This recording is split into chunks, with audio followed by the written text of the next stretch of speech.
Hello, this is a guy who likes fanfiction and is too lazy to read, so here is Obito Sensei in audio form. Check the description for the links to the author. Obito Sensei Chapter 39. Best Intentions. After Kisame left, Obito considered the outpost from a distance. Tucked into the mountains, it was a little unconventional for a shinobi. The primary entrance was a cave hidden by bristly mountain plants, doubtlessly equipped with traps to deter anyone recklessly approaching and warn anyone inside of new arrivals. All hideouts like this had another exit or entrance. That was just common sense, but in this case Obito wasn't sure where it would be.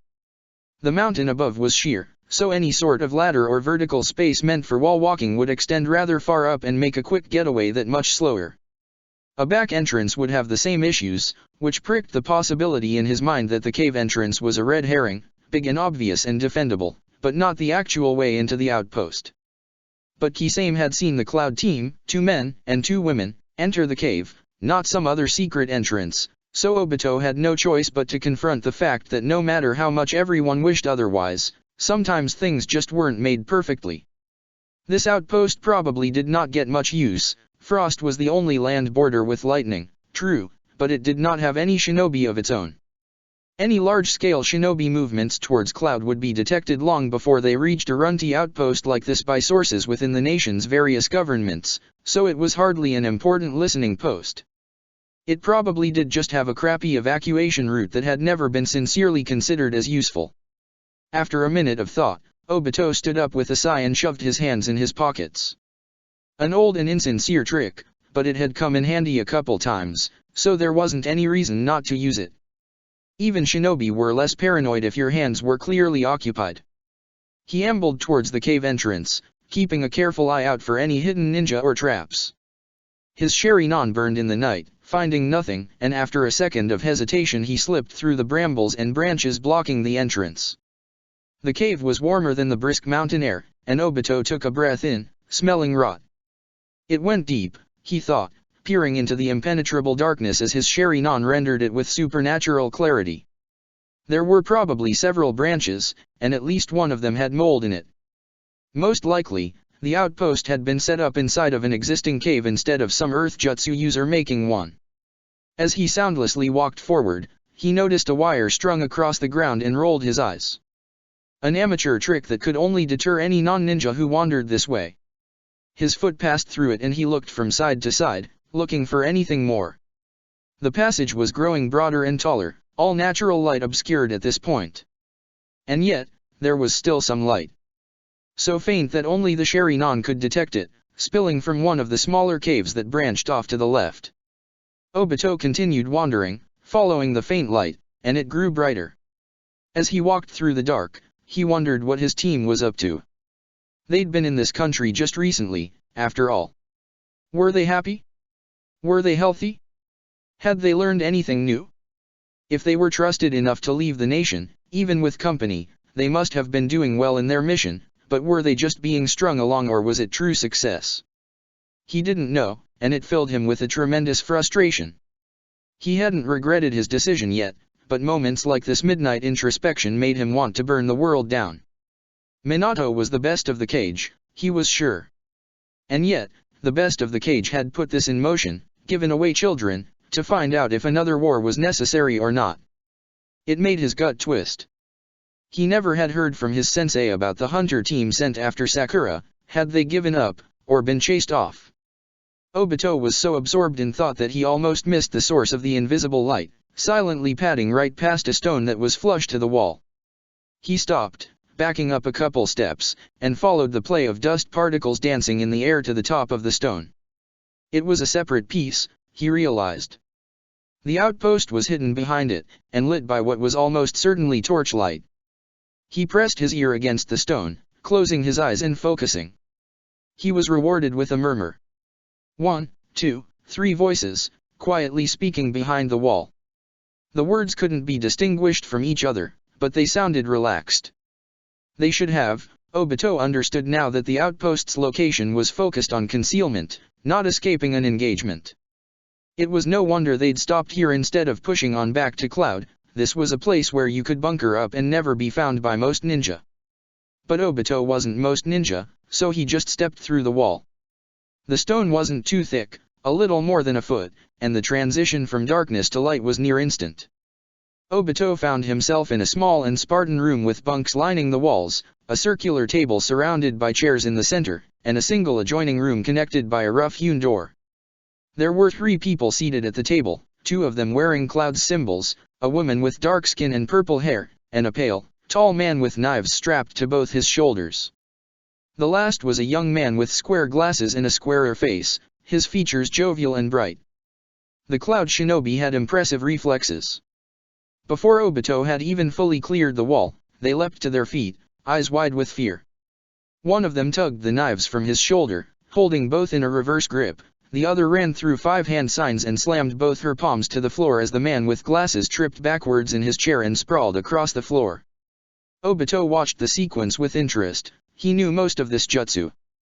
It was a modified.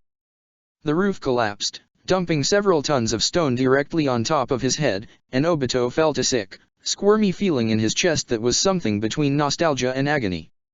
He didn't take a moment to dramatically pause and let them wonder if they'd gotten him, which he'd never admit that he'd definitely done a couple times when he was younger. Instead he just kept walking forward, and a knife sheathed in lightning flew through his clavicle and buried itself in the new pile of stone behind him. The shinobi who'd thrown it stared, bug-eyed, as Obito emerged from the rubble. The woman was making a similar expression, scrambling back towards the doorway. "Oh fuck," the man said. "It's Obito Uchiha." Obito crossed his arms, glancing between the 2 of them. "Good thing too," he noted as the man straightened up with an uneasy expression. "You'd have a corpse on your hands otherwise." "A corpse we could get rid of," the woman said, her eyes darting back and forth between Obito and the square-faced man who was pulling himself out of his fallen chair. "That's not quite an option here." "How cold?" Obito grinned, watching her eyes. He always felt more confident with people he didn't know. They didn't know the real him, only the reputation. As he spoke, another 2 shinobi, a man with a glaive and a woman with burning orange eyes, rushed out of the other room and slid to a stop, faces going pale. "Why are you here?" the man with the knives said, and Obito gave him a curious look. "What's your name?" he asked, and the man flinched. "Shinzo," he said, and Obito clicked his tongue. "Well, Shinzo, I'm not here for anything nasty," he said, and the other shinobi in the room only grew more tense. "And I'm not interested in starting a fight." He glanced over each of them in turn, and noted that the woman with orange eyes had horrible bruises all over her left arm, which was held in a sling, probably broken. The one that Haku had almost frozen? Almost certainly. The others had small injuries as well, mostly more bruises or little cuts. They'd been roughed up, but nothing more. "You followed us here?" The man on the floor spoke up, propping himself up on his elbows. He really was young, probably barely 20. "Are you chasing after me too?" Obito smiled and stepped forward, extending a hand to help the man up. "Katasuk Tauno." Katasuk gave an uncertain smile and started to reach out before Shinzo snapped at him. "Don't touch him," he told the man, keeping his eyes fixed on Obito. "He'll eat you." Katasuk withdrew his hand with an alarmed look, and Obito laughed. "I definitely would not," he said, trying not to show he had been considering it. "Well, drawing him into the Kamui, not eating him. But I understand." "So what, you're here to snap him up?" the woman who'd buried him said. "Konoha doesn't have anything better for you to do than tracking down no-names." "Hey!" Katasuk protested, scooting back away from Obito and climbing to his feet. The woman rolled her eyes. "If I were here to grab him I already would have," Obito said. "The Hokage tries to avoid kidnapping, people usually just end up running anyway, right?" He took a step forward and pulled one of the chairs towards him, settling down in a casual position, one arm hung over the back of the sturdy wooden frame. "I'm just here to get a feel for him." "Huh?" Katasuk righted his chair and took a seat across from Obito as the Cloud Shinobi watched from the sides of the room, ready for anything. "Well, I'm glad you're not here to grab me." He moved a little stiffly, and Obito looked him over, searching for a wound. He couldn't see anything, but the man's left leg was dragging a little. "Maybe an old injury?" "I was worried that the daimyo was being a sore loser," he finished with a grin. A sore loser, huh? Obito leaned back and crossed his arms. Did they reach out to you or something? Katasuke shrugged, his eyes flicking downward. An obvious tell, or a good fake one? No, nothing like that. But there've been more people paying attention to me in the last week than in my whole life. He laughed, a full-throated and sincere sound. I guess as soon as you pick a village all the others start wondering what they're missing, huh? So you picked Cloud?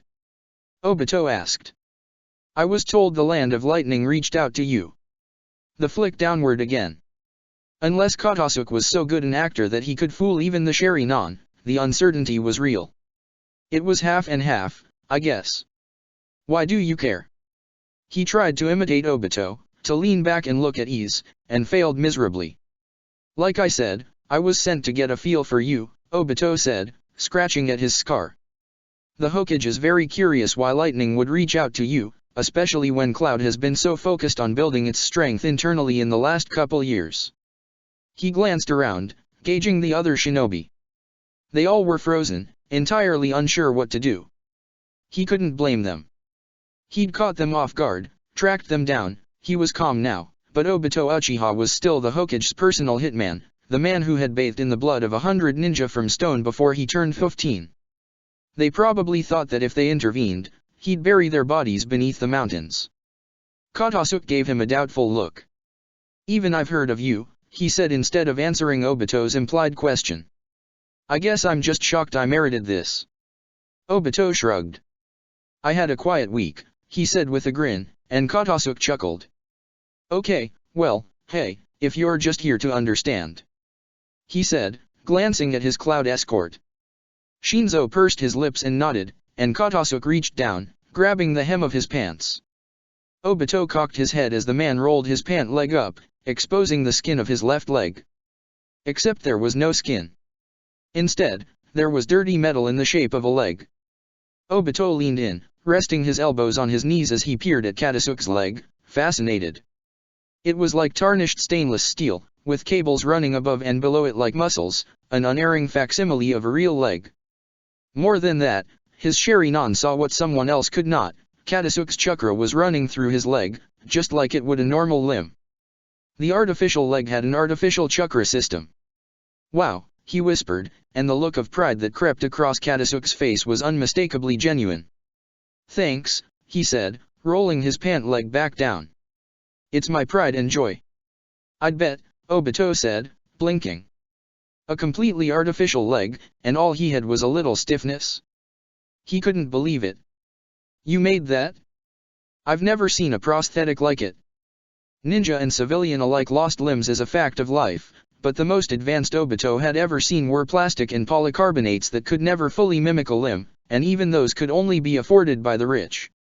Katasuke's leg was light years ahead of anything of its kind in its construction, and having a chakra system that integrated with his. Inconceivable. It took years to develop, Katasuke admitted, drumming his fingers on the table. I lost my leg at the end of the Third War, and I couldn't stand it. So I decided to make a new one. He leaned forward, looking a little desperate. Lightning's agreed to give me all the materials I'd ever need. All the funding. No one else seemed as interested, so I said yes. His lips twitched. You understand, right, Obito Uchiha? No one deserves to live without a limb, no matter what hidden village they work for. If I had it my way, I would make them for everyone. He sat back, his face falling. But that's not the way the world works, right? No, Obito admitted, looking the man over. It's not. He looked over at Shinzo, the apparent captain of the Cloud squad. So, that's what Cloud wants him for then? To make prosthetics. He frowned. To expand your weapons program, maybe. Katasuke gave him a dour look. Shinzo's eyes narrowed. We weren't informed, he said curtly. Our mission was to escort him, not hear his life's story. You should have asked more questions, Obito said, playing Katasuke's words in his head. The man had no loyalty to any village, only to his dream, that made him both an effective and dangerous spy, should he choose to become one. He's clearly a genius. Did you know his leg has an artificial chakra system? It's a miracle. He stood up, and the other ninja flinched. You better keep him safe, he warned. Don't let him waste his time making weapons, if that's why lightning reached out to him. He's someone that could change the world. He'd never heard of a machine that could store chakra of any sort. A couple years ago, he would have kidnapped Kotosuke without hesitation, despite his words. But today, it felt wrong. I've got one more question, he said, and the woman with orange eyes grumbled under her breath. I was told you four ran into a team from the Nation of Rain up here. Sounds like they were interested in Kotosuke as well. Those bastards. The woman spoke up, stepping forward. Shinzo shot her a look. Kia. He muttered, and she hissed, shifting her broken arm. I thought I recognized one of them, she said with a sneer, looking Obito over. And if you're here, I must have been right. That was the Hokage's son, wasn't it? The sneer deepened. Come looking for the ones you lost. Maybe, Obito said, wondering how she knew he'd been their sensei. Cloud hadn't attended the Chunin exam, but it was a no-brainer that they'd sent agents of the village or lightning to observe the competitors, and it wouldn't have been hard to learn that from there. I was told there was a girl with pink hair with them as well. She had a water sword. The other male Cloud ninja rubbed at his neck. Was that true? True enough, Kia said, baring her teeth. They chased us all the way to town, and a little beyond it when that fish freak ran us off. Real bloodthirsty bunch, you must have trained them well. Obito took a step forward, and despite her bravado Kia flinched. He spoke quietly and clearly. How'd they look? The woman blinked. How'd they look? Obito said, trying to exude patience. Healthy? Happy? Like they were eating their vegetables. Another step, and this time the woman backed up. I would like to know. Now. Tell me. We didn't get a good look, Shinzo interrupted, drawing Obito's attention away from the now wide-eyed woman. But they were well coordinated, and strong. If those kids were 14, it could have fooled me. They acted like they were twice their age. He gestured. That girl almost cut Daisuke's head off. If she'd wanted to cut his head off, Obito said dismissively, she would have. The man, Daisuke, looked offended. Still, that's good to hear. I wouldn't want Rain to mistreat them. Is it true she killed Waterfall's leader? Daisuke asked, and Obito gave him an incredulous look. Hey, if anyone would know dash. I heard she beat him up, Obito said, still not sure if that story was fact or fiction. It was a crazy rumor that had started making the rounds recently, spread from who knew where. Sakura wasn't the kind of person who went around beating on foreign leaders, so far as he knew, so the whole thing seemed ridiculous. Where the hell did you hear that? You knew them? Kotosuke asked, and Obito looked back at the still-seated man. He shifted under the sudden attention of the main Jikyoshiri non. I mean, it sounds like it. Were you their teacher or something? I was, Obito said shortly, and the man paused. You don't hold a grudge? He asked. If they went to Rain. He laughed under his breath. I heard the Hokage's son had defected, I didn't know it was to them. That's a little crazy, isn't it? I don't hold a grudge, Obito said, ignoring the second question. I'll start thinking about it if they don't come back. Why does it matter? Kotosuke asked. What village they're working for, I mean. They abandoned their friends and family. Obito's voice was curt, driving the man's eyes down towards the table. They abandoned me. I can forgive them for that, if they realize it was a stupid decision. He grunted. It was nice to meet you, Kotosuke. I hope you find success in the land of lightning. Kotosuke looked up at his name, and Obito flexed one of the non-existent muscles behind his eye, relishing the supernatural feeling of burning chakra coiling inside his eye. As they made eye contact, he pushed a mild genjutsu directly into the man's brain, and the genius twitched, an involuntary muscle reaction. It was a simple and direct illusion, only auditory. For a moment, Kotosuke would have continued to hear Obito speak. And, if you find that it's not going in your favor, you may find a home in the land of fire.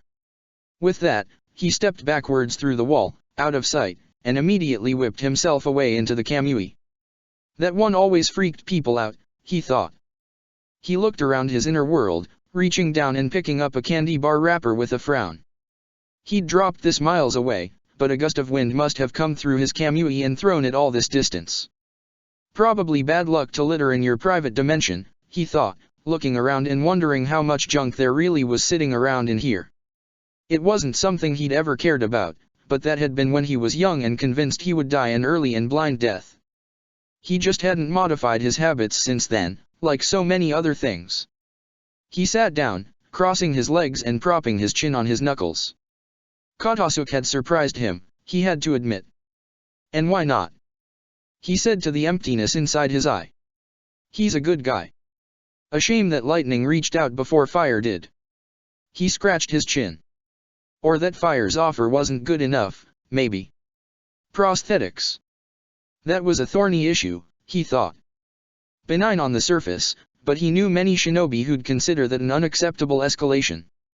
Prosthetics like that meant that a shinobi who lost an arm or a leg would be able to be deployed at full strength, or close enough to it, as soon as they were fitted with a replacement. It was no wonder Lightning was so interested in the man, and Rain as well.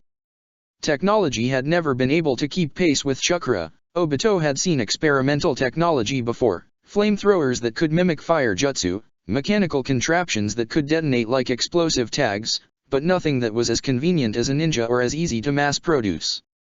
But Katasuke's leg wasn't like the technology Obito knew, it was more like the elegant and deadly puppet jutsu of Suna, used to assist the real body instead of making an autonomous one.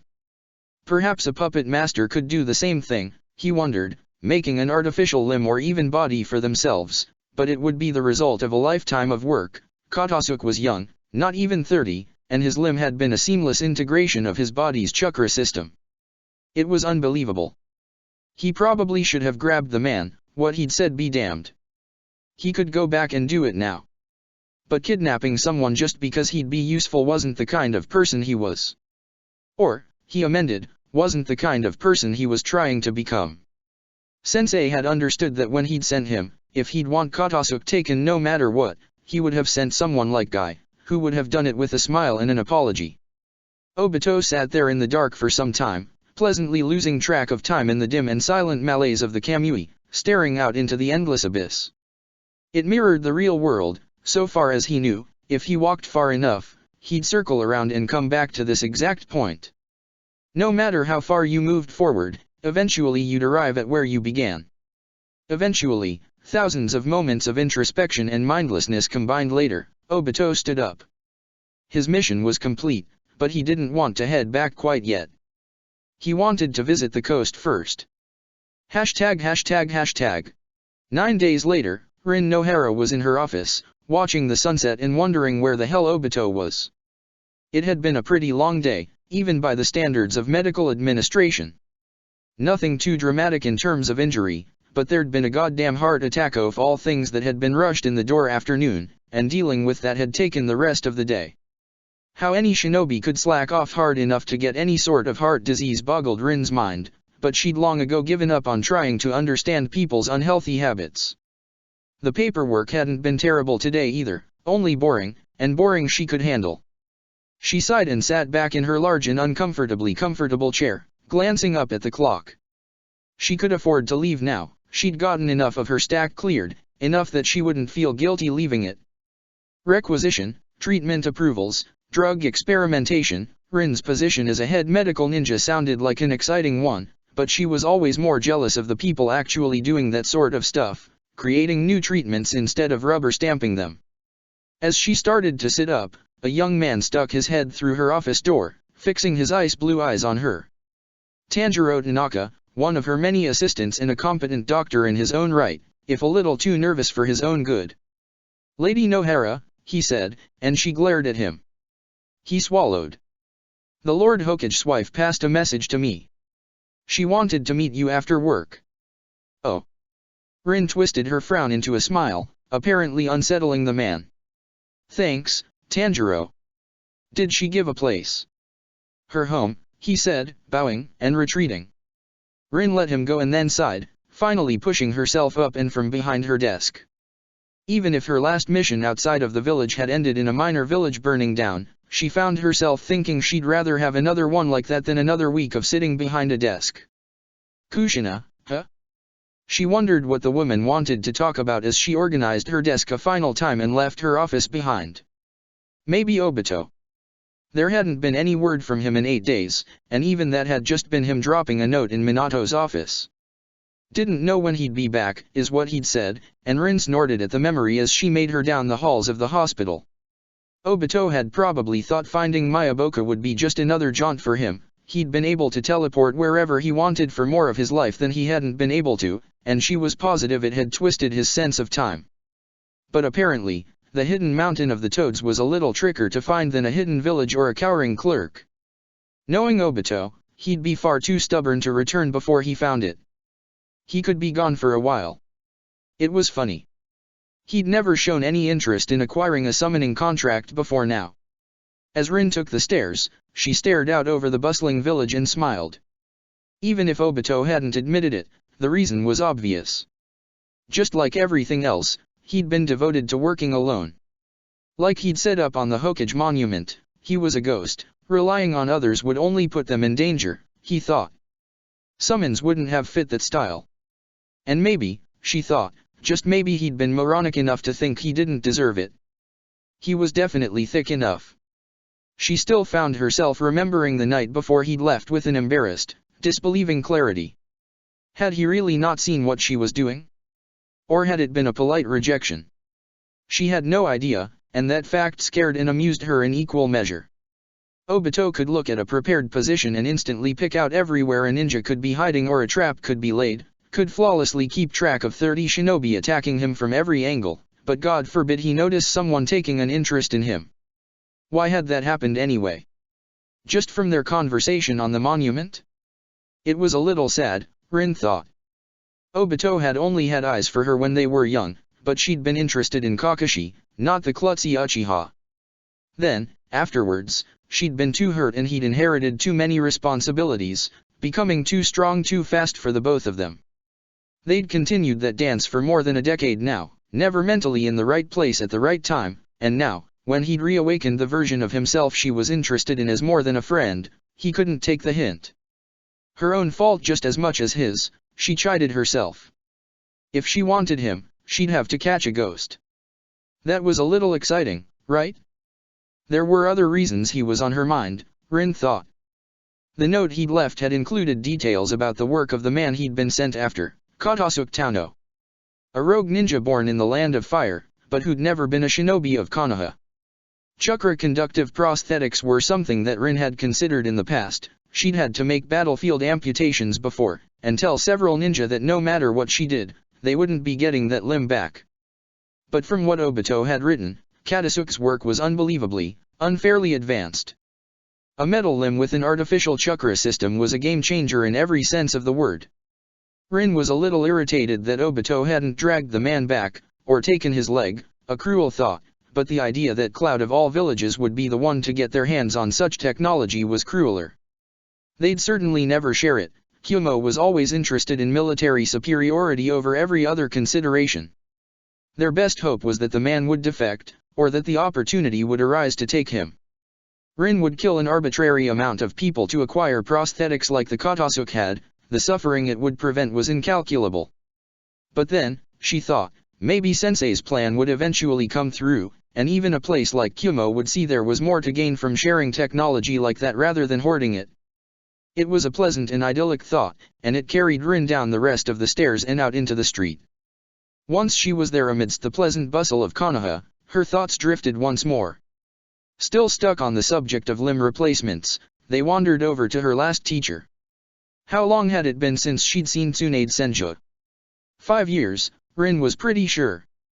It had been a strange relationship, half teacher-student and half owner-thief, done more out of a sense of obligation to the Sandaime than anything else.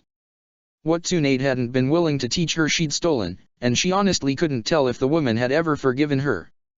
Prosthetics had never been one of Tsunade's focuses. The Sunin had always been more focused on saving people's lives than fixing them up afterwards, though Rin was pretty sure her regeneration could replace a limb if push came to shove.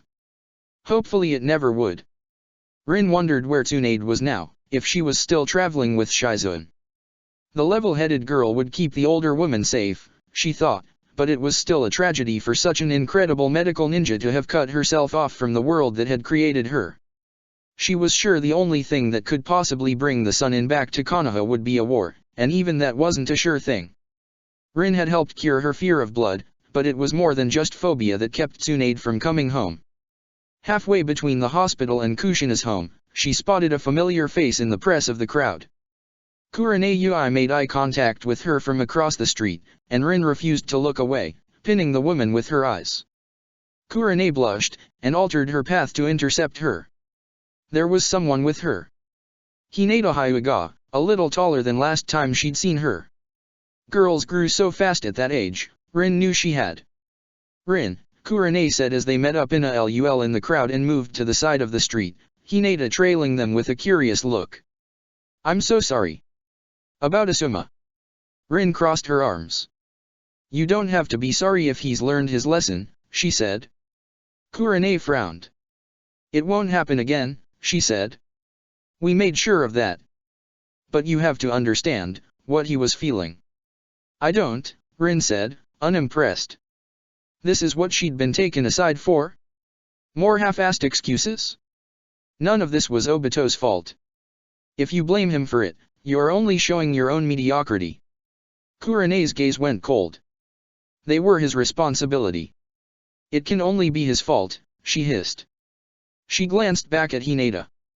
Everyone in the village lost something when they left. A symbol, a friend, or something more. All those wounds fall on Obito. That doesn't mean Asuma should have done dash. Hit him. Rin asked flatly. Hit him, Kurenai said. It doesn't, but it's also understandable. No one wants to drive Obito away, his loyalty to the village is unquestionable. But when something like this happens, it's hard to be rational. You must know that, right? Rin narrowed her eyes and tilted her head, regarding the woman. What do you think, Hinata? She said, not even glancing down at the girl, and Kurenai jolted, caught off guard. The Hyuga flinched as well, looking up at Rin. She dropped her gaze and softened her expression, looking into Hinata's pupil-less eyes. Do you think Obito deserves any of this? Hinata stayed silent, looking up at her and chewing on her lip. When she spoke, her voice was soft but sure. No, she said, and Kurenai looked down at her with a neutral look. No, she said again, shaking her head. Sasuke and Naruto and Sakura made their own decision. Obito Sensei's only failing was being unable to catch them. She narrowed her eyes, an uncharacteristically harsh look, and Rin cocked an eyebrow. If it was their own decision. Interesting thing to say. Rin kept eye contact with the girl for a moment longer before looking back to Kurenai. She smiled. From the mouths of babes, etc., she said. Kurenai twitched. Did you think it was someone else's decision, Hinata? I don't know, Hinata said, her courage failing. She looked down to the street, her bangs falling across her eyes. I hope so. It wouldn't be as... Her voice failed, and she clasped her hands together, twisting them and staring at the ground. Wouldn't be as bad, Rin finished for her. Yeah. Let's hope, huh.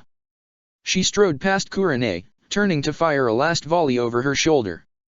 Tell Asuma that if he pulls something like that again, he'll be talking to me instead of his mommy. She grinned, not even trying to not look nasty. I won't be as gentle. Kurenai watched her go with an unreadable expression, and Rin lost herself in the crowd again, not caring about the occasional look she received. The opinions of the ignorant and fools was not something she concerned herself with. After you made a decision like which life to save between two ninja bleeding to death in front of you, something like people judging you for what company you kept was revealed as completely pointless. Eventually the crowds thinned out as Rin entered the residential zone, and she rotated her shoulder, working out a kink. What an infuriating woman, she thought. Kurenai was one of those people who looked reasonable but Rin couldn't respect at all, always flip-flopping, following the prevailing wind. An exemplary ninja, but that was it. Not a fair assessment, Rin knew, but it was hers. Kushina's home was a relatively short walk past other, larger houses and over 2 of Konoha's canals, and Rin allowed herself to enjoy the journey, the whisper of the water and the caress of the wind. When she arrived at Kushina's home, the gate to the front yard was already open. Rin let herself in, knocking twice sharply on the door before opening it as well. "Rin." Kushina's voice came from deeper within. "Is that you? Come in." Rin wandered down the hall, avoiding the picture of Kakashi as always, and stopped dead at the end of it. Kushina was seated in the living room, normal enough, with a huge scroll stretched out in front of her. But Mikoto was kneeling on the other side of it, observing Kushina's work, and Rin felt her heart rate spike at the sight of the Uchiha's perfect black hair. She was filled with the urge to bury her fist in the woman's brain. Kushina looked up at her, and Rin wondered just how much time she spent working on fuinjutsu like this. Her jealousy spiked again, quickly buried. "Hey," she said, stepping fully into the room and pointedly ignoring Mikoto. "What's up?" "Right back atcha," Kushina said with a grin, turning her attention back to the scroll as Mikoto remained silent. "I wanted to check in with you, see how you were doing." Her expression softened a little. "Things are still rough out there. Obito still hasn't come back." "Nah, he's still out and about," Rin said, leaning against the wall. "Who knows how long it will take him." "Yeah, he didn't pick something easy for himself," Kushina said, furrowing her brow. "What's she doing here?" Rin asked, gesturing at Mikoto. The Uchiha didn't look back at her, just kept her head lowered and eyes fixed on the scroll. Kushina's eyes narrowed. "'Cause she's my friend," Kushina said, severe as a cliff. Rin stiffened at the older woman's look. "Deal with it." She'd stepped in something that went beyond just her own anger, Rin realized. She backed off, raising one hand and dropping her head, and Kushina grinned. It wasn't a very nice smile, but it was enough for Rin to know she was forgiven. "She asked for my help with a new barrier," Mikoto said, her tone level. "I'm always happy to help. It's the least I can do." "A new barrier?" Rin asked with an aside look. "Another. This is for my personal use," Kushina said with her normal smile. "Not something for the village." She twirled a finger through her long red hair, and Rin wondered, as she had many times before, if she could even come close to pulling off something like Kushina's style. She'd grown her hair out after training with Tsunade, but Kushina's went all the way down to her waist, and the woman owned it with infuriating elegance. "It's for the Kyuubi." "The Kyuubi?" Rin felt a chill travel down her arms. "Kushina, is the seal?" "The seal's fine," Kushina said, dismissing Rin's concern with a wave of her hand. "Mito's work was one of a kind. She's determined to bring the beast out," Mikoto said, turning to face Rin. Even with the contempt filling her heart, Rin couldn't help but see the deep sorrow in Mikoto's eyes. And why not? Even if the woman was a traitor, she was a traitor whose whole family had died or fled. Kushina believes that the next step in her development is to master the Nine Tails. "Seriously?" Rin laughed. "Has anyone ever managed that? That thing doesn't seem like something that can be." "It might not," Mikoto said with a shrug. "No one has been able to control the Kyuubi since Madara Uchiha, and that was only with the power of his main Jikyoshari Nan. No one's been dumb enough to try," Kushina said. "That's what I'm going to fix." She slapped a palm down on the scroll with a proud grin. "Minato's helped me with this too, though obviously he's being a little bitch about it. It's a really simple concept, Rin. If I can't control the Kyuubi, this will keep anyone from getting hurt." The smile grew a little fiendish. "Well, anyone who I don't want getting hurt, anyway." "So what, it's a second cage?" Rin asked. Kushina nodded. "Sure," she said. "To set up a cage match. I've been drawing more and more of the Kyuubi's chakra out. I put this up first. It's a nice and simple grid, only 100 by 100, barely takes any of my chakra. Then I can use the fox without worrying. If it gets too much for me..." She shrugged. "Then Minato or Obito can handle it. Or Mikoto." "That seems risky," Rin said. "Its chakra is pretty toxic, isn't it?" "It is," Mikoto said. "But she won't be dissuaded." She offered a smile, her scars crinkling. I tried. Rin cocked her head, not sure what to think. Eventually, she sighed.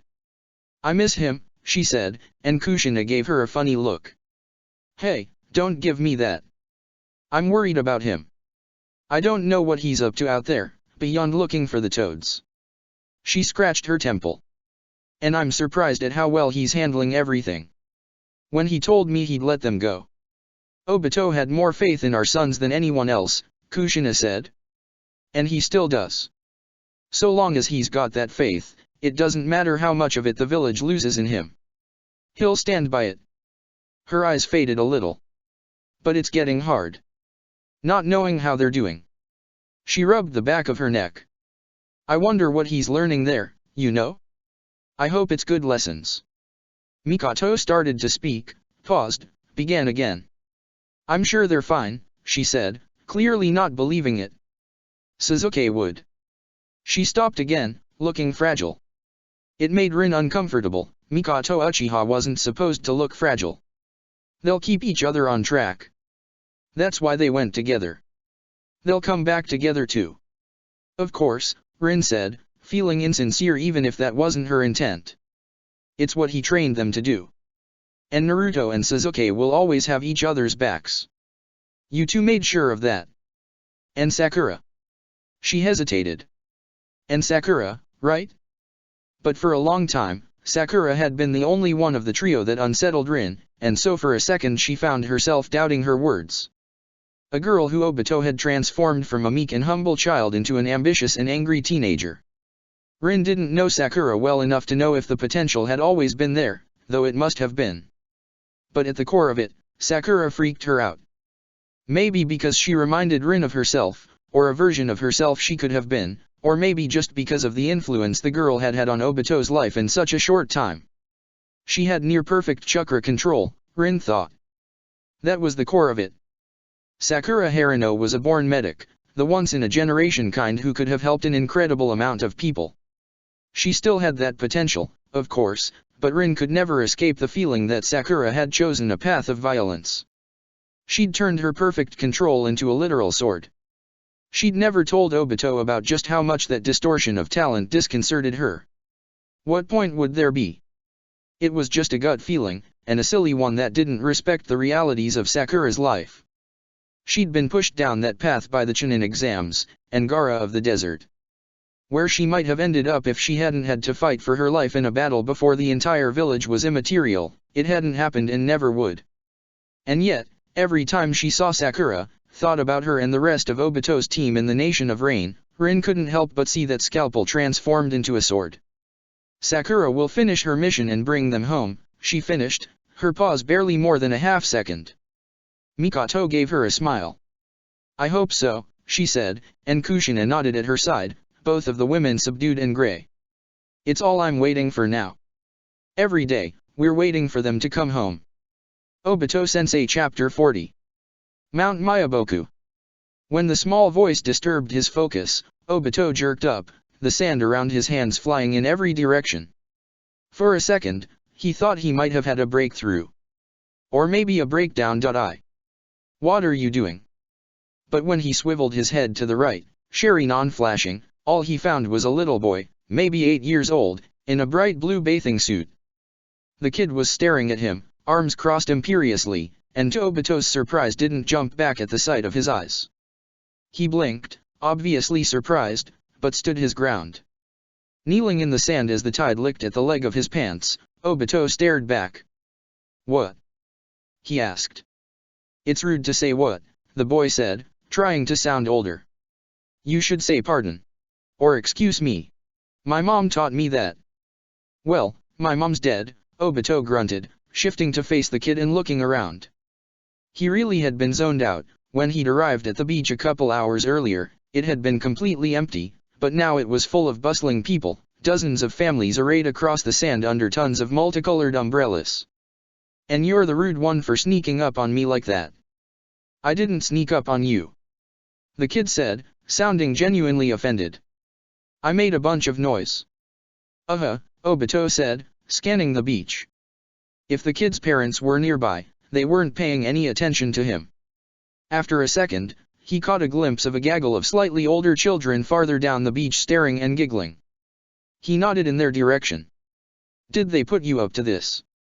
"They bet me 10 ryo, the boy said, clearly thinking his friends were morons. "They said you were a shinobi. But there's no way. I bet you're just another bum. Why're your eyes all messed up anyway?" Looking down at himself, Obito had to admit the kid was right. After 10 days scouring the beach, he looked like just another guy who didn't want to go home.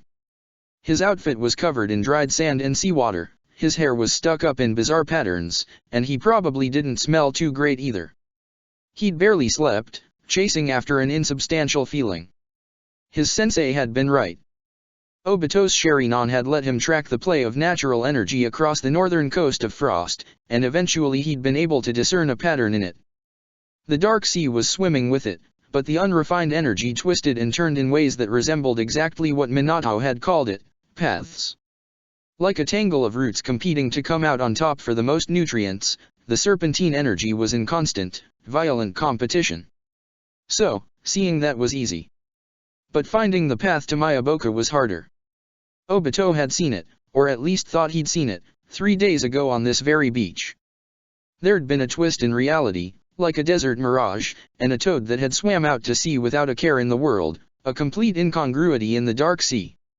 But when he'd chased after it, all he'd gotten for his troubles was a mouthful of salt water. He'd stayed here since then, trying to find a pattern in the energy's movement. But this was the busiest the beach had been in that time. Oh, duh. Obito had to resist the urge to slap himself. It was the weekend. Of course that would make a difference. "I am a shinobi," he said, and the boy scoffed. He gave the kid an amused look. "Well, they owe you 10 ryo regardless, right? You could at least tell them they were right. If you're a shinobi, do a shinobi trick," the kid demanded, and Obito rolled his eyes. "Like jump really high or something?" "You think shinobi just jump really high?" Obito asked. The boy sneered. "That's what they do in the movies," he said.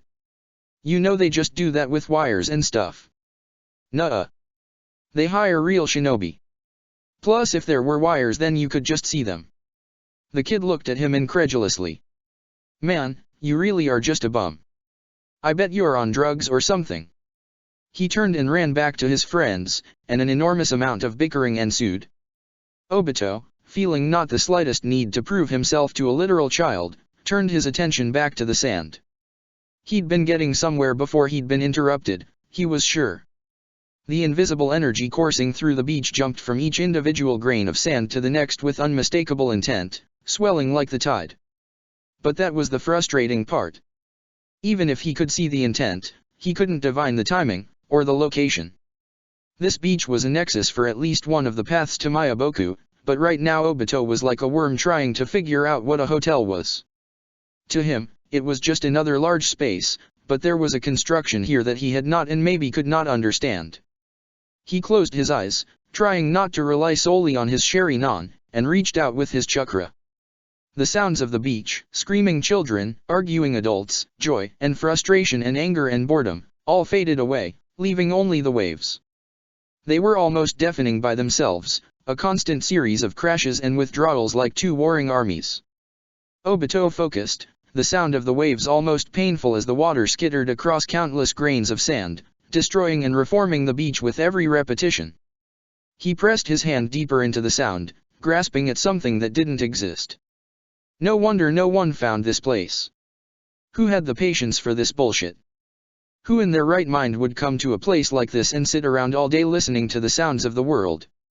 Obito opened his eyes in frustration, about to give up, and found a pair of small yellow eyes staring up at him from the sand in between his fingers. It chirped. The thing lurking beneath the sand that the eyes belonged to chirped, a high-pitched sound like a kettle momentarily coming to boil, and then it blinked and retreated. Obito blinked back, feeling adrenaline shoot throughout his body like a freezing fever. All of the natural energy in the sand was coursing around him, like a vortex or a whirlpool, draining down towards something out of sight. With a sudden frantic determination, he started digging down with all of his strength, ripping huge chunks of sand out of the beach and tossing them away without concern. Hey! What the fuck? A woman 20 feet behind him screamed as a clump of sand struck her, but Obito was possessed. He kept digging, faster than any human possibly could without chakra, and tunneled straight down into the sand. 5, 10, 15 feet. And suddenly he was falling. There was a hole beneath the beach, the sand above it refusing to collapse in blatant defiance of gravity. Obito caught a glimpse of it as he tumbled. It was a shifting, impermanent thing, the light folding around it so that the center was impossible to see. Even his Sharingan's sight could not penetrate the distortion of space. But his Kamui could, and as he felt himself pass the event horizon. Indescribable forces that he was sure he alone understood better than anyone ripped his sense of self in two as the laws of physics briefly forgot about him, and then he slammed into the ground, so hard he almost bit his tongue.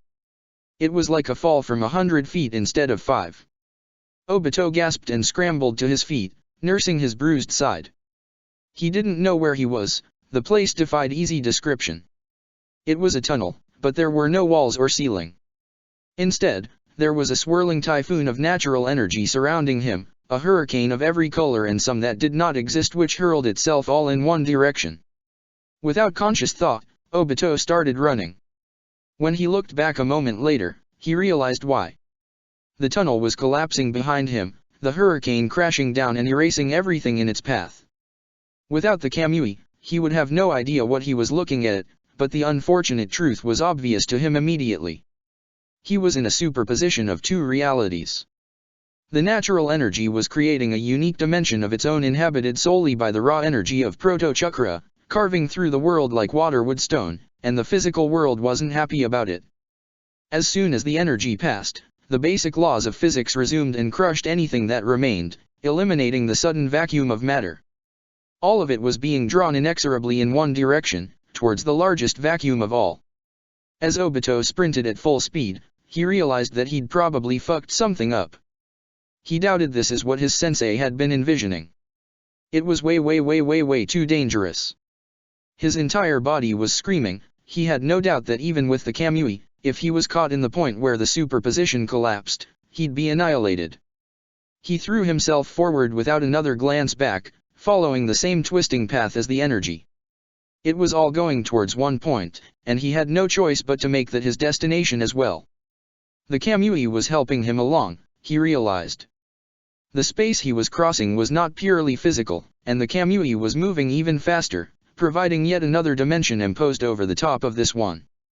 Just like everywhere else, taking one step was anywhere between 100 and 1,000, and it kept him well ahead of the collapsing energy. Obito raced ahead and the energy surrounding him grew more vibrant and chaotically energetic until it was almost blinding. He could pull out, jump entirely into the Kamui and simply sprint away, but instinct drove him on. This was why he was here, this was what he was looking for. As the thought banished all doubt and pain, he saw a light at the end of the tunnel. Not the coruscating false light of the natural energy all around him, but real light, sunlight. He pushed on one last time, throwing everything into a final sprint. The light ate him without warning, and once again, Obito found himself falling. He sucked in a breath, looking around. He was high in the air, ridiculously high. He was at the top of a waterfall of gorgeous green water, cascading down to a lake nearly 1,000 feet below. The water was coming from a tunnel above him, rapidly receding. He fell, gaining speed but still so slow compared to his Sharingan's perception. The land stretched out before him was bizarre and impossible, covered in twisting spires of stone and monstrous plants and fungus so large they defied imagination. In the distance, a series of mountain peaks rose so high into the sky they pierced drifting yellow clouds, and everywhere Obito looked things became only more strange and spectacular. This was Mount Myaboku, without a doubt. He hit the water without touching it, the Kamui sparing him the force of the fall, and there was a muffled crump as his body reoccupied the space filled by water, forcing it aside as his molecules violently asserted their right to exist. Obito swam to the surface, soaked and exulted, and headed towards the shore. He felt clean for the first time in a week. The water was sweet, almost like tea. He had no idea what to think of that. There was a toad in here as well, a small one barely bigger than Obito's hand. It glanced back at him as it swam towards the other shore, its beady yellow eyes holding obvious surprise. Obito stared back, amused. "Hey," he said, stopping and waving. "Are you a summon, or just a normal toad?" The toad blinked, stopping to tread water as well, and its tongue flickered out at something on the surface of the water, a bug, or a bit of algae. "I don't know, man," it eventually said, its voice as deep and sonorous as a man twice Obito's size. "I just live here." "What?" But before Obito could do more than mutter in confusion, the toad turned and continued swimming for the distant shore, diving beneath the placid green water and out of sight. Obito watched it go with the slightest bit of concern, and then continued on his way as well, clambering up out of the water hand over foot and walking across the surface the rest of the way. The shore was rocky, countless small pebbles and larger stones forming a half-ring around the cliff the waterfall sat atop. Obito peered around, his clothes soaked, and looked into the Kamui as well. There didn't seem to be any issue, like his sensei had said. Mayaboka was a physical place, not moving like the path that had taken him here had been. He should be safe to step through his personal dimension. He took a moment to do so, shedding his clothes and finding a spare, dry set that he always kept tucked away in the eternally cold and dry Kamui. To his relief, he returned to the same place, still on the shore a couple minutes earlier. Obito looked around, trying to figure out where he was on the mountain and where the heck he should go. There was nothing here resembling civilization, just oversized plants and fungus and bizarre and unnatural outcroppings of rock. However, there was an obvious path from the lake he'd fallen into leading deeper into the plant, jungle, fungus growths. It looked like it had been carved by titanic creatures. Toads, and his Sharingan confirmed it, the tracks were unmistakable, even long faded by time. If they came and went from this place, they probably returned to wherever they lived. Obito started walking without a clear goal in mind, content to follow the path. He'd searched for more than a week, he could handle some more wandering. Obito walked for a little more than 2 hours, taking in the sights, smells, and sounds of Mount Mayaboku. It was definitely on a mountain, he started thinking. The entire place gently sloped up going what he was pretty sure was north, and gently sloped down to the south. That meant that the towering mountains that lay to the north were the tip of the mountain, and where he was a sort of plateau that lay atop the existing edifice. There was a yellow tint to the air that had infected even the clouds, and occasionally Obito had to take an extra deep breath. He was certainly at a high altitude, higher than he'd ever been before, but it was difficult for him to estimate. Everywhere he went following the path the gargantuan plants remained a constant, casting enormous swathes of shade as they viciously competed with one another for sunlight. They and the yellow air were an obvious hint to Obito, even without the occasional confirmation with his Sharingan, that the whole mountain was absolutely soaked in a ridiculous amount of chakra. Natural energy had coalesced here by design or coincidence, and its constant presence had swollen everything it touched to enormous size, driven by the supernatural energy to grow beyond what any ordinary plant could achieve. This sort of thing wasn't uncommon in the nations. Obito had seen more than his fair share of ridiculously large trees, of course, with one of the most striking being waterfalls, and equally large creatures weren't out of the ordinary either. But this many sharing one space certainly was. Most chakra-enlarged species like this rapidly outcompeted each other and established themselves as the sole champion, with the exception of carefully maintained ones like Konoha's founding trees. But here at Mayaboka there was more than enough energy to go around, and so the plants grew and choked out the sun without a second thought. The animals were the same. There was more here than just toads. Obito saw insects of every description, some normal-sized and others terrifyingly huge. A dragonfly the size of a person was certainly not something he'd ever wanted to lay eyes on, but the creature had been flighty and unconcerned with a single human wandering the jungles. He was an intruder here, and somehow just about everything was smart enough to know it. He was left to his own devices as he followed the path. A little bit after the 2-hour mark, when the sun was high in the west, Obito found the first sign of civilization. It was as humble as it was unusual, a small statue of a man with toad-like features, covered in moss, and set aside a small stone staircase leading up a hill. Obito climbed the stairs, coming to the top of the hill, and found a much more definite path at the top, more than 40 feet wide and winding out beyond his line of sight towards the distant cloud-piercing mountains. Just keep following the road, I guess, Obito muttered to himself, the sound drowned out by the sounds of the jungle around him, and did just that. As he walked, he wondered how things were going back home, if Rin was alright. Every once in a while, a shadow crept across his thoughts. Where was Itake? In rain, as he'd professed, or following his agenda? What was he up to? A runaway to a tropical paradise vacation. He laughed at the memory, a momentary solace from the darker thoughts. Goosebumps raised themselves up on his arms as he recalled her tank top, the way it had stretched. Obito was so absorbed in his pondering, his feet moving on his own, that when his instincts alerted him his head jerked up and he looked around with obvious confusion, not even knowing what he was responding to. His feet had carried him far along the path, the mountains were probably only a couple hours away. He looked up, realization dawning, and leapt back as two enormous toads fell out of the sky. The earth below them exploded, and Obito shielded his eyes as he landed and stayed low, staring past the cloud of dust as the towering forms of the toads unfurled themselves. They were so large that even seeing them move was intimidating, the air rushing around them with their deceptively quick motions, and as they stood up they blocked his path as surely as a wall. One of them was tremendously muscular and as wiry as a toad could get. Its skin was pale green, growing darker at the shoulders and back, and it had a tremendous orange haramaki stretched across its stomach. Two swords, each easily 20 feet long, were sheathed across its back. The other toad was bulkier and wider, its skin a dull red, and fully clothed in a billowing black kimono. It had a pole sword with two prongs clutched in its left hand, while its right was occupied by a shield the size of a building. Both of their enormous yellow eyes swiveled down to gaze at Obito, and he stood up straight, feeling that he was being judged. "Human," the green one rumbled with a voice like a landslide. "You have intruded on Mount Myaboku. State your intentions."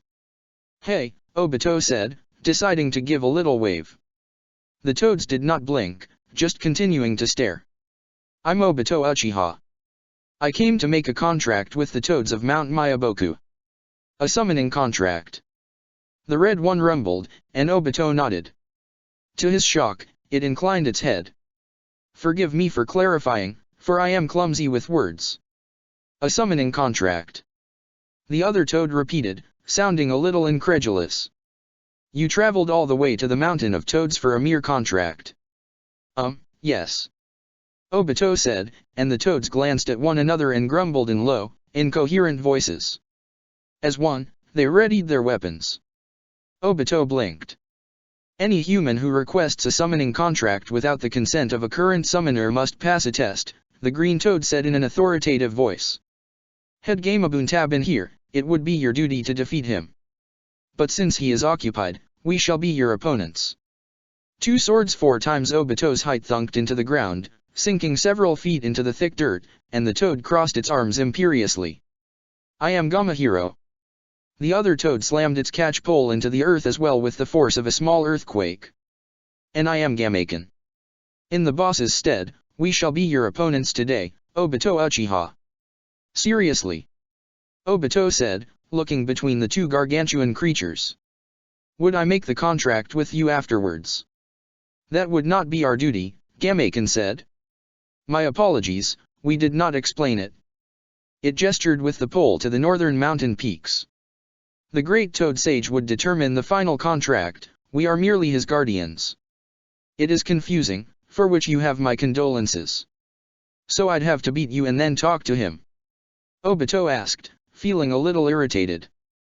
He didn't want to fight, and especially not against creatures he was trying to make allies of. Is this what Jiraiya had gone through to make the contract in the first place? No wonder the man was such a weirdo. "That is precisely the case," Gamahiro said with a deafening chuckle. "But do not speak of it so easily, Gamaken and I have not been bested in years. As the guardians of Myaboku and the great toad sage, we have stood watch for longer than your hidden villages have stood. Why, the last human to try was forced to dash." As the giant toad was boasting, Obito started walking forward. The toad stopped, watching him come with attentive eyes. "So, you meet the challenge." It removed its swords from the ground, upending the earth. "Gamaken!" it shouted, and the other toad slammed its pole sword into its shield, the sound so loud and the force so powerful that the earth before them was further ripped up by the violence of it. "Let us show this human off." They both swung, a joint attack that had probably been practiced hundreds of times, and the air screamed with the violence of their blows. The sword and pole struck the path and obliterated it, throwing up so much debris that sight became impossible and shredding beyond all hope any creature at the center of the strike. Obito, of course, just walked right through it. The toads drew back in obvious confusion, eyes rolling, and readied their weapons again. What? Gamahiro bellowed as Obito kept walking, heading for the space right in between them. What shinobi trickery is this? Forgive my clumsy interjection, but he is no clone or illusion, Gamahiro, Gamaken interjected. His eyes narrowed, and Obito smiled up at him. This is Obito Uchiha, the ghost of the leaf. Lord Jiraiya has spoken of him. I foolishly did not believe dash. A ghost. Gamahiro laughed, the sound loud beyond belief. The whole jungle shook with it. One of the few things my swords have not slain. Have at you. They swung again, and the result was the same. Obito walked through the catastrophe and, without ceremony, passed between the two toads. They turned with incredulous eyes as he walked right past them, imperceptible to their weapons. He doesn't even fight back. Gamaken muttered, before raising his voice. Obito Uchiha, my apologies for asking, but why do you not fight back? I don't want to fight you, Obito said over his shoulder, and Gamahiro bristled. He shrugged in response. What'd be the point? I'm here to make allies, not enemies. What disrespect! The toad roared. To skirt the challenge in such a cowardly manner. Do you really believe the great toad sage would deign to speak to an unproven creature such as yourself? As it shouted, it leapt forward, and Gamaken followed its lead, leveling a tremendous series of blows at Obito. They were fast and unbelievably coordinated. Obito did not even have a second of respite as he continued forward, their monstrous weapons scything through his immaterial body with such ferocity that he was never able to become solid. He frowned, glancing back at them as both of the toads shouted their war cries and shredded the earth. How long could they keep it up? His Kamui could only keep him intangible for a minute at most, maybe more if he really pushed himself. When neither of the toads had slowed down in the slightest after 30 seconds, he started running. Ha! Gamaken cried as Obito picked up the pace, leaping after him as his long legs let him keep pace effortlessly. Forgive me for presuming so, Gamahiro, but he flees. If he is indeed a ghost, he is not a permanent one. Astute. Gamahiro called back, the both of them leaping after Obito like a pursuing crack of thunder. We will force you to your limit, Obito Uchiha.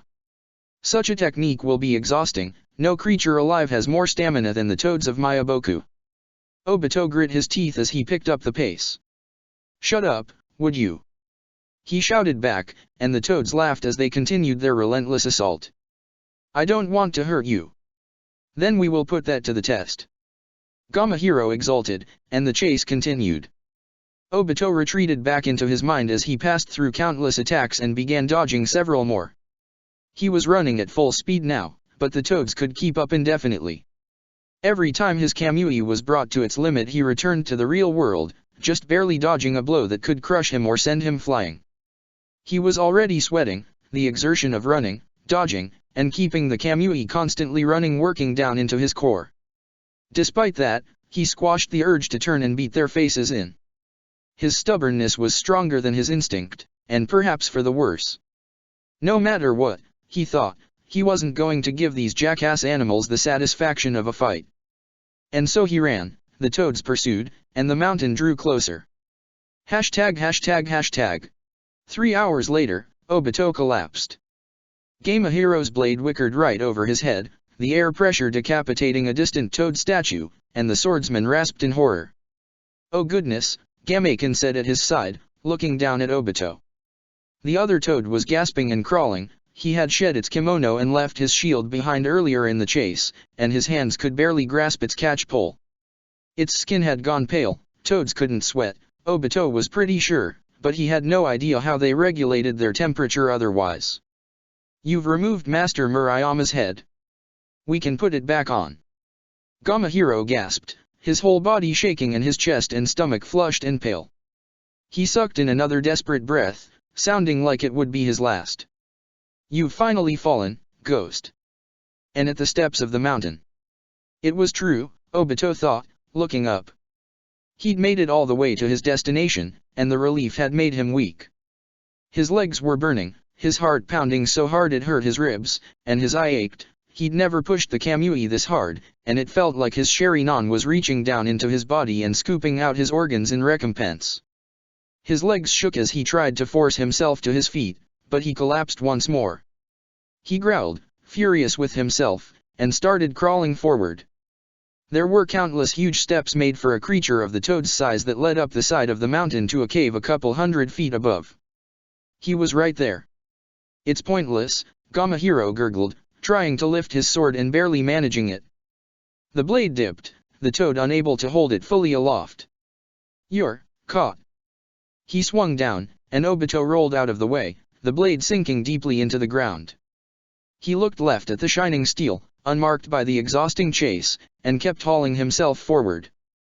Gamahiro groaned and tried to pull the sword loose, but his enormous hand slipped.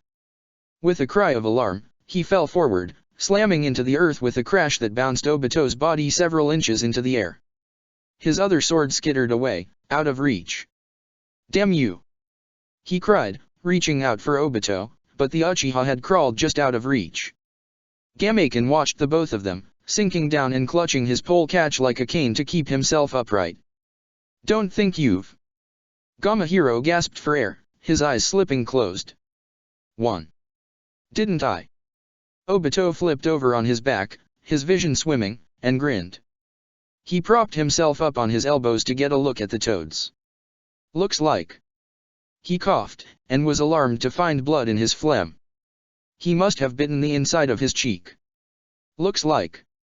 I'm moving, and you're not. Forgive me, Obito Uchiha, Gamaken said, pulling himself up and taking a ponderous half-step forward, practically dragging himself with his weapon. But I still am.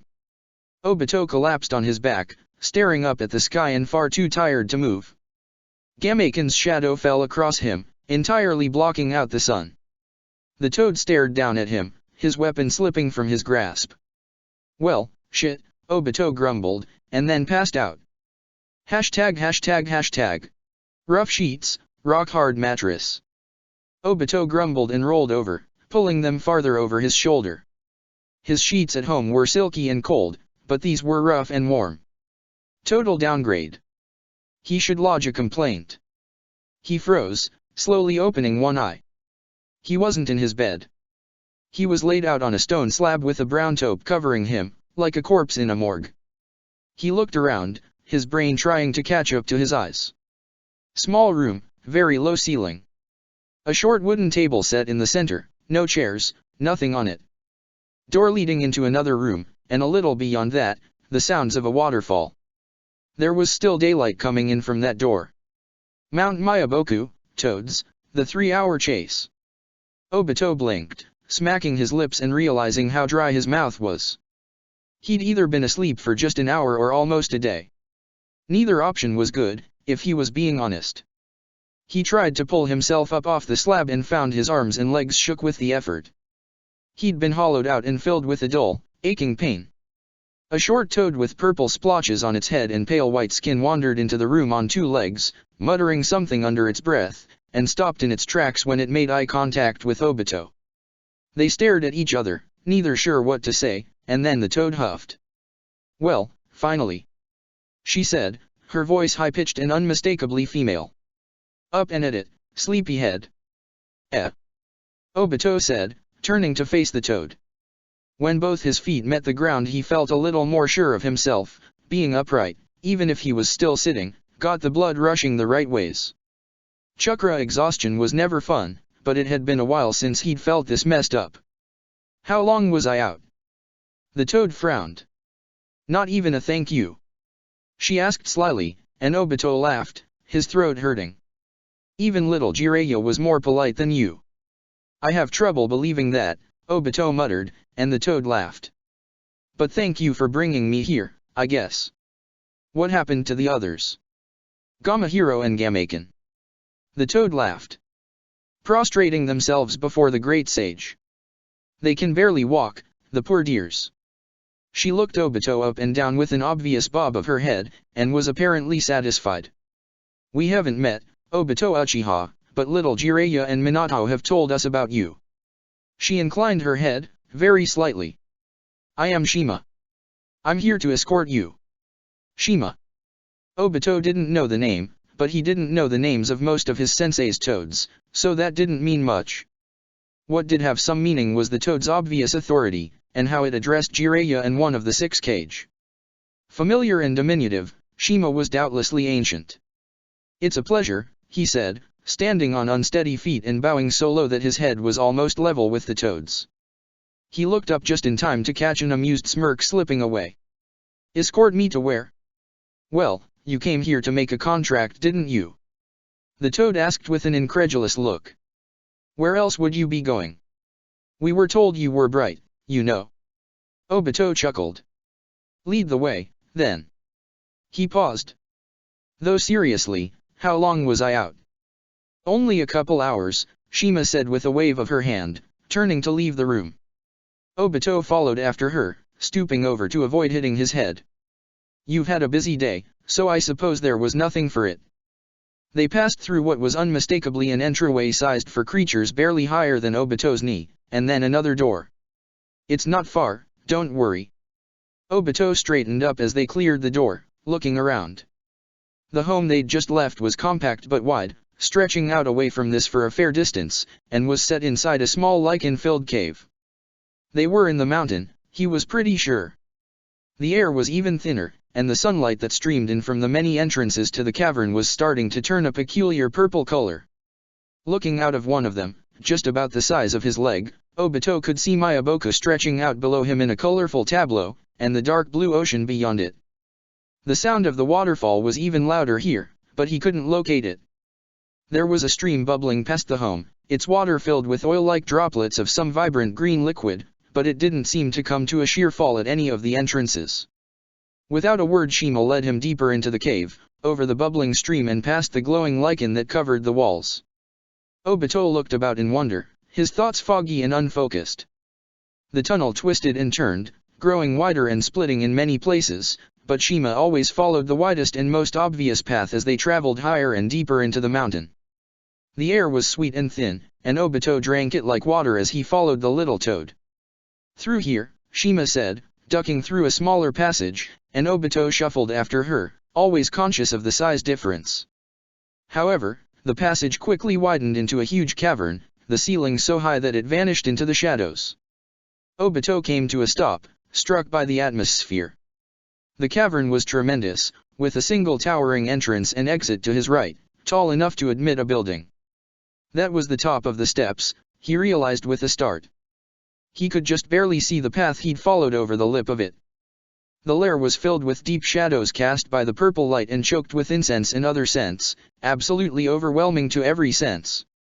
Smoke and light caressed Obito's skin, and he felt a shiver run all the way down his body, his chakra responding to the ridiculous amount of natural energy that permeated the cave. There were 3 toads here. Shima, who had hopped to the back of the cave and taken up position on one arm of a gargantuan throne 5 times Obito's size. Another toad her size, with green skin and white hair, mirroring her on the throne's other arm. That one, Obito had met before. It was Fukazaku, the toad who had given Konoha the mission to locate Jiraiya. The little creature was watching him impassively, his wide yellow eyes unreadable. The last was ancient, its leathery red skin wrinkled like paper that had been folded thousands of times. It sagged in the stone chair, so massive that it took up the entire throne, and made small, feeble movements, like a baby squirming in its crib. The toad's eyes weren't bright like all of its fellows, they were a dull amber, like a stone visible at the bottom of a river, and he wore a colossal necklace with a bright red bead at the center. The kanji for oil was inscribed on it in bold dark strokes. The ancient toad was sitting in some sort of liquid, Obito realized. Every time it shifted there was a subtle splash, and its legs were soaked in a thick green sludge.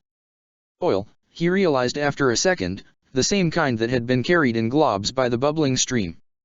Even without his Sharingan, he could tell the stuff was humming with chakra. Approach, Obito Uchiha, Fukazaku called out, and Obito did. His legs weren't quite as shaky anymore, but there was something else pushing him down now. These toads were ancient, all of them. It wasn't even the comparison between an adult and a child, that could only be a difference of decades. Humans just didn't live long enough to make it otherwise, and shinobi even more so. This was a separation of centuries, and Obito could feel it with every step. He stopped before the throne and the ancient toad in it took a long, rattling breath. Its eyes slipped closed, so gradually Obito thought it might not open them, and then it peeked out at him from beneath their lids. Obito felt his body respond to the toad's gaze. Its eyes were suddenly sharp, sharp enough to cut him, and the contrast put his instincts on edge. "What are you doing here, little ghost?"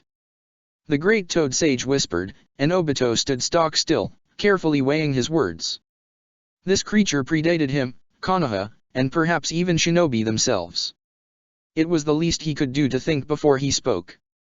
"Great Elder," he said, trying out the title, and when the toad didn't immediately respond he continued. "I've come to make a summoning contract with the toads of Mount Myaboku." He knelt as he would before his sensei on a more official occasion. "As both my teachers have been, I wish to be an ally of Myaboku." The sage rattled.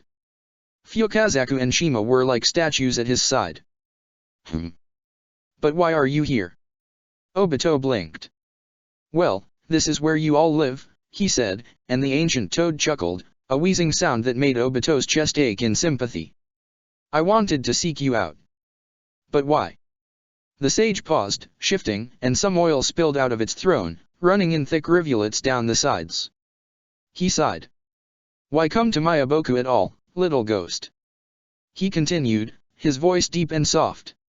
One of his eyelids was slipping farther open, revealing the keen brightness behind it. "You are the heir of two of Myaboku's human sages. Jiraiya the Curious, and Minato the Unstoppable. If you had wished a contract with us toads, you merely could have asked them." The eye was fully open now, and Obito was transfixed by it, staring into the amber iris the size of his head. They would surely have offered with glad hearts. Why hadn't he just asked? Obito clenched a fist, and the toad chortled softly. "I could have just asked," he said. "But I wanted to do this for myself." He pulled himself up straight, looking the great toad sage in the eye. "I'm more than just the student of Jiraiya and Minato. If I was going to forge a contract with you, I wanted it to be by my own merit, and not because of my connection to them." The sage sighed and leaned back. "You seek to define yourself by separation. I see, I see." The last words dribbled from his mouth with a bit of drool, and the huge toad slumped and began loudly snoring, his head lolling against his chest. Obito, unsure of what to do, looked to Fukazaku and Shima. Fukazaku snorted.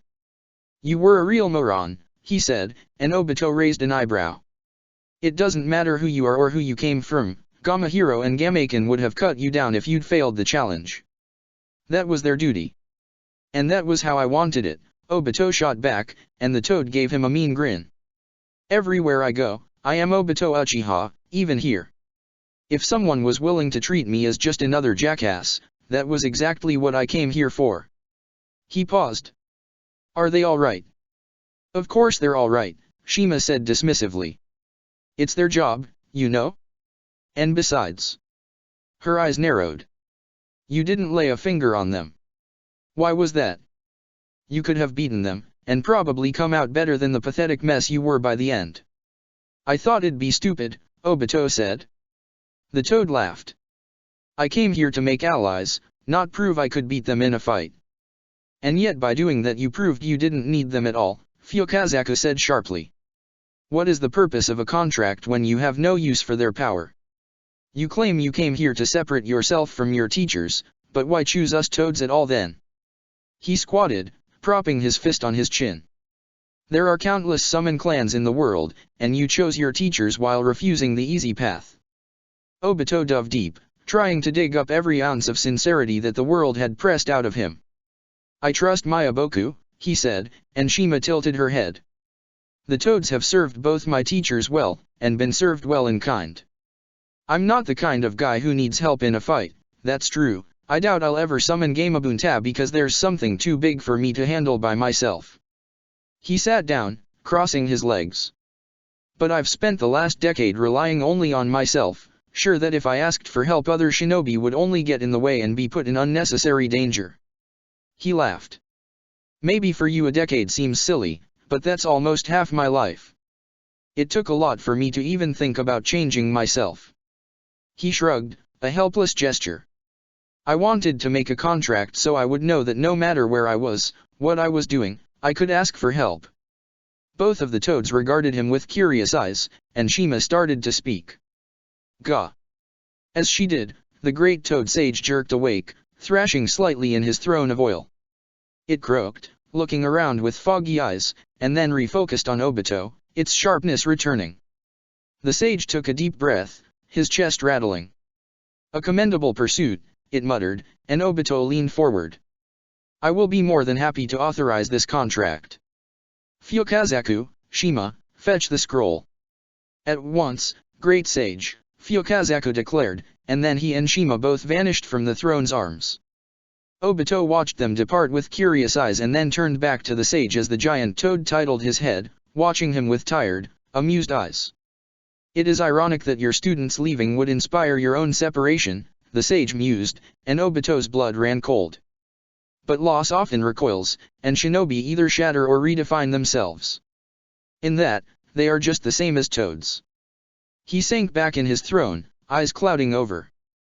Jiraiya has created interesting men. What do you mean, great elder? Obito asked, and the toad coughed. No human has produced so august a lineage, he croaked, his voice sinking deeper. The ancient was slipping back towards sleep. 3 summoners, all of tremendous power and vision, all fulcrums around which the world could pivot. 3. Obito asked, not fully understanding what the toad was saying. Including myself. Of course, the great toad sage said, lower than a whisper. His exhalations carried the hint of words, nothing more. It was as if he was muttering in his sleep. Yourself, Minato Namikaze, an angry little Yahiko. He did the same thing as you. He wheezed, a barely audible laugh. Though he defeated Gamabunta. Perhaps that will be the difference that defines your era, Obito Uchiha. He settled, all but submerged in sleep. After all, so much revolves around you, and all because of one falling stone. A falling stone. At a loss for words, Obito tried to speak and found his throat hollow. Even if he had, it would have been too late. The great toad sage was fully asleep, not even snoring, only the slight rise and fall of his chest betraying any life at all. Obito sat there alone but for the slumbering ancient for a long time, and tried to figure what the hell he could possibly be talking about. Eventually, Fukazaku and Shima returned. They carried a tremendous red scroll precariously balanced between the two of them, and let it fall to the floor of the cavern with an impressive thump right in front of Obito. He flinched, his reverie broken. The scroll rolled open as if it had a mind of its own, and Fukazaku gestured, a wet brush held in his hand. Think carefully before you sign, he said, handing the brush to Obito. Obito cocked an eyebrow at him, and the toad grinned. Even if you have the sage's consent, this will be a contract that will endure for the rest of your life. Mount Miyaboka will be your ally, but you will be its as well. Some shinobi can find splitting their loyalties difficult. Obito leaned forward and considered the scroll. He had a fresh page, a fresh start. He began tracing his name in long, thick strokes of the brush. I won't, he said, and Shima chuckled. But I do have a question. A question? She asked, and Fukazaku gave a quizzical grunt as well. So late. Not about this, Obito said, finishing the final stroke of his family name. He said something, he continued, gesturing to the snoring ancient toad, about a falling stone. It didn't make any sense to me. That's all. Fukazaku didn't have lips, but he pursed his mouth the same way a human would. The great sage does not always make sense. That is part of his wisdom, but also a curse. He's been blessed with a gift for prophecy, Shima croaked. He sees things that were, are, will be, could have been. She blinked, piercing Obito with a peculiar look. He gazes into the river of the future and past and sees the current, but little else. It produces more torment than anything else. Huh. Obito didn't know what to say to that. Prophecy was out of his wheelhouse. He didn't believe in fate, because the idea of some things being destined to happen was far too cruel for even a shinobi to consider. Or at least, he thought that was how it should be. But there were only so many ways the world could go. It made sense to him that something so old could see what had come before and predict what would come after. Does Sensei know that? Of course, Fukazaku said. Both of them. He narrowed his eyes. Little Jiraiya is one of the few humans the great sage has given a direct prophecy, you know. Oh? What about? Obito asked, feeling a guileless curiosity bubble up. The toad laughed. He was told that one of his students would save the world.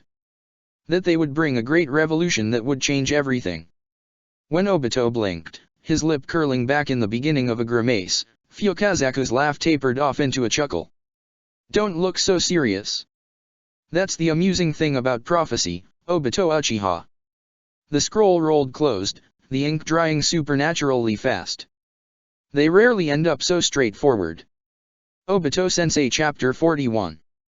Here's your first and final test. About a month after Obito returned from Mount Miyaboku, Naruto was sitting in a sterilized room with a dead fish in his hands. He looked up at Kabuto Yakushi with a frown, and the older boy shrugged. That one happens a lot, he said, his tone nothing but kind, and Naruto couldn't help but grimace. Clots are always tricky. I hate that, he said, looking down at the fish. It was a large trout caught right out of Keiko Lake, the huge lake that surrounded Omegakure, and it had a long, clean cut running the length of its stomach. Some of its blood had stained his hands. Everything else I've ever worked on, if I messed up I'd just be tired, or a little beat up. He grit his teeth. I hate that if I mess up the fish dies. Don't worry about it too much, Kabuto said as he took the fish from him. These are loaned out anyway. They go straight to the market one way or another, it's just a matter of whether they get eaten today or tomorrow in the end. That didn't make Naruto feel better at all. He had been working with Kabuto and his mother Nono for months now, trying to wrap his head around medical jutsu, and it felt like for every step he took forward he got pushed back another. Kabuto had trained him how to control his chakra to a finer degree than he'd imagined. Even after learning the Raise-Non, he could separate milk and water down to the last molecule now, and had taken to probing other people's bodies with enough skill that even Nono had been surprised. She'd told him he was a natural in combining different chakras, which was apparently a rare skill. Naruto was good at receiving compliments. Actually, he loved receiving compliments, so that hadn't bothered him. He'd always taken his own skills for granted. He didn't know or care if it was natural talent or having two parents who were so far beyond normal he hadn't understood the concept until a ways into the academy, but he'd always been able to master something when he put his mind to it. Even a secret A-rank jutsu. That had only taken him 4 months? But it had been almost as long as that now and he still felt no closer to really understanding Iraya jutsu. Naruto didn't think he had any illusions. All his previous accomplishments had been just from bettering himself. If it was just learning another ninjutsu, he was sure he would be done months ago. But with medical jutsu, it wasn't just about knowing yourself, you had to know what you were working with. Naruto had read more in the last 2 months than he had in his whole life prior, which wasn't saying a lot but was definitely part of the difficulty. Kabuto had explained to him back during the Chunin exam that you needed to know everything about the natural healing process or else things could go really wrong, and he hadn't been exaggerating. A couple of the fish Naruto had worked on were proof of that. His head was always swimming with medical and physiological terminology. He went to bed muttering about tendons and woke up stuck on the chakra system that twined through his whole body like a mirror to every organ. He couldn't even brush his teeth anymore without thinking about the complexity of his tongue, how ridiculously developed and delicate everything about his mouth was. Rain had opened up a bunch of new worlds to him, and how crazy the body was just one more to try and understand. But it was frustrating. It didn't come to him naturally, and that bothered him. So did the fact that it bothered him at all. Was he that spoiled? He slumped forward, head resting on his crossed arms, and groaned. How long did it take you? He asked, and Kabuto shrugged. To start saving the fish? A couple months, the older boy said, and Naruto groaned again. Trust me, I get it. I don't want to take a couple months, he said, standing up and glancing at the fish. He'd given it an embolism when he'd tried to seal the laceration in its stomach. He'd known right away when he'd messed up, the blood clotting too quickly and continuing to circulate through the system. Kabuto had told him before that it wasn't that simple to hurt shinobi with Iraya Jutsu, not that he ever would, since their bodies were well trained to fight off foreign chakra. Being a ninja was like a lifelong series of vaccinations in that respect. But for a dumb flopping fish, or a civilian with an untrained chakra system. Bloop, blood in the brain, dead. It made Naruto feel a little sick. Dying was one thing, but dying in such an innocuous way made him uncomfortable. Can we get something to eat? He asked, before amending the thought. Not fish. I want to give it another shot after a break, if that's all right. No problem, Kabuto said, standing up. They'd stayed late at the hospital, one of the many scattered throughout Rain. This one was called the Ward of Our Immaculate Lady, which was apparently some local goddess. Naruto had never really cared about that sort of stuff, but the name was cool. It was apparently the only one run by actual natives of Rain, the people who'd lived here before the Land of Rain had been founded by people from up north. So far as Naruto could tell, they were pretty much the same as everyone else in the 5 nations. 6 nations, he internally reminded himself. It was hard to change your habits, but Rain was good at erosion. He was getting better at it. We'll come back after, Kabuto said. So what are you thinking? Noodles? Karen knows a great ramen place. That'd work. Naruto brightened up a little, trying to forget the dead fish. I wanted to talk with her anyway, maybe we can all go. Oh. Kabuto said, a mischievous glint in his eye. About that fuinjutsu you guys were discussing. Yeah. Naruto shrugged. I mean, if she's like my mom. I mean, I don't know if she is, but that'd be cool, right? Very cool, Kabuto said with a smile. We'll drop by her place then. They left the sterile room and the fish behind, but Naruto couldn't forget its flat, dead eyes. ####. 37 days after that, in the very same room, Naruto saved the fish. It flopped in his hands, struggling to breathe, and he tried to show off by oxygenating its blood as soon as the laceration on its stomach was healed. He immediately realized it wasn't a good idea, and to his relief the fish's heart only missed a beat before it kept gasping and flapping, searching for water that wasn't there. He gave Kabuto a grin that might have been a little too smug for its own good, and the boy smiled back, still all sincerity. Very good. He said, sweeping the fish off the table and into a little bucket. He gave it a moment to swim about and orient itself before running his hand across its back, sparkling green chakra running through the water like an aurora borealis. Actually, very good, Naruto. Heart rate is great, and it won't even scar. He grinned, a little meaner. You didn't cheat, did you? As if. Naruto said. He was sweating a bit, even if it had just been a fish, he'd still been putting in his best. How the hell am I gonna help anyone if I cheated on my medical exams? It's a good point, Kabuto said with a laugh, but you'd be surprised. Some people are just desperate to succeed, not to do good. He leaned against the table. But you're different. You always have been, I guess. That's why you came here. I guess so, Naruto said. He shifted, his hands feeling empty. Keep busy, get stronger. That's the only way home. Well, I don't want to sound like a weirdo, but what's next? For that, we'll want to talk to my mother, Kabuto said. He scratched his chin, looking uncertain for the first time in a while.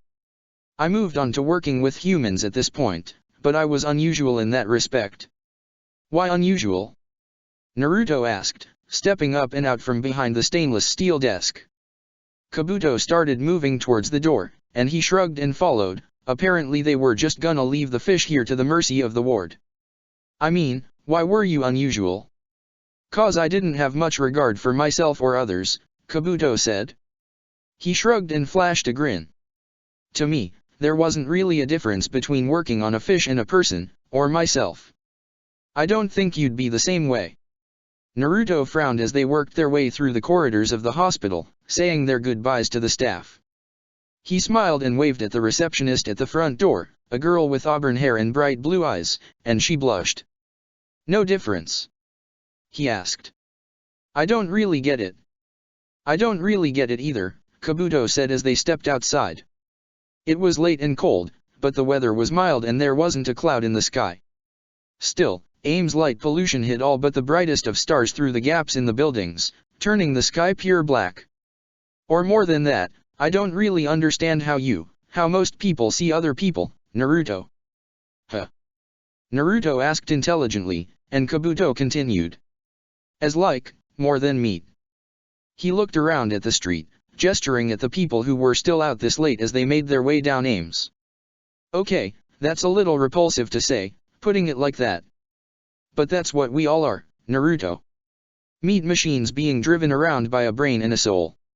Mother told me that level of dissociation helped me succeed with Iraya Jutsu. He smiled. I'm not like you. I don't have your natural talent, you know. I don't think I could ever learn something like the Raise-Non so easily. But medical jutsu was simple for me because of that. Even on myself, like at the exam. All you're doing is fixing a machine. I think that's a little over my head, Naruto said, trying not to overthink what his friend had just said. Kabuto said strange stuff sometimes, but meat machine hadn't been a part of his vocabulary before, or Naruto's for that matter. And if that's the way you think, how come you don't like hurting people? Wouldn't that just be, beating up the meat? Kabuto tilted his head. Well, because people don't like getting hurt. And it's their body, after all, so they should get a say in it. And with medical jutsu. He pursed his lips. It's like killing someone with a shovel, I guess. It's the wrong tool for the job. If you're going to dig a hole, grab a shovel. If you're going to kill someone, use a weapon. The same would go for ninjutsu and Iraya Jutsu. Doesn't really make sense to me, Naruto admitted. Kabuto laughed. Don't worry, it doesn't make sense to most people. He hesitated as they waited at a crosswalk for a cart covered in banners and vegetables to rumble past. I guess that's why I didn't tell you till now. I was worried you'd think I was strange. Well, I do, Naruto cheerfully admitted, and Kabuto raised an eyebrow. But I don't really care, so it doesn't matter. If it helps you with your medical jutsu, that's great. Maybe it'll help me too. Maybe, Kabuto said, stepping into the street. I wouldn't try to adopt a mindset you don't understand. It could cause issues. Naruto paused, feeling something percolating in his overwhelmed brain. I think that's the whole point, he muttered, and Kabuto looked back at him in confusion. Pardon? He asked. Naruto shook his head. Nothing. He said, pretty sure he was being honest. Let's go find your mom then. I want to get on this while I remember how to do it. ####. 40-ish days after Naruto saved his first fish and 2 days after he'd brought his first back to life from a brief death, he, Sasuke, and Sakura had another one of their illicit feeling but probably perfectly innocent meetings. They did it in a popular coffee shop off of one of the 6 main streets that ran to a megacoolers center like the spokes of a huge metal wheel, which felt appropriately mature and covered but was really sort of stifling and uncomfortably close quarters. And expensive. Naruto was getting enough missions that he didn't have to worry about money, but 80 ryo for vanilla milk with little tapioca balls in it seemed a little crazy. Sakura and Sasuke didn't say anything, so he didn't either. I heard you moved on from fish, Naruto. Sakura told him quite cheerfully, and Naruto blinked. It was jarring to move from small talk to something real and he didn't know why. Sakura looked happy, happier than she had in a long time. Her hair had grown out even farther, long and pink past her shoulder blades, and right now she was just a tiny bit taller than him. His mom had told him once that girls grew faster than boys. He hadn't been sure if she had been messing with him or not at the time, but Sakura was definitely proof of it. Even if the proof was only an inch, for now. I did. He confirmed, trying to match her cheer. Who told you? Master Zabuza, she explained, but I'm sure he heard it from Kabuto's mom. That's exciting, right? She grew sly. I guess you were right about whining helping you out, huh? Naruto laughed, leaning back and folding his hands behind his head. Well, it still took longer than I'd have liked. But I actually brought one back to life the other day. That's what made them decide I was ready to move on. He felt his mood sink a little, and he was sure Sakura noticed it. Nono didn't want me moving on to people until I was more advanced. Something about my, I don't know, mentality was what she called it. You brought a fish back to life. Naruto would have paid a lot of money, 100 boba milks easy, to have Sakura look at him with the same kind of impressed astonishment she was now. Weird thought, he tried to shake it off and answer the question. How the heck did you do that?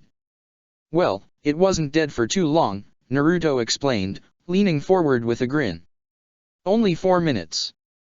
It wasn't in pieces or anything, I just had to restart its heart and keep the brain from getting damaged. So I just had to oxygenate the blood supply and manually feed the brain while I repaired the heart and jolted it back up. Sakura stared at him, and Naruto shifted. What? She's wondering if you're the real Naruto, Sasuke said, and Naruto turned to him with mock alarm. His friend had been quiet for a while. Can you imagine saying something like that a year ago? I wouldn't have known what to say, Naruto admitted, and Sasuke chuckled. But it makes sense, right? Like, the process. It makes sense. Sasuke took a sip of his water, he'd never liked sweet things. I'm impressed. Oh, he's impressed. Naruto said, rolling his eyes. Sakura giggled. And what are you so busy with, big shot? We haven't seen you in like a week. He leaned in. Come on Sasuke, I wanna know. To Naruto's surprise, Sasuke looked a little uncomfortable. I got approached, he said, for a sponsorship. A sponsorship? Naruto took a sip of his milk, and Sakura picked up the question. Do you mean for a business? She asked, and Sasuke gave a slow nod. He'd turned 14 the month before and made Chunin the month before that, and both occasions had passed without much ceremony. Sasuke had never been a big birthday guy, especially after what had happened to his family. But it had felt even more subdued than usual with just the three of them. They hadn't brought together any of their new friends, and they'd all felt the weight of time passing in a foreign country more than ever. Sakura had turned 14 the day before they'd left, Sasuke had 4 months later. If this kept up, Naruto would be next in another 3. It made everything that much more concrete and inescapable. A Megakure would always be a part of them now, no matter what. Naruto hadn't thought that 14 was that big a jump, but sitting there in the crowded coffee shop and seeing Sasuke talk about something like a sponsorship, he felt like both his friends were definitively older than him now. Bringing a fish back to life didn't feel as impressive as it should have. It was for an independent academy, he said, his teammates nodding along. AIM had an official academy run by the nation's government just like Konoha, but it also had many schools that had sprung up in the wake of so many foreign ninja immigrating to the country that taught independent specializations. Naruto figured it made sense, getting an apprenticeship in a place like a Megakure had to be chaotic, especially when new people, like him, were coming in all the time. They'd gotten privileged treatment from the Omekage for sure. They wanted me to teach older shinobi. And to put my name on the place, I guess. He shifted, looking even more uncomfortable. Maybe a little angry. They wanted an Uchiha to advertise for it. Teach older shinobi? Naruto asked with a blink, and Sakura gave him a meaningful glance. Seriously? That's crazy. Who'd the heck you impress? I dunno, but I wish I hadn't. Sasuke narrowed his eyes, giving Sakura the same kind of look she'd given Naruto. I didn't think it'd be appropriate. That's not what I'm here to do, you know. Sakura took the shift in stride like a professional. Naruto guessed that she basically was now. She was most at home and reign among them. That was probably why she'd been picked for the mission in the first place, right? I've been asking about the Akatsuki, but Haku keeps telling me I'm not ready, she said with a frown. And I don't want to seem too eager, or else they'll just keep me out longer. They want us here as long as possible so we'll be as good as permanent. She mulled over her words as Naruto felt a bizarre mix of disappointment and joy at the notion of staying. But Sasuke, I did hear you are already being considered for Jonin. And my brother? He sneered. Sakura shook her head, and Naruto was surprised his friend could have just ignored news like that. His brother must have really been on his mind, more so than usual. It's always the same story. No one has seen Fu, Itachi, or Kakuza the Immortal. Neither of them ever worked for Rain either. Sakura shifted. I think there's really only one way I'll be able to prove that though. How? Sasuke bit out. How? Naruto asked at the same time, much more innocently, and Sakura smirked. She waited for the noise of the shop to intensify as some new people came through the door and set off the bell before leaning in just slightly, everyone at the table mirroring her.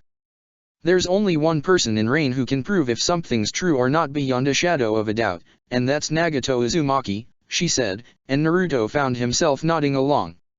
Sakura had a way of speaking now that was confident and enthralling. Sometimes he could barely remember the hesitance that had defined their time together before her match with Gaara. That jutsu he used to interrogate me makes you tell the truth, and it's a two-way street, Sakura continued. That's why it. She paused, her face twisting. Right, you guys couldn't see it, right? When they shook their heads, she grimaced. It created this giant face, like a demon, and grabbed my tongue. Well, not my tongue, I think it was my chakra, or my soul, or something. But it grabbed my tongue so I couldn't talk and ask him questions right back. You want to convince him to leave your tongue free, Sasuke said, finishing Sakura's thought before she could, and she sat back with a serious nod. He pursed his lips. That would work, if you pulled it off. But how would you convince one of the Omekage to let you ask any question you wanted, let alone about something like that? If Rain really did use my brother, maybe one of us could do it. Naruto asked. He forged ahead even as Sakura frowned. I mean, they know we were just following you, so maybe they'd be less, suspicious isn't the right word but hesitant. They'd treat us all the same, Sakura said. They are right now, anyway. Naruto had to concede that with a nod. I think that enjoining the Akatsuki could happen at the same time, she said, tapping a finger against the wooden table. Naruto noticed that, for the first time he could remember, her nails were painted. They were the same shade as her hair, bright on her slender fingers. I think at that point, I'd be trusted enough that I could reveal the full mission, and use that as leverage, Sakura continued. Now, Sasuke was nodding too. I could tell them that I could inform the Hokage that I had the highest proof that Rain didn't have the Nanabi, and that a Yamanaka could confirm it. Then, suspicion would move from Rain to Itachi, like it should, and they would be in less danger. It could even become a joint venture to hunt him down, to prove their sincerity. Unless they want people to think they have the Nanabi no matter what. Or they do have few. And what if they just said no? Naruto asked, and Sakura smiled sadly. Anything like that would prove that they did, or that they wanted us to think that badly enough that it didn't matter either way, she said. Either way, the mission would be accomplished. I think it's our best bet. What do you guys think? It's simple, which is good, Sasuke said. And they trust you, Sakura, which will help. He crossed his arms. But it still relies on you getting into the Akatsuki. And right away might be too fast. You may have to wait longer. I will, Sakura said, mirroring him. I'll do whatever it takes. And if we had to wait, we could. She smiled. We already have plenty of practice. ####. On a sunny day in early October, just a week before his birthday, Naruto was told he'd be going to the border with the Land of Earth. Why are you telling me? He asked, feeling the urge to pace and suppressing it. The room wasn't too large, with a couch dominating one end of it, and he felt a little trapped with only two doors, one on either side. Nono usually gives me my missions. And she'll be leading you on this one. Konan had been waiting when he'd arrived, wearing what he could only describe as a suit. It had been months since Naruto had seen any of the Omekage, but they always greeted him like it had just been yesterday. The woman was always kind, but particularly to him, Naruto thought. Even if Sakura was the reason he was here, the compliment she'd given him on that night they'd defected had been heartfelt. You and Kabuto. More people shouldn't be necessary. Okay, that's cool, but why isn't she the one telling me? Naruto asked, giving in and standing up. He wondered why 3 medics were being sent. He and Kabuto sometimes went on the same missions, but never the both of them and Nono. Konan smiled. Because Yahiko and Nagato wanted me to check in with you, she said, and Naruto frowned. Sakura and Sasuke have all been making incredible progress, and you have as well. Nono has reported that your medical jutsu has become incredibly impressive. He didn't buy it. But I'm still having trouble with people, he said. Konan conceded with a graceful nod. You're still having trouble with people, she acknowledged. Have you thought about why that is? Yeah, Naruto said, looking at his hand, seeing its anatomy laid out in his mind. No. I don't know. It's not the chakra. And I've never had a problem with responsibility. With hurting people.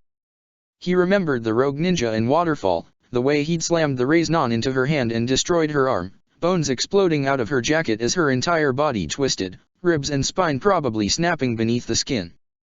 I don't get it. I can visualize everything, but as soon as I try, I just lose focus. He let out a frustrated breath. I was doing good until I wasn't. I don't know what's stopping me. I'm sorry. You're not a natural medic, Konan said, and Naruto felt his heart sink. You have cooperative chakra, just like your personality, but that's only part of the equation when it comes to Iraya Jutsu. She held up a hand, clenched it into a fist. Medical jutsu is about forcing the other person's chakra, their body itself, to follow your commands. Her smile faded.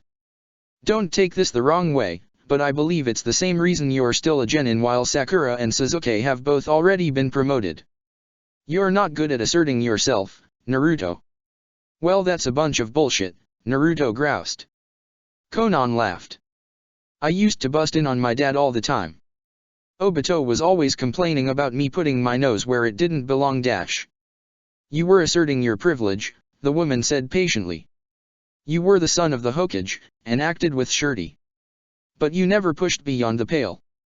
I bet the most you ever went against anyone's wishes was coming here, and that was because you didn't want Sakura to be alone. And here, you're just another shinobi. She crossed her arms. You can heal yourself, right? Of course, Naruto said. That had been the first thing he'd tried when he'd started having trouble months ago, and it had only made his frustration more acute. Because it's your own body.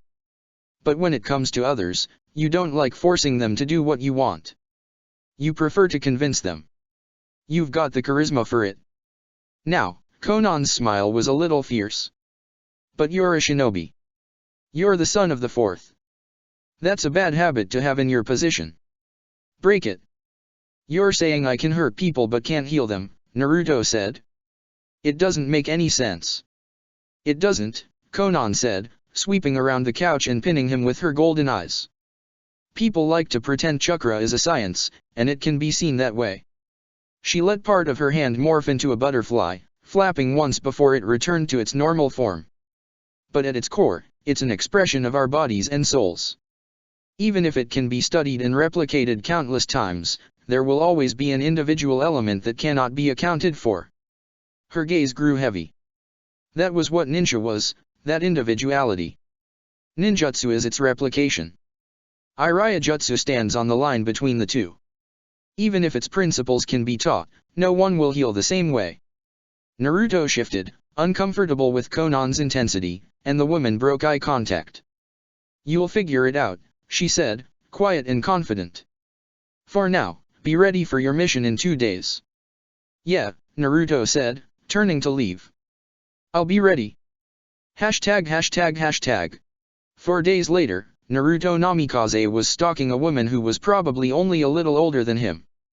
The woman didn't look like a thief, Naruto thought as he sidled through the crowds congregating around the bright pinstripe tables. She had none of the nervous energy that he associated with people who stole, even habitually. She was just slouched over at a colored table on the other side of the room, looking bored and smoking a cigarette held between her slender fingers. Sure, that's her. He muttered, trying not to stick out even though that was impossible.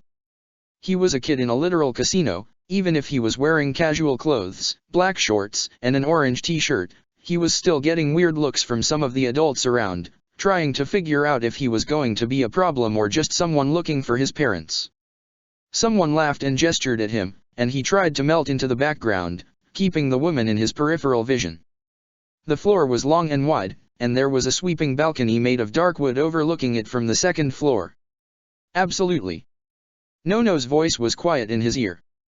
The radio piece he'd been given was smaller than anything he'd seen in Konoha, but its battery apparently ran out quickly.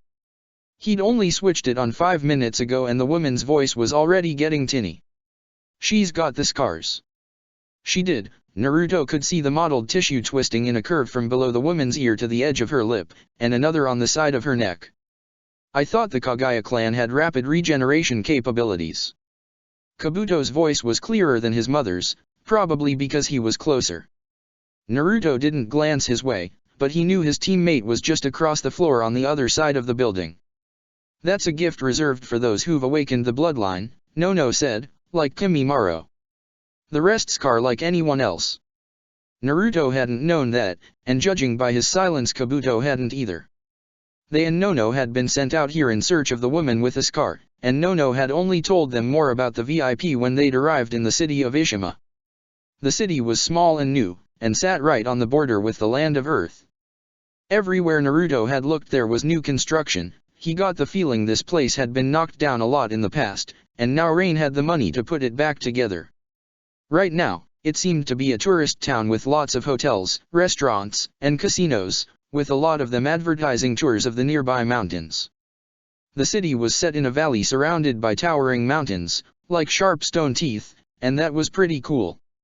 It did make Naruto think of being inside the mouth of a giant monster though, which was less cool. When Kabuto had started asking around about a woman with obvious scars, they'd been directed to this casino. Naruto hadn't caught the name, but Kabuto had laughed at it. The woman was Kagami Kagaya, apparently a part of the same clan that Commander Kimimaro was. As Naruto had been told, most of them were dead now, but there were still some left and she was one of them. The fact that Konan had given them this mission herself meant that the Akatsuki were interested in her, since she was related to the commander. Naruto felt that was a no-brainer.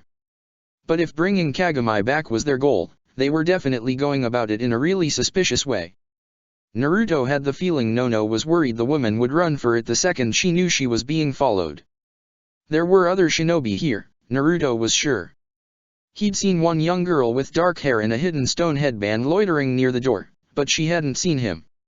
He felt like he was getting better at not sticking out ever since he'd come to Rain, or maybe that was just because it had always been impossible back home. He was taller now, he was less than a week from turning 14. Maybe even people back home wouldn't recognize him right away now. Had it already been that long? Naruto. He straightened up at Nono's tone. She was somewhere on the second floor, keeping watch over him. Make the approach. Kabuto will back you up. We don't know if Kagami will want to return with us or not, so just get a feel for her. So what, just say hi. He muttered, and he heard Nono laugh. Charm her, the woman suggested coyly. Naruto shrugged and started moving in, picking his way through the crowd. He tried to approach from an angle that would let the woman see him coming, but if she did see him coming she didn't react. She just kept smoking her cigarette and said something to the man in a suit manning her table. He pulled a contraption on the side and a ball began spinning around the colored wheel in the center. It stopped after a second, settling into a depression. Whatever the result was, it wasn't good for Kagami. She grimaced and pushed a large pile of her chips towards the dealer. There were others at the table, mostly older men, and one of them let out a hearty laugh. Naruto drew closer from the side and the woman finally turned to acknowledge him, her cigarette drooping from her lips. Geez, she said, clicking her tongue. He wondered how she did that without dropping the cigarette. Now that she was facing him head-on, he could see the scar on the side of her face wasn't the only one. There were other smaller ones dotting her cheeks, and more gathered around her clavicle, all thin and pale. She wore a deeply cut dress that revealed them without shame. Not having a good day? Naruto asked, And Kagami laughed. Even worse now. Are you even old enough to be allowed in here? She asked. Naruto shrugged. No one stopped me from coming in, he said, peering over the table. Everyone else there was regarding him carefully. He had the Nation of Rain's Hitai tied around his right bicep, and he saw one of the men recognize it, his eyes flickering with vague concern.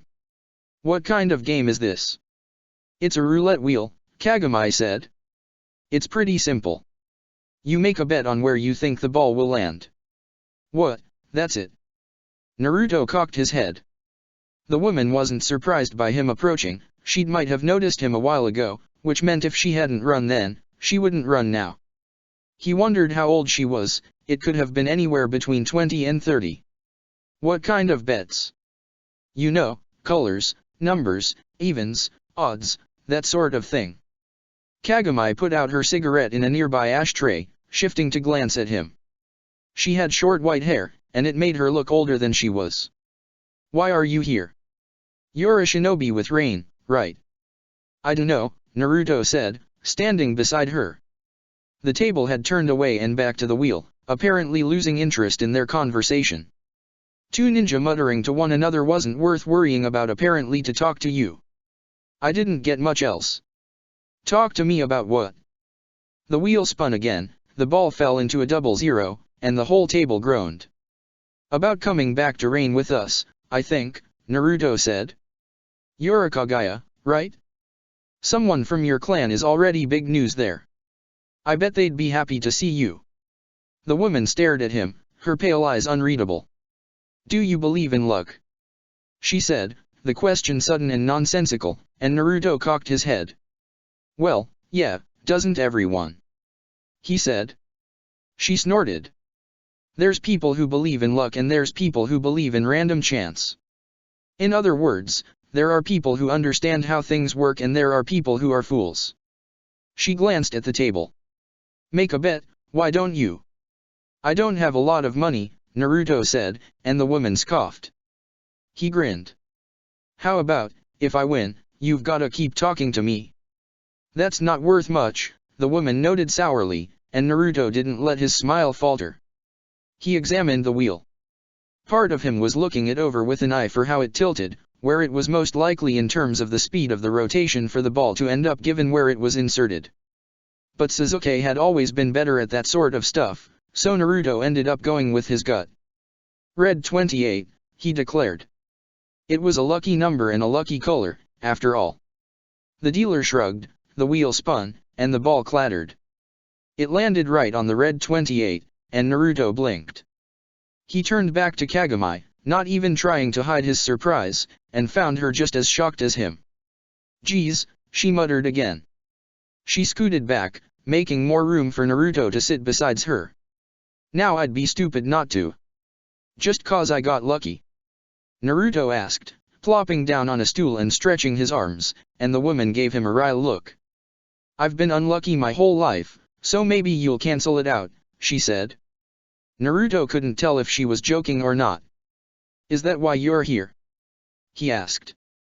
And if you're unlucky, I don't think you should be gambling, he continued with a frown. Kagami laughed, a rough sound. Gambling isn't about luck. She glanced at the table. Usually, she amended. It's about playing the odds. As for why I'm here, they really didn't tell you jack, huh? She cupped her chin in one palm. Or maybe Rain just heard a rumor and sent you off. That might be it, Naruto admitted with a shrug. He could see Kabuto checking on him from across the room, and smiled at both Kagami and his teammate. But we did hear that you stole something from the hidden stone. Stole something? The woman said with amusement. If that's what you heard, it's backward. They're the ones who stole from me. What do you mean? Naruto asked. Kagami shook her head. It doesn't really matter, she said, nodding up towards one of the raised galleries. They're probably just going to drag me back anyway. I was lucky to make it this side of the border. Naruto followed her line of sight and found who she was looking at. It was the girl from Stone, the one with dark hair and darker eyes. She was watching the both of them, he realized, leaning against the railing and taking in the whole casino. She's from Stone, Kagami said, looking back at the table. I'm sure you can tell. She's been following me for a while, her and some others, but she's the only one I've seen. They didn't stop me from leaving the country, but now that you guys are here, they're probably going to make their move. Why wouldn't they stop you? Naruto asked, his face screwing up. The woman shrugged. Most likely they were worried about me getting hurt. But now they won't have a choice. She sighed. Morons. Do you know who she is? Naruto asked after a second. He could see Kabuto starting to make his way over to him from across the room, apparently drawn by the revelation of the stone shinobi. He was sure he and Nono could hear the whole conversation. No, Kagami said, looking irritated. Some kid. Does it matter? I guess not, Naruto admitted. But we might have to talk to her. A name might have helped, you know. Kagami gave him a strange look, and Naruto cocked his head and smiled uncertainly. Her pale eyes narrowed. You said there was another Kaguya in Rain, she said, and Naruto nodded. He could tell the stone girl was watching him. He hoped Nono was doing something about it. What's their name? Kimimaro, he said. Kagami laughed. Figures. She noticed his confused look. That guy was the first in a generation to fully awaken the Shikatsu Myaku. He was the reason the clan got themselves killed, they were so excited for him. She reached for the cigarette she'd left in the ashtray, and then thought better of it. Bunch of morons. But you were okay? Naruto asked, and Kagami cocked her head. If your clan had something happen to them. I was defective, the woman sneered. I wasn't around for that shit show. Okay. Naruto said slowly, realizing he'd stepped into something way beyond what he was ready to talk about. Well. I guess that was kinda lucky, huh? Kagami froze. Naruto realized he'd said the wrong thing. Everyone else at the table drew back a little, sensing the tension and trying to distract themselves with louder conversations with one another. The dealer was starting to look irritated, probably getting ready to push them somewhere else. You really don't understand, the woman eventually said with a sneer. I bet you're the kind of kid who grew up with a silver spoon shoved down your throat, huh? Hey. Naruto held up his hands. That's not what I dash. The Kaguya were a pack of lunatics, the woman said, slowly turning on him with smoldering gray eyes. They were convinced they were the sole inheritors of the world, and that it was every other ninja's duty to die. They made the women bear countless children in the hopes that one would manifest the bloodline, and the ones that failed were treated like scum for not getting lucky. Her hand shot out, grabbing Naruto by the collar, and he frowned back at her snarling face. Or worse, the ones like me dash. Let go of me, Naruto declared, trying not to bare his teeth, and he knocked Kagami's hands from his shirt with a single quick strike. Her hands were delicate, he felt from just a touch, the bones thin. If he'd hit too hard, he might even have broken them. She withdrew in obvious pain, and he felt an immediate stab of guilt. Sorry. I didn't mean to dash. You acted without thinking, like all ninja, Kagami hissed, curling back in her chair. She was obviously afraid of him now, and the guilt in Naruto's chest threatened to choke him. I saw you making yourself obvious, trying to act friendly, but this was always how it was going to be. You came here to drag me back to more people who want to use me. Just like my clan, just like Stone. Rain is exactly the same as the rest. Naruto was forced to step back, as if the woman's words were a physical blow, but before he could say anything Kabuto was there, gently taking hold of Kagami's shoulder. The woman flinched away. Now, everyone else at the table was studiously ignoring them. Ninja business, Naruto was sure they were thinking. No reason to get involved, better to stay a bystander. He felt nauseous. Ma'am, Kabuto said respectfully, and Kagami snorted at the appellation. Please don't misunderstand the situation. If you wish to return to Stone instead, we'll be happy to let them take you. To that, Kagami didn't say a thing. Kabuto looked over her shoulder at Naruto. Naruto, Mother is keeping an eye out for the other Stone Shinobi. While she's doing that, she wants you to approach the other. I'll stay with Kagami. He ran his hand lightly over her wrist, chakra flaring for an instant, and the woman blinked, her bruised wrist healed in an instant. Find out if we can negotiate. The village has given us as much credit as necessary to resolve any situations like this. So Konan had known this was a possibility.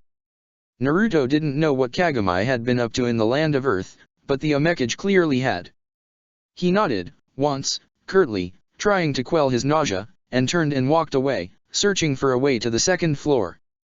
There were several winding spiral staircases of beautiful redwood that twined their way up various pillars to the balconies above, and he went up the nearest one, brushing past people and eliciting a rude remark from an older woman. The girl from the hidden stone didn't move as he approached. She glanced at him, and then looked back to Kagami, keeping her face blank. Naruto stopped alongside her and leaned onto the balcony, his arms crossed and his chin resting on them. To anyone else, they would have looked like two kids just hanging out. She was a little younger than him though, maybe 12 or even 11. He wondered if Stone was graduating kids earlier than Konoha was. "Hey," he asked. She still didn't move. "What's your name?" The girl looked over at him, and Naruto smiled. Her facade broke. Even if she tried to hide it, her lip twitched a little, a return smile ending before it could begin. "Tamako," she said flatly, regaining her cool. "And I probably shouldn't be talking to you." "Why?" Naruto asked. "Just cause I'm from Rain." "Just cause you're from Rain," she confirmed. "We were told not to talk to you guys." "Well, we can be pretty persuasive," Naruto said with a grin. Tamako rolled her eyes, and Naruto snorted. "You guys are after Kagami too, right?" "My, teacher's hoping we can figure something out. We don't want to fight or anything like that." He tripped over Nono's title. He'd never really called her that before, even if it was accurate. "She belongs to the hidden stone," Tamako said, trying to sound much older than she was. "She can't leave just because she doesn't like it anymore." Naruto frowned. "Well, I don't think someone can belong to a village," he said, a little offended on Kagami's behalf. "If she doesn't want to stay there, why should she?" "Because she agreed to," Tamako said, and Naruto was all of the sudden very aware of the difference 2 or 3 years could be. "But you're from Rain. You guys don't understand loyalty. You shouldn't assume things like that," Naruto said with a frown. "First off, it's kinda rude, second off, we can totally grab her and run if we want.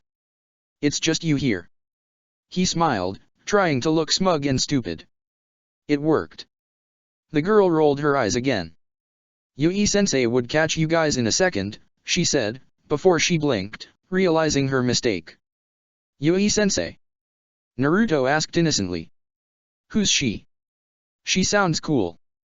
"None of your business," the girl grumbled, turning back to look over the balcony. Naruto laughed. "Well, I mean, how much do you think your village would want for Kagami?" he asked, trying not to think about bartering over a person. Tamako blew a raspberry in response. "Come on, be serious. 100,000 ryo." The girl looked over at him in obvious disbelief, and he raised his eyebrows.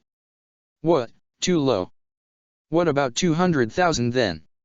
"She's worth more than money," Tamako said slowly, like she was talking to a toddler, and Naruto felt a faint flush of anger creep up his neck. "Is that really how Rain Ninja think? That you can just buy someone?" She gave him a pitying look, obviously stolen from an adult. "Is that how they got you? Or were you born there, too dumb to see what was around you?" "Nah," Naruto said, trying to defuse his own anger. "I just liked the weather." Again, Tamako barely managed to control her smile. "Forget it then," she said, sinking into her folded arms. "If you want to take Kagami, feel free to try. We'll stop you." She sighed. "She's not even a real ninja, so don't imagine she's going to help you or anything." "I don't really want to fight you," Naruto said, mirroring her posture. "You're just a kid." "You're just a kid," Tamako shot back. "What are you, 12? What are you, 10? Naruto jabbed, and the girl went red. "I'm 11. She declared, obviously proud of the fact, and Naruto laughed. "Well, I'ma be 14 next week, so you're a kid and I'm a teenager," he said, enunciating the word. So I still don't want to fight you. You'll only be a teenager next week, Tamako sulked, and Naruto shook his head. 13, he enunciated again, and Tamako sighed. Who cares, she said in the tone of someone who didn't want to acknowledge they'd lost a dumb argument. We're both shinobi. Shouldn't that be what matters? Why should shinobi be more willing to fight than anyone else? Naruto asked. The casino was still bustling, and it looked like Kabuto had calmed down Kagami somehow. They had retreated from the table and were quietly talking near a large potted plant that looked like someone had stolen a whole tree and plopped it down in the middle of the floor. "'Cause it's our job," Tamako said, giving him a look that clearly said he was stupid, and Naruto stuck out his tongue. "It's our job to follow orders," he said. "Complete missions. No one told me to fight anyone when I came here. Just to come back with Kagami." "Well, I got told the same thing," Tamaki said quietly. "And we can't split her in half." "Gross," Naruto said with a smirk, and he finally got a laugh out of the smaller girl. "But I guess you're right about that. If we can't resolve it another way, we might have to fight." "Yeah. We might." Tamako seemed more withdrawn now, maybe he'd actually said something that had gotten through to her. Naruto hoped so, he didn't want to spend the week before his birthday beating up a younger girl. She pushed herself off the banister, and he caught a glimpse of something in her ear. An earpiece? If it was the same size as his, and so similarly short-ranged. "I didn't get your name," she said, still a little sad, still withdrawn and young, and Naruto spoke without thinking. "Naruto," he said. He spoke without thinking, and instantly regretted it. Tamako did not do anything very obvious, but any shinobi could see the way her entire body tensed and then forcibly relaxed. She blinked, subconsciously shifting just an inch away from Naruto, and glanced over at him.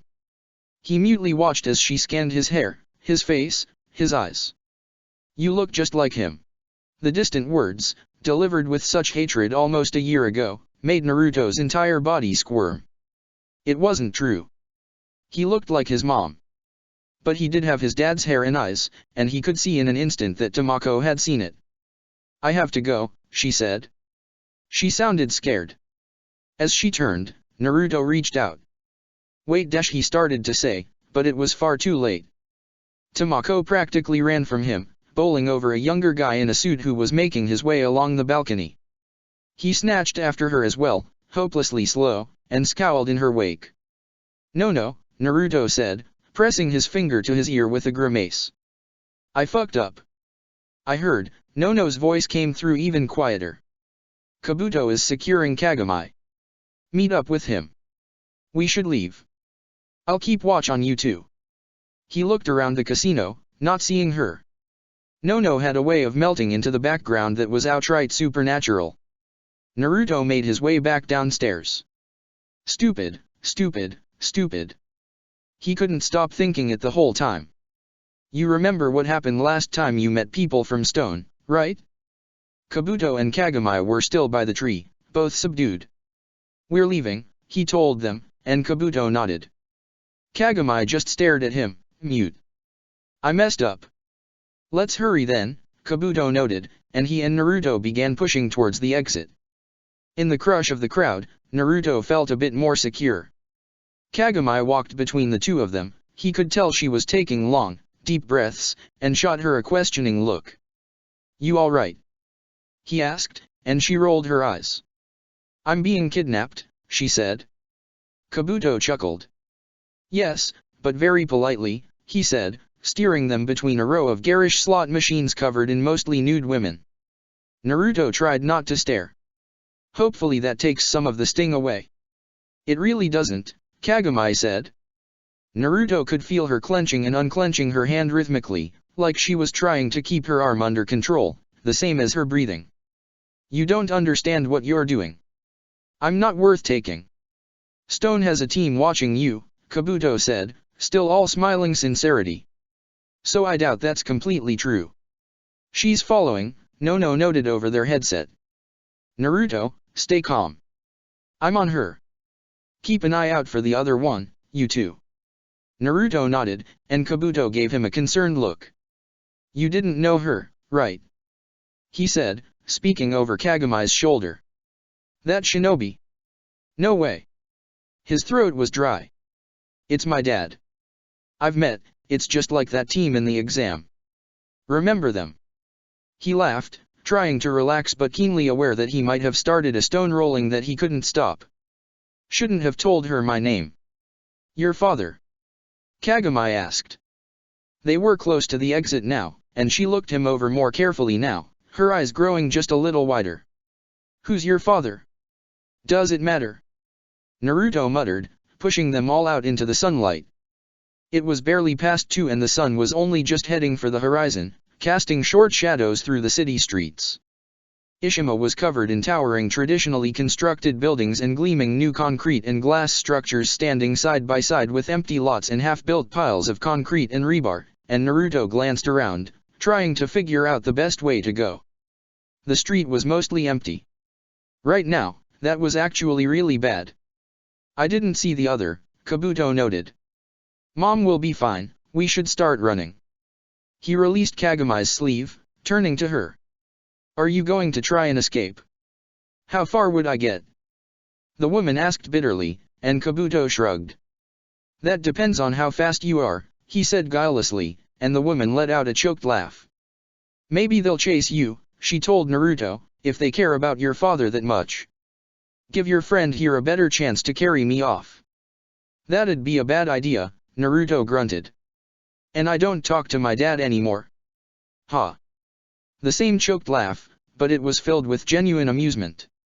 Maybe tell them that. Kagami's tone grew a little colder. But I think you know that sometimes people only care about who you're related to, don't you, Naruto? He looked back at her, and she crossed her arms. After all, you dragged me out of there without a second thought. He winced, trying not to think about the full implications of that, and as he did Nono emerged from the building. Wherever that girl's sensei is, she's well concealed. She came to Naruto and Kabuto's side, giving Kagami a brief nod. The other woman didn't return the greeting. We'll have to stick together. Because he was a VIP to the Stone Ninja now too, Naruto knew. That meant Nono had 2 people to keep an eye on. He felt dumber than ever. Any law enforcement we can inform? Kabuto asked, and Nono shook her head. None that could stop Shinobi, and AIM doesn't have any other teams in this area. She pursed her lips. Our best chance is to just run for it, and hope they're not dumb enough to chase us. The closer we are to the village, the safer we'll be. It's only a day from here. But once we leave the city, Naruto said, trailing off. Precisely. They won't have any reason not to engage us, Nono confirmed. So let's go, now, before they have time to think about it. We've had plenty of time. Nono stiffened and turned, and Naruto turned with her, looking across the nearly empty street. There was a building under construction across from the casino, probably yet another future hotel, a concrete and steel skeleton more than 10 stories tall, with nothing but floors put in yet. Standing on the 3rd story, staring down at them with her arms at her sides, was a woman with deep purple hair held in a long ponytail. She wore a dark red hoodie and black pants, and had a stone hitite wrapped around her left bicep. She was staring down at all of them with her face twisted in obvious hatred. No, Naruto realized, not at all of them. Just at him. A chill ran from the bottom of his feet to the top of his head. Kabuto looked around, his face placid, and Naruto followed his gaze. There were 3 more shinobi, he saw, each at an exit to the intersection. Tamako, the girl he'd talked to, and 2 more boys, one tall and grim with a shock of red hair and the other short and unremarkable. They all looked younger than Naruto, but the way they'd set themselves up around them without attracting any attention showed some skill. Take some more then, Nono called up. Naruto watched as a couple of the people who'd staggered out of the casino with them decided that literally anywhere else would be a better place to be. They didn't seem surprised, just in a hurry. Was this how the borders were in Rain? Did Shinobi from Stone do this sort of thing often? Or just for him? Rain and Stone have no quarrel, she continued, and the woman on the building, who Naruto had no doubt was the Yui sensei that Tamako had mentioned, laughed. You're right. She said. But you're trying to take something that belongs to us, so we're about to have one. Her face twisted. And even worse, you brought him to do it. The Omekage must be even bigger idiots than we thought. Naruto moved to speak and Nono shut him up with a single curt wave of her hand. Kagami has the freedom to leave the land of Earth, she said. Naruto was sure he could hear Yui's teeth grinding. You have no business stopping her. You don't want to cause an international incident, do you? We're not going to stop her, Yui said. She smiled, her dark eyes crinkling up. We're going to kill Naruto Namikaze, and we're going to politely convince her to return with us before something that ugly happens to the rest of her new friends. She squatted, hands hanging over the edge of the building. Isn't that right, Kagami Kagaya? Naruto narrowed his eyes, his heart speeding up. Yui had kunai hanging from each finger, 8 in total that had suddenly appeared as if by magic, but the knives alone didn't interest him. Each was covered in a thick whirling script, and worked into the very metal of the blades. Jutsu formula, and complicated enough that it would take a day's worth of work for just a single knife, he was sure. He couldn't make out their designs from this distance, but they all swirled with a uniform spiral, converging on a single point at the tip of the blade. Kagami lowered her head, her breathing speeding up. She looked like she was on the edge of a panic attack. Nono sighed, turning to Naruto while keeping her eye on Yui. Naruto, she said, and he looked up at her.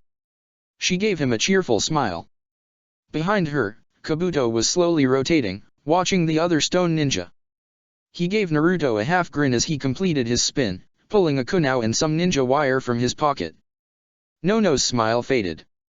Get ready to run, okay? And then everyone moved at once. Obito Sensei Chapter 42. A Shinobi is Hatred. Naruto and Kabuto went the same direction, carrying Kagami between them like a heavy package. The girl had gone limp, her breathing uncontrolled and rapid, and she dragged them a little as they broke into a sprint. Naruto only had to glance at his friend to know that he was thinking the same thing. As they began to move, Kabuto threw out his kunai and the wire he'd spooled around it in an underhand toss. Nono hadn't followed them, she'd begun advancing towards the stone shinobi. She caught the kunai without looking and rotated it, the wire unspooling. She was going to buy them time to get out of Ishima, Naruto realized. If it came to a fight here, right in the middle of town, people could get hurt. That meant that if the stone shinobi were too stupid to realize that or too mad to care, it was their job to move first, to make sure no citizens of Rain were caught in a crossfire. All that and more passed through Naruto's mind in the blink of an eye, and then there wasn't any time for thoughts, just running. He and Kabuto both pushed themselves to full speed in an instant, tearing down the streets as people pressed themselves to the walls and the stone team chased them. Naruto looked back at the rapidly receding crosswalk. Nono had caught Tamako and thrown her across the street, but the woman, Yui, was moving right at her. He couldn't see the other two, they must have been chasing after him instead. Naruto! Kabuto shouted. I'll take her. Naruto acted on instinct, dropping Kagami. She yelped. Kabuto scooped her up in both arms before any of them could miss a step and poured on more speed, a bit of his chakra leaking out and cracking the concrete below his feet as he exploded forward. The other boy was older and taller. He could carry the woman without any issue. They flew through the streets heading east, deeper into the nation of Rain. The mountains that surrounded the city of Ishima would be the perfect place to hide, and beyond them were endless plateaus and deep valleys to get lost in. If the stone team continued to chase them into the countryside, Naruto was sure that he and Kabuto would be able to ditch them, even with Kagami as a handicap. Plus, Nono could call backup. There was no way Rain would just let Stone get away with this. Naruto chanced to glance back again after 2 minutes, when they were at the edge of the city. It was all new construction here, huge pits filled with half-built foundations and shaky-looking skeletons of buildings made of rebar and concrete. In a year this would be a big commercial district, but right now it was just a whole bunch of dirt and holes in material. Just leave me behind, Kagami muttered, and Naruto and Kabuto both glanced at her. She was bundled up in Kabuto's arms like a child, but the look on her face was utterly cold. I don't want this. So what, you want to go back to Stone? Naruto shot back as they vaulted over one of the pits, a forest of rebar beneath them, and Kagami shut her eyes tightly, looking even paler than before. "No," she said. "Not there." As they landed, she let out a long breath. "I'll just kill myself. Then they won't chase you dash." "They're chasing me, dipshit," Naruto shouted, unable to believe what he was hearing. "Don't use me as an excuse. If you wanna die that bad dash. I should never have been born."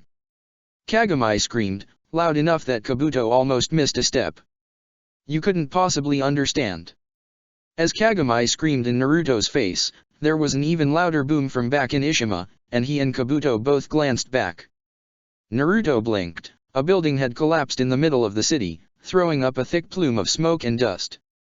He could see broken glass from nearby buildings shimmering in the air, plummeting to the street below, like razor-sharp rain. Had that been no dash? In that moment of distraction, as both Naruto and Kabuto were looking back and racing past a particularly deep pit that would probably be a hotel's ground floor one day, someone hit Naruto from his blind side, hard, and sent him flying towards Kabuto. His friend's eyes went wide, and he just had time to let out a startled crap. Before Naruto crashed into him and Kagami and sent them tumbling down the steep slope. Naruto was close behind, going head over heels. After the second rotation, he took stock of the situation and came to a screeching halt, loose gravel crumbling away beneath his feet as his chakra tried to create a secure foothold. The guy who'd hit him was already right there. He'd thrown himself headlong down the slope after Naruto, his teeth bared. It was the tall stone kid with red hair, his hitai flapping in the wind. He was young, but Naruto could already feel a bruise forming on his ribs, and that banished whatever doubt the other ninja's age grew in him. The kid threw himself into a full-body kick and Naruto ducked and spun, the both of them still sliding down the steep hill, and put the enemy above him. He punched up, trying to knock the shinobi away, and the redhead snarled and caught Naruto's fist in his, making eye contact for a moment. His eyes were bright orange and full of anger. He twisted his whole body around the punch, releasing Naruto's fist, and threw another kick. Naruto had to be a little impressed as he watched it come. The guy was obviously a taijutsu specialist. He'd caught up with them even though they were running at mostly full speed, and had hit Naruto from the side without making a sound as soon as he was distracted. If he'd led with a knife or something, that could have been really bad. For someone his age, it was super impressive. But he wasn't as fast as Rock Lee. Naruto caught the kick in the side, dropping back into the slope to lessen the impact, and locked his arm around the stone ninja's leg before the guy could realize his mistake. Chakra kept the younger ninja from even pulling his leg back. The redhead tried one tug before his eyes went wide. "Sorry," Naruto shouted, and then he spun with a roar, putting his entire body into the rotation and dragging the stone ninja along in a clean arc. They reached the bottom of the slope at the same moment Naruto completed his spin. He smashed the kid headfirst into the gravel incline, digging a clean divot through it, and then tossed him away straight into a bundled pile of steel stakes.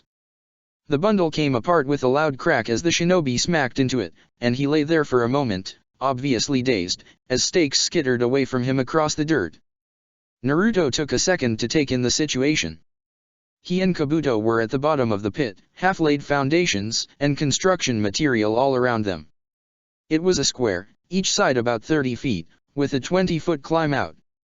The stone ninja was alone down here, but Naruto could hear more gravel shifting up above. Someone else was coming, and not able to fully conceal themselves. Probably another kid.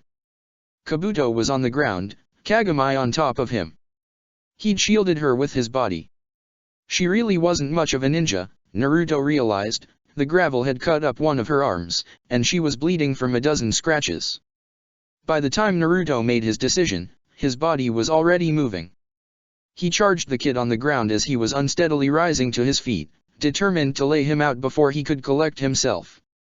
The redhead saw him coming and threw himself to the side, sliding across the dirt, but Naruto was on top of him, throwing his entire body into a brutal kick. "Takeshi!" Someone called out from above, and before Naruto's eyes the stone ninja sunk right into the ground before his kick could connect. He landed and spun, staring up towards where the voice had come from, but there was nothing up there but the sky. "Kabuto!" he called out. His friend had just made it to his feet. "They got away, into the ground. I think they've got some ninja dash." As Naruto was finishing his warning, a foot shot out from the ground and kicked him in the crotch. He wheezed, all the air knocked out of his body in an instant as the kick sent him a couple inches into the air. He was already scrambling forward when he landed, desperate to relocate. Another blow came, a punch from his peripheral vision, and he rolled out of the way. By the time he turned back to look, whoever had thrown the punch was gone. "They're coming out of the ground," Kabuto said, apparently unruffled, as he stood amidst the half-finished foundations with Kagami at his side. He had released the woman's arm, but she wasn't running or killing herself, for which Naruto was definitely grateful.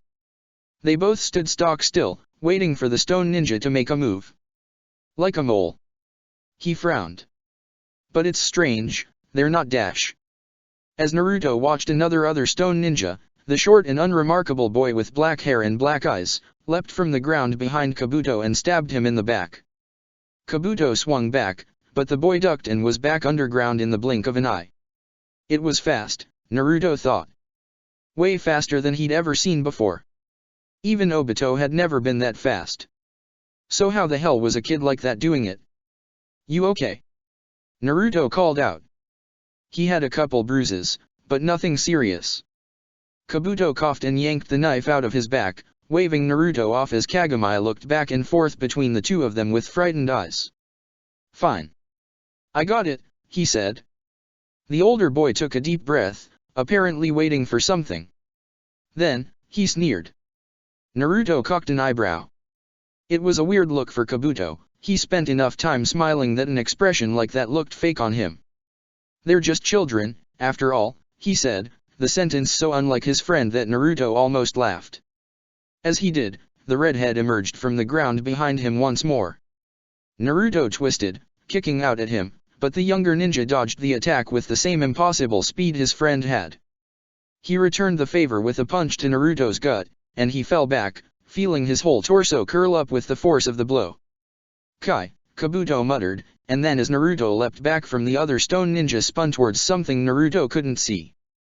"Gotcha," he said, suddenly himself again, and thrust out a hand formed into a claw. Naruto blinked, and suddenly the empty space that Kabuto had moved towards was occupied. The other, black-haired stone ninja was there, with Kabuto's hand wrapped around his throat. The kid, even smaller than the redhead that Naruto had been fighting, scrambled for another knife at his waist, but Kabuto didn't give him a chance. He pulled him in and buried a fist in the stone ninja's stomach before lifting him up. With one hand choking the kid and the other still embedded in his gut, Kabuto slammed him into the ground so hard that every loose piece of steel in the construction site jumped into the air. Naruto blinked again, not quite sure what had happened. In the same instant Kabuto had slammed the stone ninja into the ground. The other one with red hair had appeared right in front of Naruto, mid-haymaker. He was about a millisecond away from getting a black eye. Once again, his body acted before his mind could catch up. Naruto dropped, sweeping the kid's legs and completed his rotation as the ninja began to fall, focusing all the force of his spin into his right elbow. Naruto didn't see the other ninja react to the hit, he just felt their nose break as he slammed his elbow into their face with enough force to crack concrete. The ninja from stone flew backwards, tumbling across the ground and leaving a trail of blood behind him. When he came to a stop he rolled back and forth kicking his legs, hands pressed to his face as a high-pitched whine of pain emerged from his mouth. "Hideaki!" he hissed from behind his hands. "Sorry, you gotta run." "He's not going anywhere," Kabuto said conversationally, standing up and leaving the other kid, Hideaki, on the ground. Naruto panted, checking over both of them. Hideaki looked like he was completely unconscious. Kabuto hadn't held back. "That was a really impressive genjutsu you two put together. It must have taken a lot of practice." "Genjutsu? Oh, duh. That was how they'd been so fast." Naruto looked around and realized the same thing that Kabuto must have, the ground wasn't disturbed anywhere. The illusion had made it seem like the stone shinobi were tunneling beneath them, but in reality they'd just been concealing themselves until the moment they struck. The technique had ended the moment Kabuto had knocked Hideaki out. "Hey," Naruto grunted, and the redhead peeked out from under his hands. They were both smeared with blood, and Naruto felt a twinge of regret. He'd hit him really hard. "Are you Takeshi?" "Yeah," the kid said, apparently bewildered. His voice was thick and nasally, slurring his words. Why do you care? Naruto walked towards him, and Takeshi flinched. He stopped. He didn't like that reaction at all. Actually, he outright hated it. Sorry about that, he said, before frowning. But you started it. Sensei's gonna finish it, Takeshi muttered. He moved sporadically, too stunned to make real progress in any direction. You're gonna regret this. Why? Naruto demanded, taking another step forward. I didn't do a damn thing to any of you. He bent down over Takeshi, looking him over. You're not too beat up. My friend's a medic. If he fixes you up, will you guys leave? Takeshi gave him an incredulous look. What the hell are you talking about? He asked. Naruto grit his teeth. Kabuto, would you heal these guys? He asked over his shoulder, and Kabuto shrugged. If they weren't our enemies, he said, and Takeshi looked back and forth between the two of them with something like panic. It was ridiculous, Naruto thought. Why the hell was he so scared? Just because of his dad? Takeshi. Hideaki. The familiar voice came from the top of the incline and Naruto cursed, jumping back to keep both Takeshi and the slope in his line of sight. He looked up and his heart sank. Tamako was there, and the stone team's sensei, Yui. They were both staring down into the pit, assessing their teammate's condition. Tamako looked different though. The sun painfully reflected off her skin. It took Naruto a moment to realize that the girl's whole body was sheathed in something that looked like steel, even her hair. He blinked, reassessing the situation. That was either another illusion, a really impressive ninjutsu, or a bloodline limit. He'd heard about all sorts of Kekkei Genkai that could modify the body from his parents. Turning to metal wouldn't be the weirdest one. And if that was the case, that meant this team was a pretty good taijutsu guy, an advanced genjutsu specialist, someone with a bloodline limit, and whatever sort of jutsu specialist Yui was with those custom knives of hers, 3 were hanging from her fingers now. That was more than ordinary. It was no wonder they'd graduated despite their age. He wondered how it worked. It couldn't be just a steel sheath because then force would still get through and it would only be cosmetic. The girl had to be transforming or coating her organs too, and muscles, or else her body would collapse under the weight. But her eyes were normal. She watched her blink as the sun reflected off her own arm, and noticed that her eyelids were normal too. Soft tissue didn't change then. She'd blinded herself for a second with her own glare. He frowned at the realization. It was like she wasn't used to her own body. Where's Nono? Kabuto said placidly. Naruto couldn't help but admire him for staying so calm when talking about his own mother, but if he was feeling honest he was kinda the same way right now. Everything felt so distant and surreal, he honestly couldn't believe that it had come to this. She's fine, Yui called down. We have no interest in killing any shinobi of rain. Only Naruto Namikaze. Doing otherwise, well, that wouldn't be very neighborly. The woman smirked. I doubt a building being dropped on the wandering nun would do much more than slow her down, right? Naruto hadn't heard that epitaph before. Nono must have had a reputation before she went to rain if the wandering bit had any truth to it. He locked eyes with the woman, and her smirk transformed into a sneer. You trying to act brave? Yui asked, and she and Tamako began descending the slope. The younger girl was carefully keeping a neutral expression, but Naruto could see the cracks in her facade. She was worried, maybe even scared. It won't make a difference. I'm more just confused, Naruto admitted, and Kabuto laughed. He'd slowly come to Naruto's side, leaving the unconscious Hideaki on the ground. It's simple, Yui said with a sincere smile. The nation won't start a war over one dead ninja. It can't afford to. The smile vanished. Do you understand now, Namikaze? I mean, not really, Naruto said as the woman and her student reached the bottom of the pit. But you don't seem to care. Without answering, Yui and Tamako charged. Yui didn't go for Naruto, but for Kabuto at his side, she left Tamako for Naruto. He honestly wished it had been the other way around. Kabuto and Yui didn't have a moment of impact. The Yakushi wisely chose to dash to the side, drawing Yui away from Naruto and deeper into the forest of rebar in the center of the pit. But Naruto wasn't so wise. He and Tamako smashed together like two runaway horses and his whole body shook with the impact. Her steel body wasn't for show. Even though the girl was smaller than him, she was definitely not lighter, and Naruto felt a bruise begin to form where they'd clashed arms. He pushed forward, trying to overpower her, and the girl grit her teeth and shoved back, spikes of steel emerging from her skin and nearly piercing him.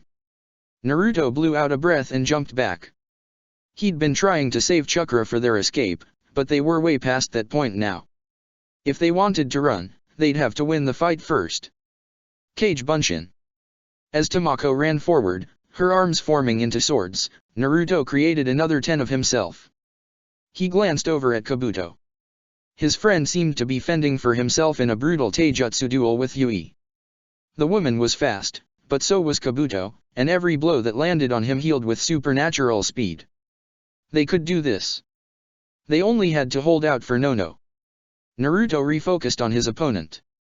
We really don't have to do this. All 11 of him yelled, and then they rushed forward, surrounding the girl. She spun, raising her sword arms as her steel-colored eyes darted back and forth.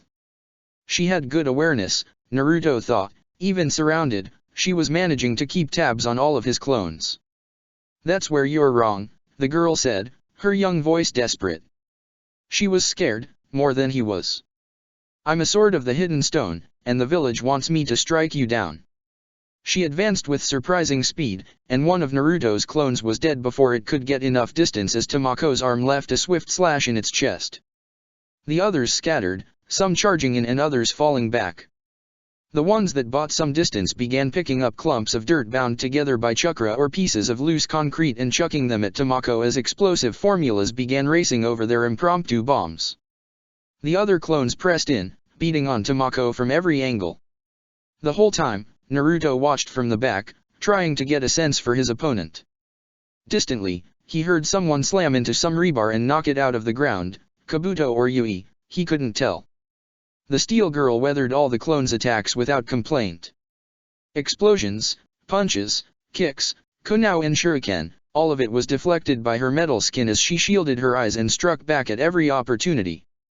Another 3 clones died before Naruto was satisfied that the younger girl was essentially invincible to small-scale stuff. That was what made him charge in himself, a screaming Rasengan forming in his hands. Tamako spun in shock as his clones dogpiled her, trying to keep her still as he closed the distance, but steel spikes erupted from her body once more and skewered them. There was an explosion of smoke, partially obscuring her form, and Naruto thrust the Rasengan forward, aiming for the girl's side. He was hoping it wouldn't kill her, but it did even less than that because both of Tamako's hands shot out of the smoke and fastened around the Rasengan itself. Naruto blinked in shock. Her hands squeezed around the spinning jutsu like a baseball, threatening to disrupt the balance of chakra and crush it out of existence. The Rasengan's violent rotation blew the smoke away, revealing Tamako standing in a wide stance and glaring directly at him. She grit her teeth and squeezed harder, and Naruto was forced to bring his other hand down to keep the Rasengan from being crushed. They both stood like that for a moment, holding their breath as they struggled over the jutsu. Naruto managed to push it an inch closer to Tamako before she locked her legs, stopping them both in their tracks. Scraps of molten metal were starting to fly off of Tamako's hands, ripped away by the Rasengan, and Naruto could see patches of bloody skin beneath. She was literally tearing her own skin off holding the jutsu back. Let go! He shouted, and Tamako gaped at him.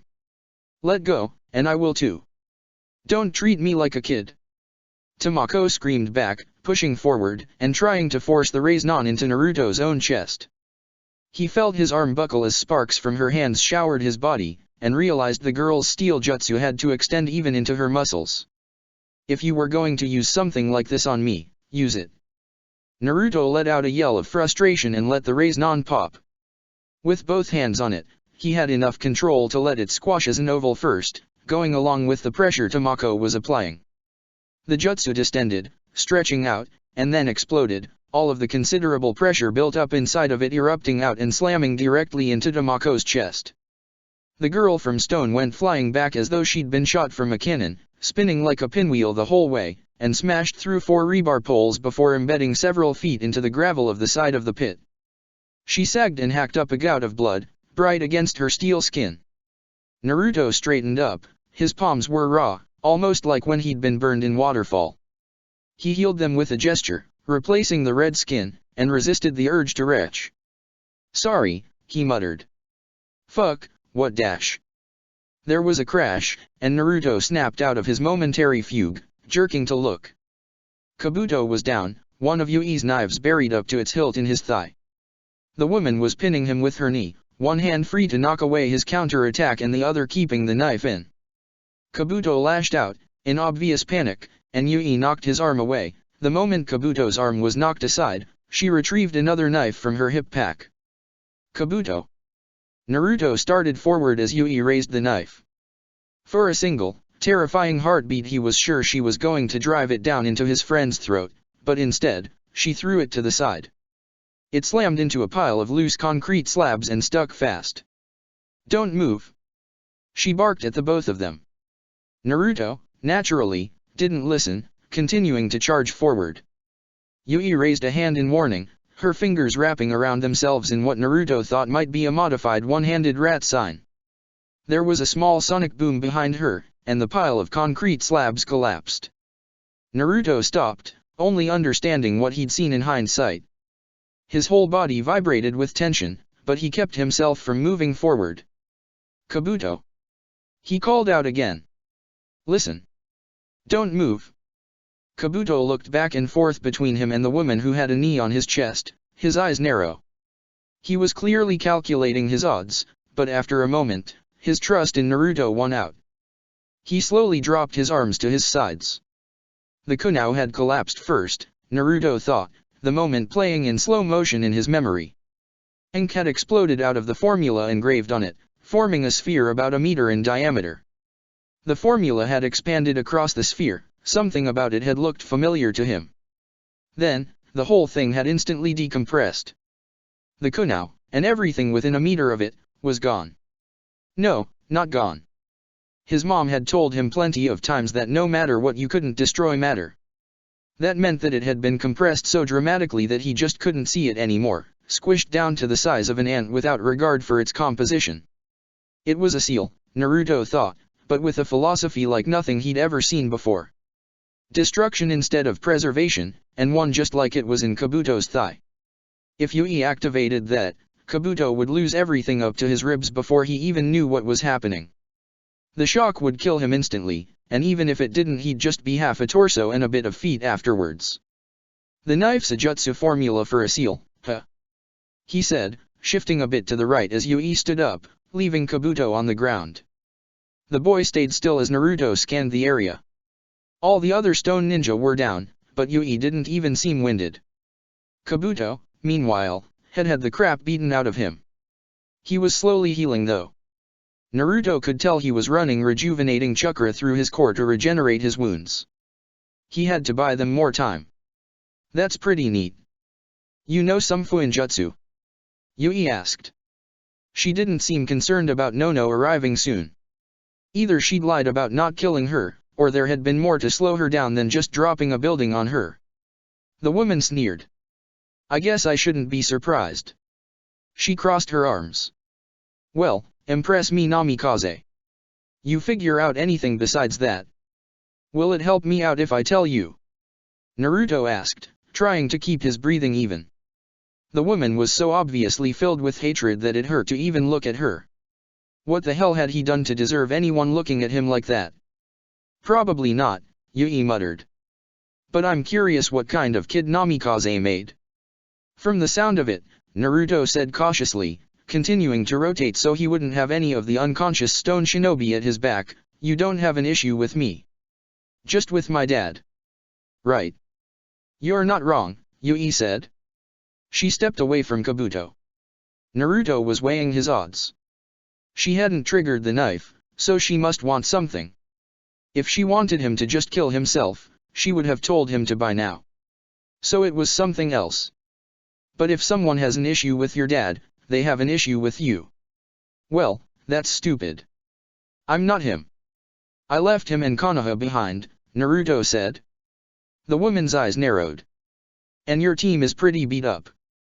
He gestured to the unconscious Hideaki, and then to Takeshi and Tamako.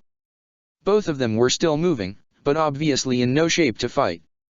Takeshi had dragged himself to Tamako's side and was feebly checking her over, bandaging her shredded hands. They're just kids, and you dragged them into this. Can't we just do this another time? That's not happening, Yui said. Then what do you want? You're not going to kill Kabuto, Naruto continued, trying to sound calm. The lady was crazy, that much was obvious. A whimper drew his attention, and he realized with a jerk that Kagami was still here, apparently forgotten by all parties. She'd propped herself up against one of the rebar poles, her arms cupped over her legs as she glared out at the shinobi fighting over her. Maybe I'll risk it. More to the point, Yui said with a smile, you can't risk it. So. She straightened up, falling into a taijutsu stance Naruto didn't recognize. Come on, son of the yellow flash. Or I'll kill your friend. Naruto began stalking forward, resigning himself to a fight and letting his anger burn away some of his fake calm. Yui had hurt Nono and Kabuto, he'd be lying to herself if he said he didn't want to return the favor. The woman smiled and moved towards him as well. Without warning, Naruto put his hands together and broke into a run. 4 more clones appeared, all of them already forming raise-nons. Yui cocked an eyebrow, speeding up as well. You say you left, she snarled, and before Naruto knew it she was among his clones. He jerked back, searching for a kunao to throw as he gained distance. She was fast, not the fake speed that her student's genjutsu had been, but actually ridiculously fast. One of his clones looked down to fight it already had a knife in its throat, and popped. But that's your father's jutsu. There was a mad scramble as Naruto's clones reoriented themselves, turning to attack Yui, but she was already going after the next. A kick snapped the other Naruto's head back, and then another knife covered in jutsu formula flew out, perfectly between the last 2 charging clones. As both clones tried to jump away it imploded, tearing their nearest arms off, and both died in an instant.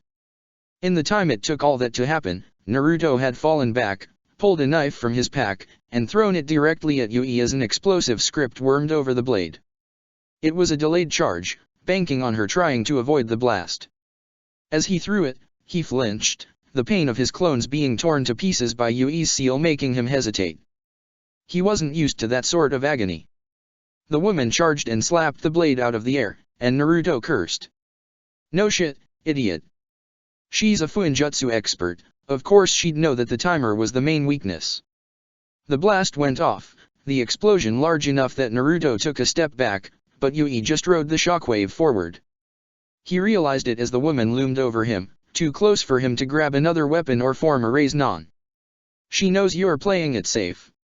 Her eyes were full of malice as she lashed out with another knife. Naruto ducked and struck out with his fist. 14 clones already, plus a bunch of raise-non. He wasn't feeling tired at all, but he'd just be wasting chakra at this point if he kept that up.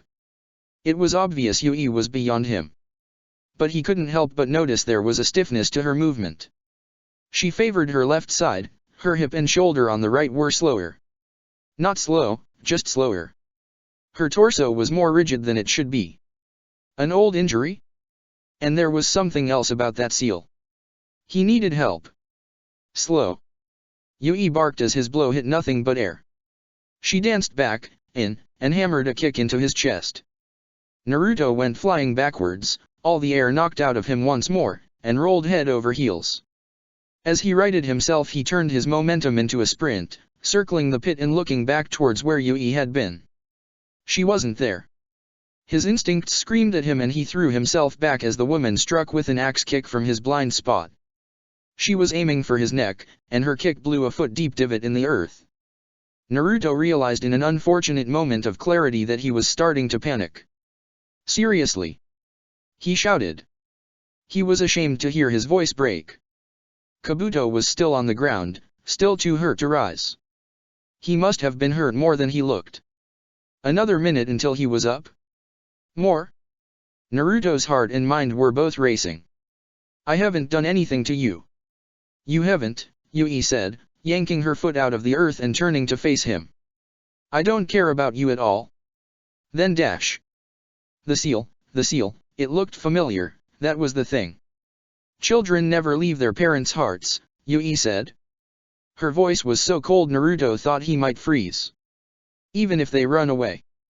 Your father loved you enough to teach you that raise non, how do you think he will feel when he learns that you're dead? That's crazy, Naruto whispered. The woman glowered at him. That's... He blinked. Wait, he said, half to himself. That's an 8-trigram seal. Very nice, Yui said with a mocking lilt. Most people don't get that far. That's not possible though, Naruto said, straightening up. Unless, you're an Uzumaki. What? For the first time, the woman didn't look angry, just confused. No, of course not. What do you take me for? Some useless refugee. Naruto did his best to ignore the unintended insult to his mom. Being angry wasn't helping. He needed to stay calm, get smart, but he just couldn't. Fine, he decided. If you're going to be angry, be like Sakura then. Be so angry you'll beat a Jinchuriki half to death but stay smart while you're doing it. He could make that work. Kabuto. He called out. You okay? Been better, came the answer after a moment, and Naruto looked over and cursed. Tamako and Takeshi had moved at some point and gone to his friend's side. They had him at knife point now. Even if Kabuto was able to remove the knife quick enough to avoid Yui activating it, her students would get him. His friend was sitting on the ground with his legs crossed, ignoring the knives at his throat. He looked Naruto in the eye. Naruto, you should just run. Kabuto was so calm that Naruto was sure he was putting on an act. Leave Kagami, she's not worth this. Leave us too. He looked over at Yui. She's obsessed with your family. You're not even human to her. We're not going to be able to reach an agreement here. Out of the corner of his eye, Naruto saw Kagami flinch, drawing herself up. I don't get it, he murmured before raising his voice. I still don't get it. Did my dad piss you guys off that bad? You're really that mad that you'd kill me just to make him feel bad? All of the stone ninja stared at him. Yui's glare was so intense that Naruto felt the urge to shrivel up for a moment. Her chakra was breaking over him like a wave. He straightened up, hardening his face and clenching and unclenching his hands. This is stupid. Without breaking eye contact, Yui reached down towards her waist. Naruto tensed, expecting another knife, but instead her hand wrapped around the hem of her hoodie on her right side and began slowly pulling it up. Both of Yui's students looked away, Takeshi closing his eyes. Naruto didn't know well enough to, so the reality of Yui's side caught him totally by surprise. The entire right side of Yui's torso was covered in bandages, but bits of her skin were visible through the dense wrap. What it showed was cracked and gray, covered in thick knots of scar tissue, boils, and small bloody fissures. Naruto's stomach flipped, too many anatomy lessons coming back to him. No wonder she had been moving stiff, the entire side of her body was numb for sure. The pain would be too much to handle otherwise. It looked like the woman had suffered a targeted 3rd or even 4th degree burn. Even medical jutsu couldn't restore nerve endings that had been destroyed like that. The burn extended up past where Yui had lifted her hoodie, vanishing out of Naruto's sight below the woman's armpit. After a moment, she lowered the hoodie, hiding the injury once more. You really don't understand a thing, do you? Yui said, her voice soft and deadly. Naruto Namikaze, your father did this to me. Naruto furrowed his brow. That looks like a burn. Dad doesn't use fire jutsu. It was all he could think to say. The woman's injury was as horrific as one of the worst-case scenario illustrations he'd seen in some medical books, but seeing it in real life was a whole different thing. No. He's not that merciful. Yui's voice could melt through steel. I'll tell you this so your death doesn't feel arbitrary, Namikaze. Naruto cocked his head. Was that a flicker of hesitation? She hadn't had any interest in explaining a thing to him before. The formula for the hydration never vanishes, Yui continued. Naruto didn't dare talk back, but he was shocked that the woman knew the jutsu's name.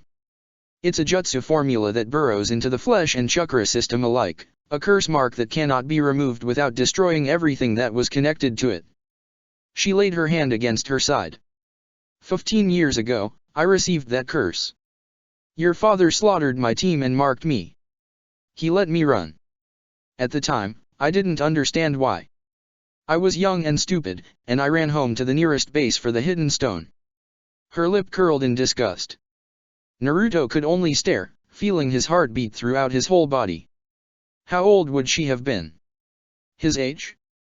His dad used the high ration to grab breakfast so it wouldn't get cold on the way from the kitchen to the living room. Something like this had never even crossed his mind.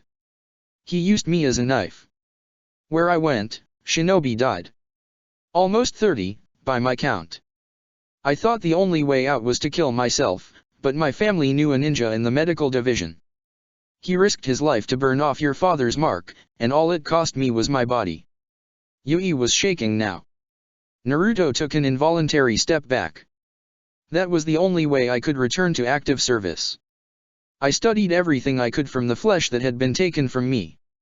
I couldn't recreate the flying thunder god, but it led me towards the perfect jutsu to make your father vanish from the world. 8 trigrams, Naruto thought as he tried to shove what the woman was telling him down, far enough down that he'd stop wanting to throw up. His dad had perfected the high ration with Uzumaki formula techniques like the 8 trigrams, and this woman had stolen them for her own jutsu. But a reverse 8 trigrams seal like that would be so temperamental it was almost unbelievable. Just a little bit of Furin chakra, even, and... That's the kind of person your father is, Namikaze. He invited every village to his Chunin exam and allowed the only team from Stone to be murdered by his allies. Naruto blinked at the assertion. He couldn't even deny it. The team Gaara had killed had been the only ones who'd died. There was no way Stone could have known how furious his dad has been about that. He's a shinobi who makes knives out of people. It's what made him a perfect Hokage. Yui's face went flat, all emotion pressed out of it. So now, I have no choice but to be the knife your father made me. She stepped forward. This time, Naruto held his ground. He'd given up on Nono arriving in time, but he was starting to figure it out. There was a way out of this. And slit your throat. Yui charged. Naruto put his hands together. There was an explosion of smoke, and the pit was filled with shadow clones. The woman didn't slow down, she continued plowing forward through a sea of clones, scattering them with her charge and slashing any that got in her way to pieces. Naruto staggered back, feeling a wave of dizziness wash over him. Nearly 100 clones all at once, he wasn't sure he would have been able to pull it off on any other day. But right now, he was too determined to care about chakra exhaustion. He broke into a run, getting lost in the crowd of himself. None of the clones hesitated, many formed raise-nons and countercharged Yui, while more began picking up debris and marking it with detonation jutsu. 2 worked together to wrench a piece of rebar from the ground and transformed it into an explosive spear. The woman started throwing knives as the pit descended into complete pandemonium, all of which imploded to take out the densest presses of clones, the most dangerous groups of ranged attacks. The explosive spear vanished in midair before its tremendous payload could go off. Yui wasn't the clone's only target, both Tamako and Takeshi were being attacked as well. The memories flooding in from their constant destruction almost made Naruto miss a step. The woman was like Obito, just too much bigger and faster for him to win up close. Her hatred was like a perpetual motion machine, driving her to kill more and more copies of him. He scrambled through the diminishing press, breathing heavily, nothing in mind but his goal. A gap opened up like his clones could read his mind and Naruto dove through, right into a startled Tamako. The girl stabbed her sword arm through another one of his faces and turned, but Naruto was quicker than her, his roundhouse slammed into the side of her head and the smaller girl went flying, nearly taking out Takeshi as she went. Tamako! Yui roared. She sounded even more furious than before. Naruto didn't have time to care. He feinted for Takeshi's broken nose and then when the boy flinched slammed his palm into his solar plexus instead. The boy from Stone tumbled away and suddenly it was just Naruto and Kabuto. Hold on! Naruto shouted down at Kabuto, who gave him a bemused look. He dropped, seizing the kunai in his friend's thigh and yanking it out as Kabuto winced and leapt to his feet. Across the pit, another 5 clones died, there were probably only 15 or 20 left now. Yui let out a triumphant yell. "Moron!" she shouted, making the modified seal. "It's done." The next moment of Naruto's life felt like a day. "You're not a natural medic." Ink began spraying out of the kunao, and Naruto clamped his hands around it, feeling the grooves of the engraving as the milliseconds ticked by. 8 trigrams, 8 points, each of the fingers on both of his hands found their natural resting point at the edge of the seal array. The strength of the 8 trigrams array was its stability. Old lessons with his mother flooded his mind, making him sick with nostalgia. He wanted to be sitting in the living room watching her work again. No matter how big or strong something is, an 8-fold array can seal it away tighter than anything, but that strength is also a weakness. The structure can be easily subverted because it has so many points of control. Like a lock that's unbreakable from one side but can just be flipped off from the other. A 5-pronged seal would cancel and destroy the jutsu, but that was the point of a reverse seal in the first place, its structure collapsing and taking everything within its parameters with it. The ink covered Naruto's hands. There was an imaginary sensation of being drawn in and crushed, imaginary because when it happened, it would be too quick for him to perceive. Naruto focused. Squeezed. His whole body hummed with chakra, enough that it became visible as a faint orange aura that made all his hair rise up on end. There was a whump of displaced air as the seal collapsed. Yui killed the last of his clones, stopped, and stared. Everyone in the pit was staring at him, even Kagami. Naruto was still in one piece. "What?" Yui whispered. He smiled, feeling sweat drip down his face. Naruto held the knife out, turning it over in his hands. Faint marks of burning orange chakra shone at each of the seal's 8 engraved points. "You based this off the Hiration," he said as Yui gaped. He couldn't help but take some vicious satisfaction in the look on her face. "And Dad finished that jutsu with my mom's help." He brought the knife to his side in a neutral grip. "And I know my mom's techniques. I know exactly how you made this thing." Naruto smiled. "This knife is mine now." Yui seethed. "Insolent, little dash. For the last time, I'm Naruto Namikaze," Naruto declared, pointing at her with all the force and determination he could muster. Her whole face twitched, she looked like she was having a stroke. "I'm a ninja of a Megakure, and the son of the Yellow Flash. If you've got a problem with that, it's not mine. Go tell my dad about it." "Damn right." Naruto practically jumped at the voice, turning to look behind him. Nono had finally arrived. She staggered into sight at the top of the incline, staring down at them all in a fury. She was covered in blood but standing steady, and Naruto sucked in a breath at the state of his teacher. Her limbs were misshapen, healing before his eyes, the blood had come from her head and coated most of her upper body. She must have been knocked out and bled a hell of a lot before fixing it. It was no wonder Nono had been taking so long, Naruto thought. One of her limbs was still grotesquely twisting itself back into place under her gentle touch. He didn't have a doubt she really had had a building dropped on her head. She was still hurt.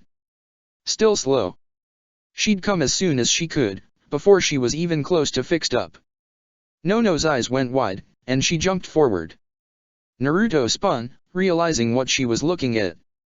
Yui was already in his face. "I took too long." She smashed him to the floor, and Naruto wheezed, the whole world going black for a moment.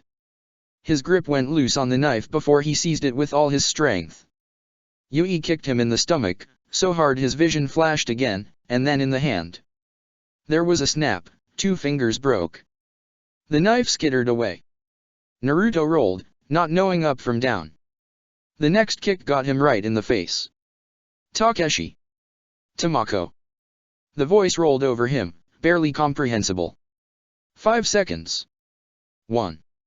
She struck him 4 more times, lightning-fast attacks aimed at his vital organs. All he could do was curl up on the ground and try to protect himself as she hit him so hard it was like the sky was falling upon him. 2. He could hear more fighting. The stone kids were hurt, but so was Nono, barely walking, and Kabuto couldn't take them alone. He didn't like fighting. Yui Tono kicked him in the gut again, and Naruto finally lost his lunch. 3. She broke the rest of the fingers on his right hand. She was on top of him, striking relentlessly, trying to stove in his throat. Naruto could only cover his head. He'd thought the knife would be his trump card, but he'd been naive. He'd gotten distracted for a single second, and that had been all it took. 4. He'd been naive. He'd been naive all his life, just like Conan had told him. Even after everything he'd done, he might still be about to die. Even leaving his home had been proof of his naivete. He'd followed Sakura thinking everything would go right, that they'd find Fu and stay together as friends and teammates and maybe something more. But that had been stupid. Now he was getting beaten to death by a crazy lady who didn't care about her students and didn't see him as anything but a tool to use against his dad, and his team was 100 miles away. That's what being a ninja was. Sometimes you just died and there was no good reason for it. 5. Naruto could feel himself about to black out. Yui reared up, hand forming into a spear. She was going to shatter his throat. Even Nono wouldn't be able to help him if that happened. Someone caught her hand. Naruto blearily blinked, feeling blood drip into his eyes. He thought it was Nono at his side at first, but when his vision cleared, it was Kagami. She'd run to his side. Yui wrenched her hand away. There was a scream of steel on steel. Tamako was still fighting, Naruto thought fuzzily. The girl had known this would happen from the beginning, but she'd still seemed nice enough in the casino. I don't want to hurt you anymore, Yui said to Kagami, still kneeling over him. You're valuable to the village. Step away. Kagami's wrist had broken, Naruto saw. Even Yui ripping her hand away had been enough to snap the girl's wrist. She glared at the stone ninja, her eyes red. Had she been crying? Nothing made sense. He tried to breathe in, to clear his mind, and choked on blood. You're killing him. Kagami screamed, and Yui cocked her head. Of course, her expression said, wasn't that self-evident? I said back off, she warned. We want you in one piece. She was turning to face Kagami, Naruto realized, like she would any other ninja. But it was ridiculous. Kagami wasn't a threat. She was fragile, like her bones were hollow. He's got nothing to do with this. Kagami's whole body was growing paler, like her blood was vanishing. Nothing to do with you. You're killing him just because of his parents. She doubled over, and Yui started to back up, her eyes going wide. It's people like you who should die.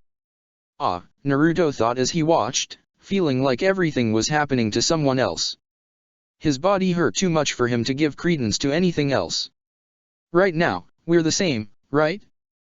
Kagami's chest exploded, dozens of spears of bone erupted out of her, shooting forward with unbelievable speed.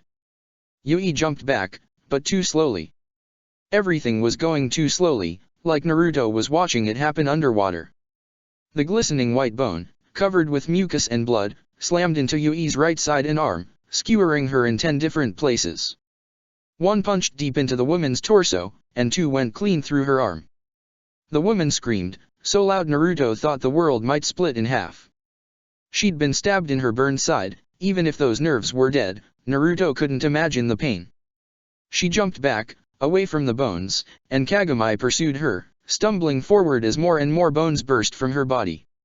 Yui was stabbed twice more before she turned and fled, blood gushing from her open wounds. Sensei! A young, terrified scream. Kagami collapsed, and Yui fled out of Naruto's sight. There was more running, more screaming. Nono's voice was like a volcano. God might forgive you for this, Yui Tono. There was a tremendous crash, someone slamming to the ground. But I certainly won't. Retreat. Yui's voice, choking and stuttering, cut through the chaos. Naruto couldn't see what was happening, he could only see Kagami. Her body was bucking, more bones breaking out of it and staining the dirt with her blood. She turned towards him, her face a picture of agony. They're running, she gasped as her collarbone pierced through the skin. That was where the scars had come from, Naruto suddenly understood. Something like this. But it must never have been this bad before, or she would have died a long time ago. He crawled towards her as bones continued to rip away skin across her body. This is perfect, she gasped, and he paused, staring at her and wondering if he had brain damage. Or if she did. I wanted to die, but I didn't want you to. It's perfect. She rolled onto her back, closing her eyes as her shoulders sliced themselves up. It's perfect. Oh. Naruto groaned, finally dragging himself to her side.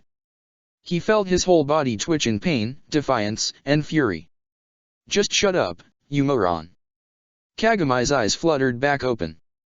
Naruto lay his broken hand on her chest, feeling her chakra. Her whole body was coming apart, her chakra system rebelling and sending random spikes of energy in every direction. Whenever it spasmed, more bones emerged. This was what she'd meant by defective. The Kagaya's bloodline limit was controlling their own body, Naruto now understood, and their bones in particular. But Kagami could only start the reaction. Once her chakra got going, it started rampaging without concern for her health, and like Nono had said, she didn't have the necessary regenerative abilities to fix the damage. She was literally tearing herself apart. Don't, Kagami wheezed. This is what I want. I don't care, Naruto spat back, feeling blood dribble from his mouth. I'm not going to let you just kill yourself. Her chakra spiked once again, and her elbow pierced through the skin, a physically impossible compound fracture. Because Rain wants me? She snarled back, her voice growing weaker by the second. Another one of her ribs extended, cutting deeply into Naruto's palm. His broken hand screamed, but Naruto just closed his eyes. He didn't need to see.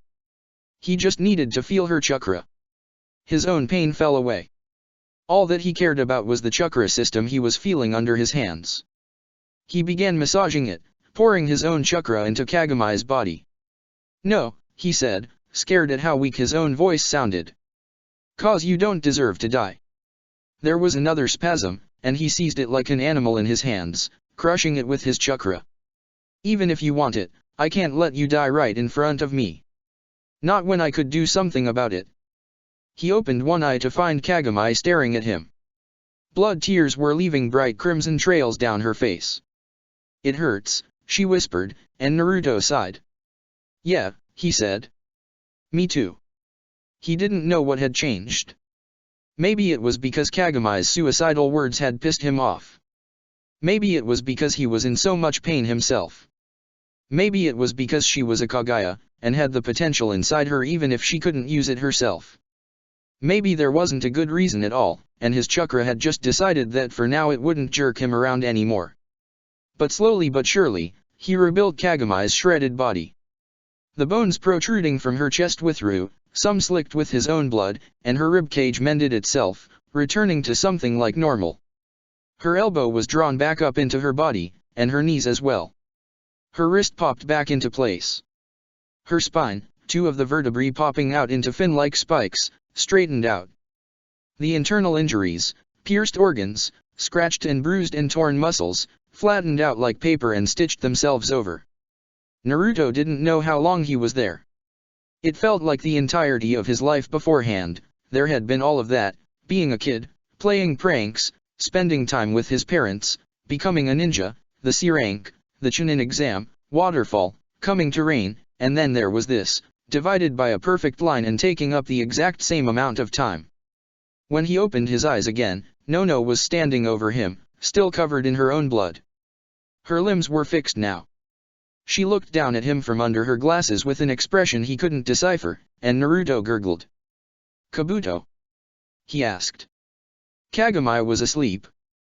The faint rise and fall of her chest under his hand was uninterrupted and pain-free. He wished he could say the same for himself. Nono bent down, looking the both of them over. "He's coming," she said. He was chasing them off. She took Kagami's pulse and blinked. "Naruto, did you do this?" "I think," Naruto slurred. "Is she okay?" "She's fine," Nono said, and he slumped. He was empty, totally empty. He'd never been this empty in his life. Someone had scooped out all his blood and bones and filled him up with mud and dirt. He felt like he'd sink into the earth and never come out. "We're gonna have to talk to the police." "They're coming too." "That sounds boring," Naruto said, and then he blacked out. Hashtag. The sun shone in his eyes, and Naruto woke up. He blinked, smacking his dry mouth and trying to figure out where he was. It was dark, but there was a distant light, bright red and blinding. He looked around, head swimming, and realized he was tied down. It took him a second to realize why. He was suspended against a sheer cliff face, secured to a narrow path by ropes tied around his body attached to kunai that had been embedded in the stone. He was in a canyon, the kind that crisscrossed the western side of the Land of Rain. The sun was rising to the east, glaring down into the canyon. This was a good place for shinobi to rest, but usually they had more space. His team must have secured him for fear of him rolling over in his sleep. Kabuto was farther down the path, slumped down against the red rock wall and snoring loudly. Before him was Kagami Kagaya. She was sitting with her legs crossed, and as Naruto shifted to look at her she smiled. "Hey," she said. "You're finally awake." "Blah," Naruto said, before shaking his head and trying again. "What happened? What time is it? Where are we?" He blinked slowly, nothing responding like it should have. "Where's Nono?" Kagami leaned back against the cliff. "The guys from Stone ran away. You slept for the rest of the day. We're about halfway back to Omegakure." She patted her dress and gave up after a moment with a disappointed look. Maybe she'd been looking for another cigarette. "Your teacher's patrolling the perimeter." She wanted to give Kabuto time to rest. Naruto reached over, they'd left his hand free, and he was able to jerk the knife from the stone at his side and unravel the ropes around him. He sat up, his head aching, and he winced as the sun caught his eye again. He rolled over, trying to shield his eyes. "Ow," he muttered. "Never happened to me before."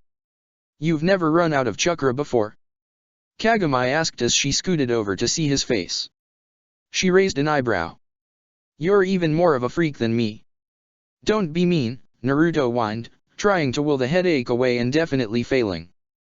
"Not my fault you were so greedy." He froze, not sure how Kagami would take that, but the woman only let out a light laugh. "Nono said you worked a miracle," she said. "But you didn't strike me as a medic. I didn't realize what you were doing until your hand was on me." Naruto paused. "I wasn't, really. I knew medical jutsu, but I wasn't able to fix anyone up before. You were the first person that worked on." "Huh." Kagami blinked. "Guess I was lucky. So everyone in this team is a medic then?" "Yeah, that was weird," Naruto said. "But with what happened to you, I guess that was the idea from the start. That we'd be able to make sure you were okay on the way back." Kagami stared at him, her expression unreadable, and Naruto drew back a little. "I thought you'd be mad," he said. "The way you..." He rubbed the back of his neck, feeling his arm creak with the motion.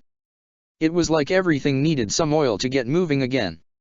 How the heck had someone like Obito pushed himself to exhaustion so many times when it felt so supremely shitty? "Well, you know. I was at first," Kagami said, looking back at the rising sun. "But I had some time to think about it. It wasn't fair of me to put that on you." She half smiled, the corner of her mouth twitching up. "Even if you were rude about it, I'm glad you saved me. I thought it would bring me some peace, but when I was lying there on the ground, I realized that all it did was..." She paused, and Naruto filled the gap. "Hurt?" "Yeah." Kagami frowned. There wasn't any closure. "It just hurt." She sighed, leaning back. "I wonder if things will be different in Rain." "What were you doing in Stone?" Naruto found himself asking. "I mean, no offense, but you're not much of a ninja. You almost died just from using that weird, bone, thing." "Shikatsumayaku," Kagami said.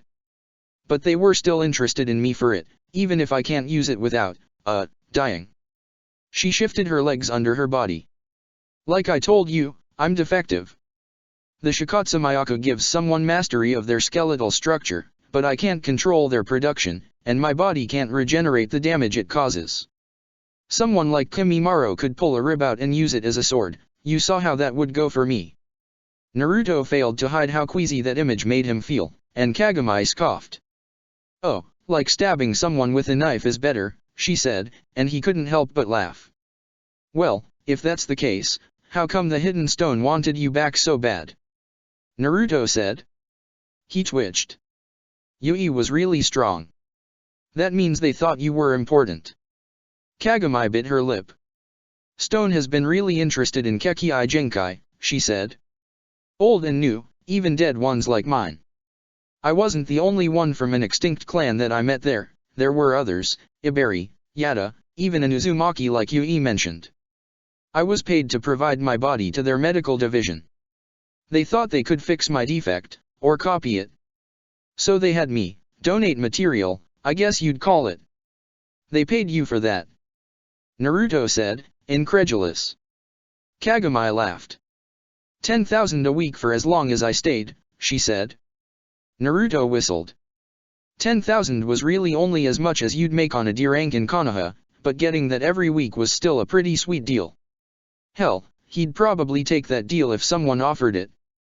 So they were trying to make new bloodline limits, he said, and Kagami shrugged. Not just trying. That girl you fought, Tamako. I think she was one of their experiments. Her jutsu reminded me of my clan's. Naruto remembered the way Tamako had accidentally reflected the sun in her own eyes. He hoped she was alright. Her sensei had pushed her into a fight she wasn't ready for, and he'd hurt her pretty bad. Kagami blew out a breath. There are plenty of people in the land of Earth who'd risk everything to gain that kind of strength. They're terrified of the hidden leaf over there. Why? Naruto asked. Then he remembered what the side of Yui Tono's body had looked like.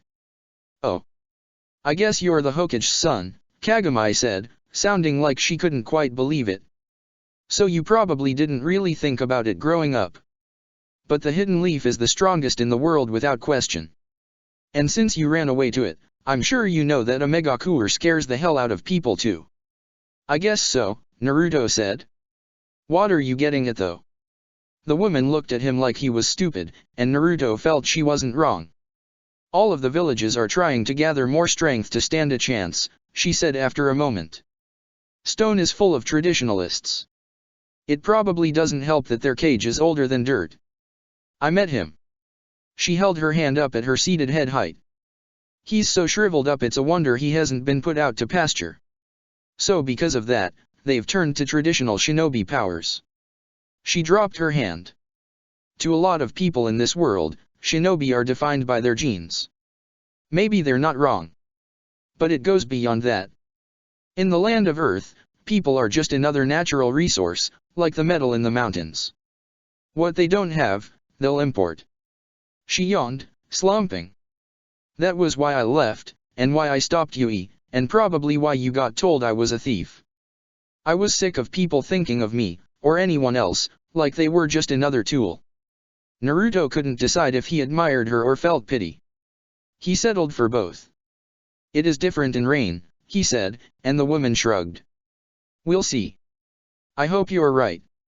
She closed her eyes. I'll have to see how my cousin is doing. And if it's not, I'll find somewhere else. The world is full of hiding places for someone like me. She drifted off, and Naruto watched the sunrise. Eventually, Nono came back. She checked in with him, looking him over and making sure everything had healed properly. It took her about 10 minutes to be satisfied. The whole time, Naruto was thinking of the burn on Yui Tono's side and of his father, cheerful and smiling and wise. He was thinking of the piece of paper Sakura had brought to a family breakfast. The way she'd cried when she'd shown it to him. Her tear-streaked face followed him all the way back to the village hidden in the rain. Obito Sensei Chapter 43. Show of Force. Almost 6 months after Naruto had come back to the village hidden in the rain with a near-death experience under his belt and told him in deepest confidence that he was worried he might love Sakura Haruno, Sasuke Uchiha sniffed at the cold March air and wrinkled his nose. Gross, he muttered, looking around the wetlands he'd found himself in. How the heck can you stand to sit around in this stuff? The water at his side scowled at him. It's not like it becomes part of me, Suijutsu grunted. They were slinking through the wetlands and leaving a trail of disturbed algae in their wake. The Hojiki was masking their trail with a little current generated by his invisible body. It made the greenery drift back together and clump up once more, as if they'd never been here. Big talk from a guy who went swimming in a pit of blood, don't you think? Wish Naruto hadn't told you that, Sasuke grunted as he stepped around a log. There was a frog on it that stared at him with wide curious eyes as he skirted the obstacle, and Sasuke wondered for a moment if it was a lookout before dismissing the thought. He couldn't see any active chakra in its body. You make me sound like I was happy to do it or something. Hey, aren't you supposed to be squad leader? Can't you two shut the fuck up? Sasuke looked back at their third member, and Teiwa scowled at him. The girl had pinned her long red hair up with her hitayate to keep it out of the water, but the air was thick with moisture so it wasn't doing much good. She huffed and crossed her arms. Can't believe I thought you'd be some elite dude, she muttered, and Sasuke rolled his eyes. We're still a good distance from the hideout, Sasuke said pleasantly. Teiwa's scowl only grew fiercer. But you're right. Let's be silent from here on out, huh? The girl looked like she was going to blow a fuse. Sasuke couldn't help but take some petty joy in it. Teiwa had been recommended to him as a genjutsu and interrogation specialist, but the mission had been going on for 3 days now and there hadn't been a good one among them. Teiwa was brusque, cocky, and considered herself indispensable. Sasuke didn't think of anyone as indispensable except for his own team, and it was hard to take someone who was cocky seriously when he was a year younger and a rank higher than them. Since he'd made Jonin right after the new year, he'd led a half-dozen missions. This would be the 7th, and on each of them he'd been encouraged to take a shinobi from outside their cadre. A deliberate widening of his bond with his friends, he sometimes wondered, or just to make sure he was an effective leader regardless of who he was commanding. The Omekage were smart, so it was probably both. Sasuke had learned a lot in the last 3 months. What he considered the most important lesson was that no matter how accomplished they were, whether they were a ninja or not, most people were pretty stupid. Seeing behind the scenes in Rain only made Sasuke glad he hadn't been able to do the same thing in Konoha. Even if he was given less managerial duties than other Jonin thanks to his age, the impression he got of Rain was that things got accomplished on the backside more through inertia and stubbornness than good policy. And since Rain was successful and wealthy, he had a creeping suspicion that was how it was in most places. Most people didn't know how to fill out paperwork. Most people would miss the field to sign their name on a mission report even if it got handed back to them with everything highlighted in bolded yellow. Most people would look at an obviously prepared position, shrug, and say, "I'm sure it'll be fine," before almost getting their eye stabbed out, like that moron Miyazuyubi. Sasuke hadn't been unhappy to give him the boot. He wouldn't work with that fool again even if the Omekage demanded it. Sometimes, he wondered if this was how Itachi had felt.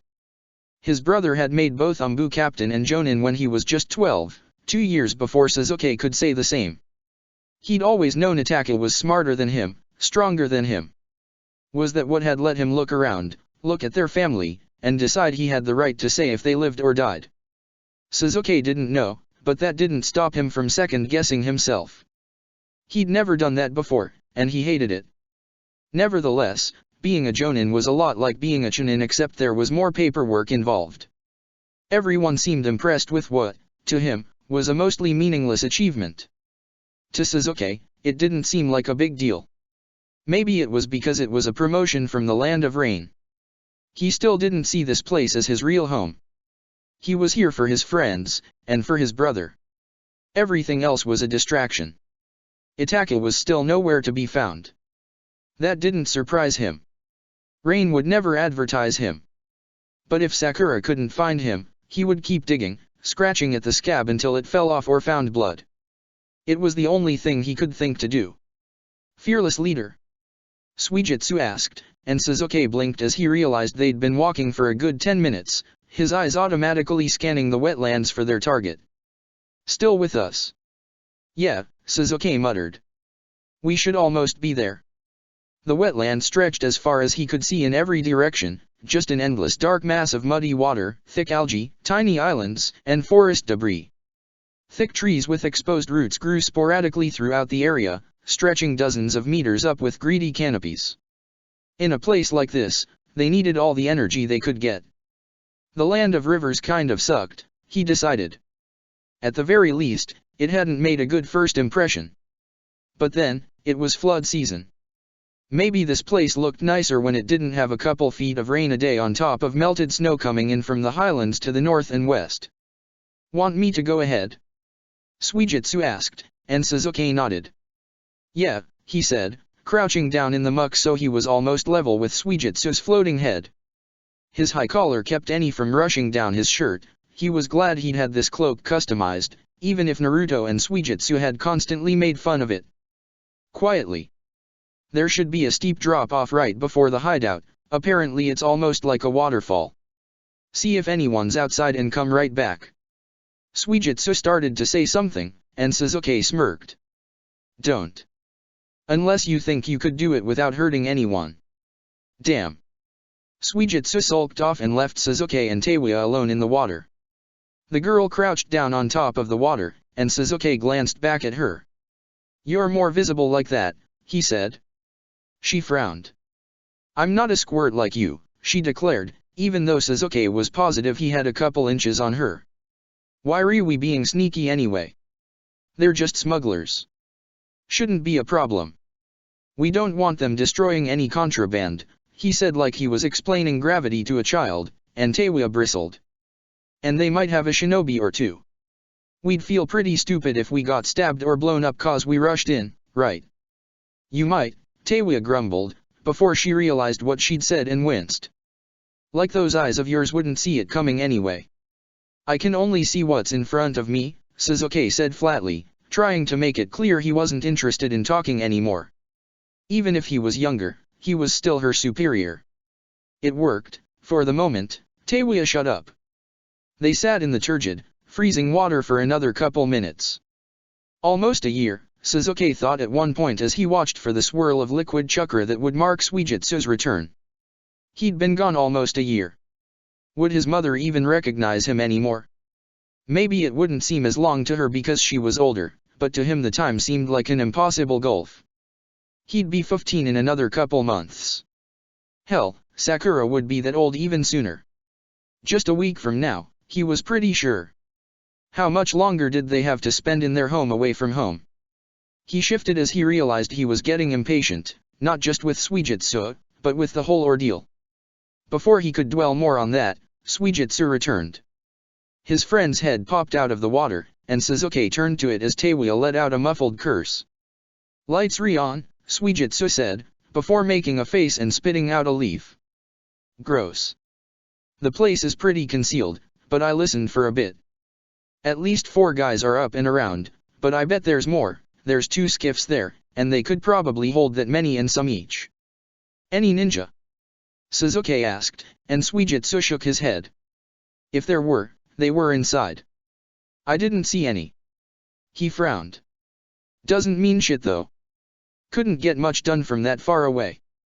Good enough, Sasuke said, straightening up. Let's move out. He looked back at Teiwa. Teiwa, it's up to you to disable them. On my mark, okay. The girl nodded, suddenly all business, and removed a set of bright yellow earplugs from her vest. She tossed them at Sasuke and he caught them with a nod back, reaching up to stick them to the side of his neck with chakra. She reached for another pair, and then gave Suijitsu a glance. Do you need these? The water rippled, a shrug. I can just get rid of my ears for a bit, Suijitsu said. I'll watch Sasuke for the signal. Teiwa nodded and they were on the move once more, silent but for the occasional splash against their bodies. The hideout came into view. Sasuke had to admit it was ingenious. The place was essentially a mud shack set in a watery depression, wreathed with algae and vines. Even with his Sharingan, it barely stood out but for the faint artificial light creeping out from a couple sections of the greenery. Hidden entrances, and a concealed dock to boot.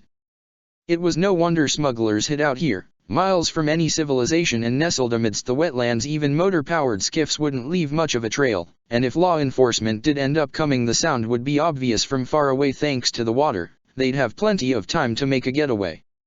But they weren't law enforcement, they were shinobi. Sasuke made 2 quick hand motions and his squad peeled off to either side of the hideout. Now that he was closer he could hear what Suijitsu had mentioned. Several men talking, gambling by the sound of it, and the low hum of a gas generator. That explained the light. He waited for everyone to get in position. Taewya and Suijitsu both stood up on top of the water, and Taewya gingerly removed something from her jacket, a stainless steel flute in immaculate condition. She looked at him, and Sasuke reached up to put his earplugs in. Taewya took that as the signal. She put the flute to her lips, and began playing. Sasuke didn't need to imagine the sound of the flute piercing through the air. He could see how chakra streamed from Taewya's core and poured out her mouth, mixing in with the sound waves from the flute and being carried as far as the music could carry it. To his eyes, it was like thick streaks of ink were being flung into the world at high speed. The music flooded the hideout, and Taewya shifted, upping her tempo. Sasuke didn't hear the result. He couldn't hear much of anything. He rushed forward towards one of the sources of light and kicked down the flimsy wooden door he found there, sure that Suijitsu was doing the same at his corner. A pretty competent breach and clear, he thought as his Sharingan instantly adjusted to the sudden change in light. He dashed forward as the door fell to splinters, taking in the whole room. The hideout was bigger on the inside than he would have supposed, with 2 whole floors. It was divided into 2 rings, top and bottom, with the latter digging deep into the earth with a circular slope connecting the 2 along the inside of the outer ring. The floor was wood, and lights were hung from the low ceiling. Everywhere he looked there were crates and packages strewn over the floor. There were also tables and cots, and around the nearest table were 5 men, all older and rough-looking. They were all paralyzed, slumped over in their chairs or on the floor, their eyes filled with terror. "My leg." Sasuke could read lips with perfect accuracy, and one of the men was saying that over and over, fingers scrabbling for the limb but unable to reach it. Sasuke was glad he couldn't see whatever the man could. He looked like he was about to have a heart attack. "What's happening to my leg?" There were more smugglers downstairs, all dressed in plain clothes and clearly caught in the middle of a sleeping shift. They convulsed in their cots, jerking at invisible phantoms as Taewya's chakra resonated around them. Suijitsu was down there, going from man to man and confirming they were down. He gave Sasuke a thumbs up and a cheeky grin. Sasuke looked back to see Taewya enter through the same breach he had, the flute still pressed to her lips. He frowned. "You weren't supposed to come through the same entrance as someone else, especially when you were a small team." Moving in a predictable vector was death to a shinobi. His eyes shifted up, and his mouth pressed into a grim line. "See." Taewya mouthed at him around her flute, interrupting the melody for just a moment. "Easy as dash." As she was speaking, a shadow detached from the ceiling right over her head. There was a dirty blade in its hand as it fell, the short sword angled to pierce directly into Taewya's spine. The shadow was fast, but Sasuke was faster. As Taewya's eyes went wide and she spun to follow his line of sight, Sasuke brought his hand up, making a one-handed hand sign and breathing harshly into his palm. "Gokyaku Iso." He flicked 3 fingers in Taewya's direction. A line of fire leapt from his hand, a concentrated beam of light that shot forward like a laser. It pierced right through the shadow's arm, and the blade went off course. Taewya ducked and struck out, knocking the shinobi away as Sasuke charged forward, pulling a knife from his belt. She didn't take her mouth off her flute the whole time. He had to admire her dedication to keeping the genjutsu active. The man that had dropped from the ceiling was older than Sasuke but still young, probably only 18 or 19, and he rolled as he hit the ground despite the hole in his forearm. He swapped his sword from one hand to the other and came up from his tumble in the same motion, teeth bared and ready for a fight. He didn't have time to look surprised before Sasuke threw his kunao into the man's shoulder and drove his knee into the shinobi's throat, slamming him into the side of the hideout and almost breaking through into the wetlands beyond. Sasuke's aim had been true. The rogue shinobi's eyes rolled back into his head and he slumped, instantly unconscious. The Uchiha stepped back, glancing at Taewya, and nodded. She lowered her flute with a sour look. "You got lucky," she said as Sasuke plucked his earplugs out, and he shrugged. "An operation like this would be stupid not to have a shinobi around," he said, looking over the man. He was dressed in plain blue clothes and didn't seem to have much on him besides his sword. An amateur who relied on stealth and a weapon, Sasuke thought, scary to clueless guys like these smugglers, but not the kind of ninja he would consider a threat.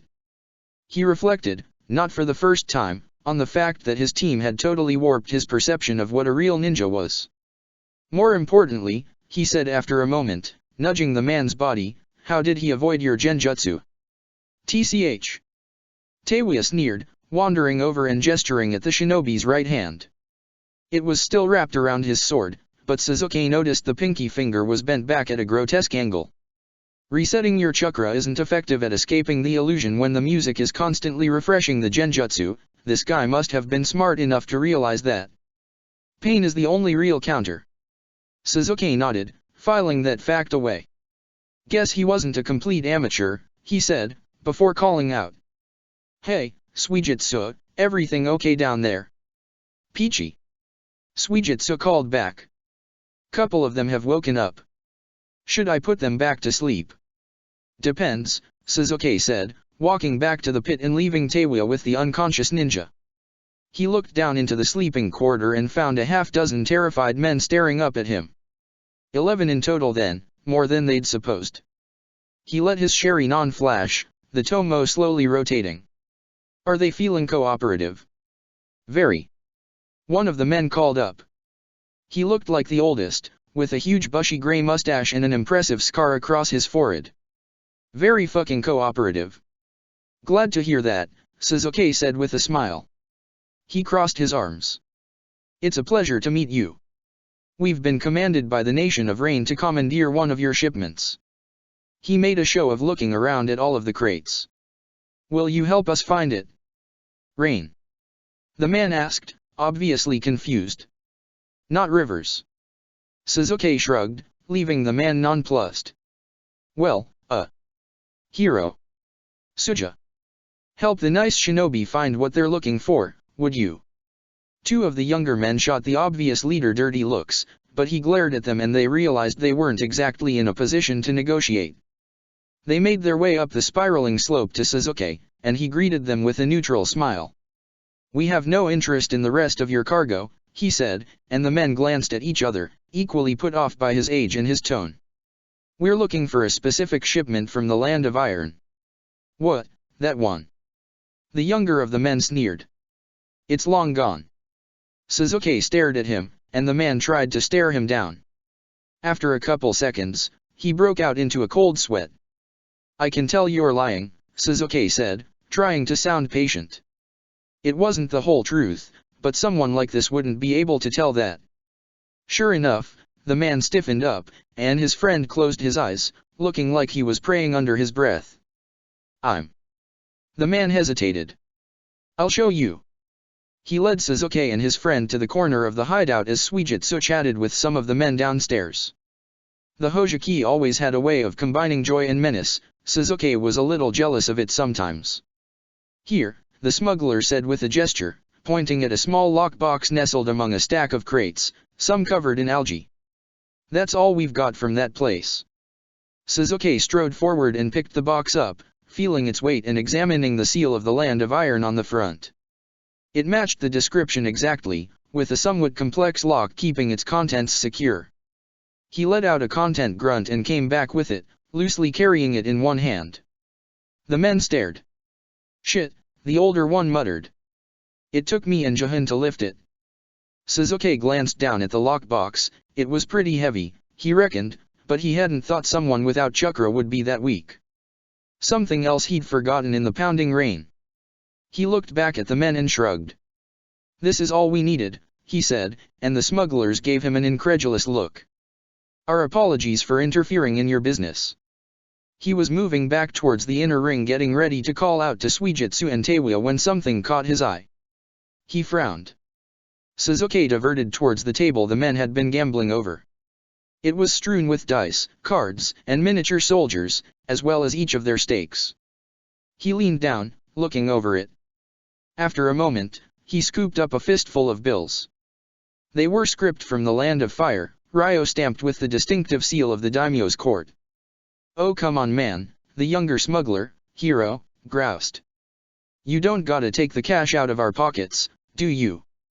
It wouldn't matter if I did, Sasuke said thoughtfully, laying out the bills on the table and looking them over with a careful eye. He set the lockbox down and placed a hand on the table, leaning in. These are counterfeit. What? The other smuggler, Suja, stepped forward. No way. Those bills are clean. I checked them myself. Are you an expert? Sasuke asked dryly, and the man frowned. Yes, actually, he said. Sasuke couldn't help but laugh, and the man scowled at him. Hey kid, I might not be a ninja, he said as he cautiously approached. But I know my money. I spent 10 years making fake paper in the land of water. It's a tricky business, but these bills are the real thing. He reached out to pick one up, and Sasuke allowed him. See? It's got the daimyo's seal, the secret flame, even the holograms. He turned the paper to allow some of the dim electric light to shine through it and reveal the security features imprinted around the edges of the cotton fiber. You can't fake that. Sasuke narrowed his eyes. And yet, it is, he said, taking the bill back. The man let it leave his hands without protest. It's not a printing deficiency either. The hologram is a fake. There was something in the play of the light on it that only he could see, as subtle a difference as a real bill having a vertical printing and this one being horizontal. It was something he couldn't describe, only perceive. His Sharingan cut through all deception. He'd never thought those distant lessons with his father would have come in handy. When he'd been younger, he'd had no interest in joining the military police, but despite that his father had sat him down one day and walked him through several different enforcement policies, including how to create and identify fake money. Itachi hadn't been there, the lesson had been beneath him, and Sasuke, desperate to catch up, had been more sure than ever that boring police stuff like that wasn't the secret to closing the gap with his brother. Funny that it would resurface now when Sasuke was still chasing after him.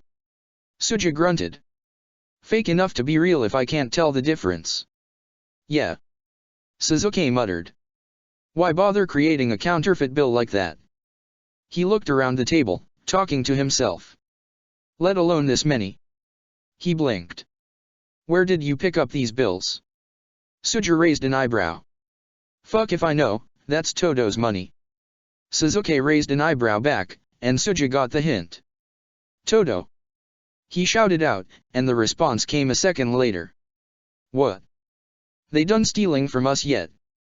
The boss wants to know where you got that land of fire Ryo. Suja yelled, and there was the quiet sound of bickering for a moment. That market in the land of waves. Todo eventually responded. From that corporate dude. He hesitated, and there was a round of snickering. And his lady friend. Good enough for you? Suja asked. Sasuke frowned. No, but it'll have to do.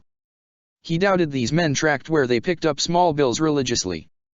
He scooped the counterfeit bills up off the counter. Hiro protested, but the words died in his throat when Sasuke removed 3 feet of ninja wire from his pack and dropped it, still coiled, on the table. That's worth at least 100, he said as the smugglers stared at him. Better than some fake money, right? Hiro looked doubtful, but Suja just inclined his head.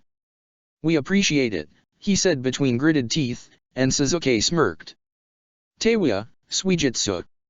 We're leaving. He called out, and when he received 2 affirmatives turned back to the smugglers. Have a nice night, he said, and then he left the hideout, the lockbox in one hand and the fake money in the other. ####. 2 days after Sakura turned 15, Sasuke was training with her and Naruto out on the Great Lake surrounding a megacure. They came out here when they wanted some privacy, and to spar. AIM didn't have as much open land as Konoha did, and many of its training grounds were underground or inside buildings, which Sasuke found stifling. The lake was a good change of pace in that regard, and it made training that much more effective. Keeping yourself suspended on the water was a good constant exercise. So wait, I never thought about that, Naruto panted, staring up at Sasuke and glancing between him and Sakura. He was on one knee, his other leg sinking into the lake. All the countries use Ryo? Isn't that a little weird? How's it have any value then? It's not that strange, Sakura coughed. She was rising from the water too, a little slower than Naruto. Sasuke had knocked them both beneath the surface moments before. Lately, he found their spars more interesting if it was 2-on-1. Sakura cracked her flowing water blade like a whip as Sasuke slowly rotated, keeping them both in sight. The nations need a general currency to ensure trade isn't interrupted, and Ryo was the most reliable when it was adopted. And all the countries have their own mark, like Sasuke said. It was actually the land of Earth's first, you know. Her water sword looked different from the last time he'd seen it, Suzuki noted. She'd dulled the blade so it wouldn't be lethal, but his Sharingan could make out thousands and thousands of tiny particles of ice running through it, swirling within like countless shining blades. As it rotated, the ice moved out, providing semi-solid teeth. He'd known Sakura had been working with Haku for the last year, trying to learn some of his ice release techniques. Maybe she'd finally made some progress.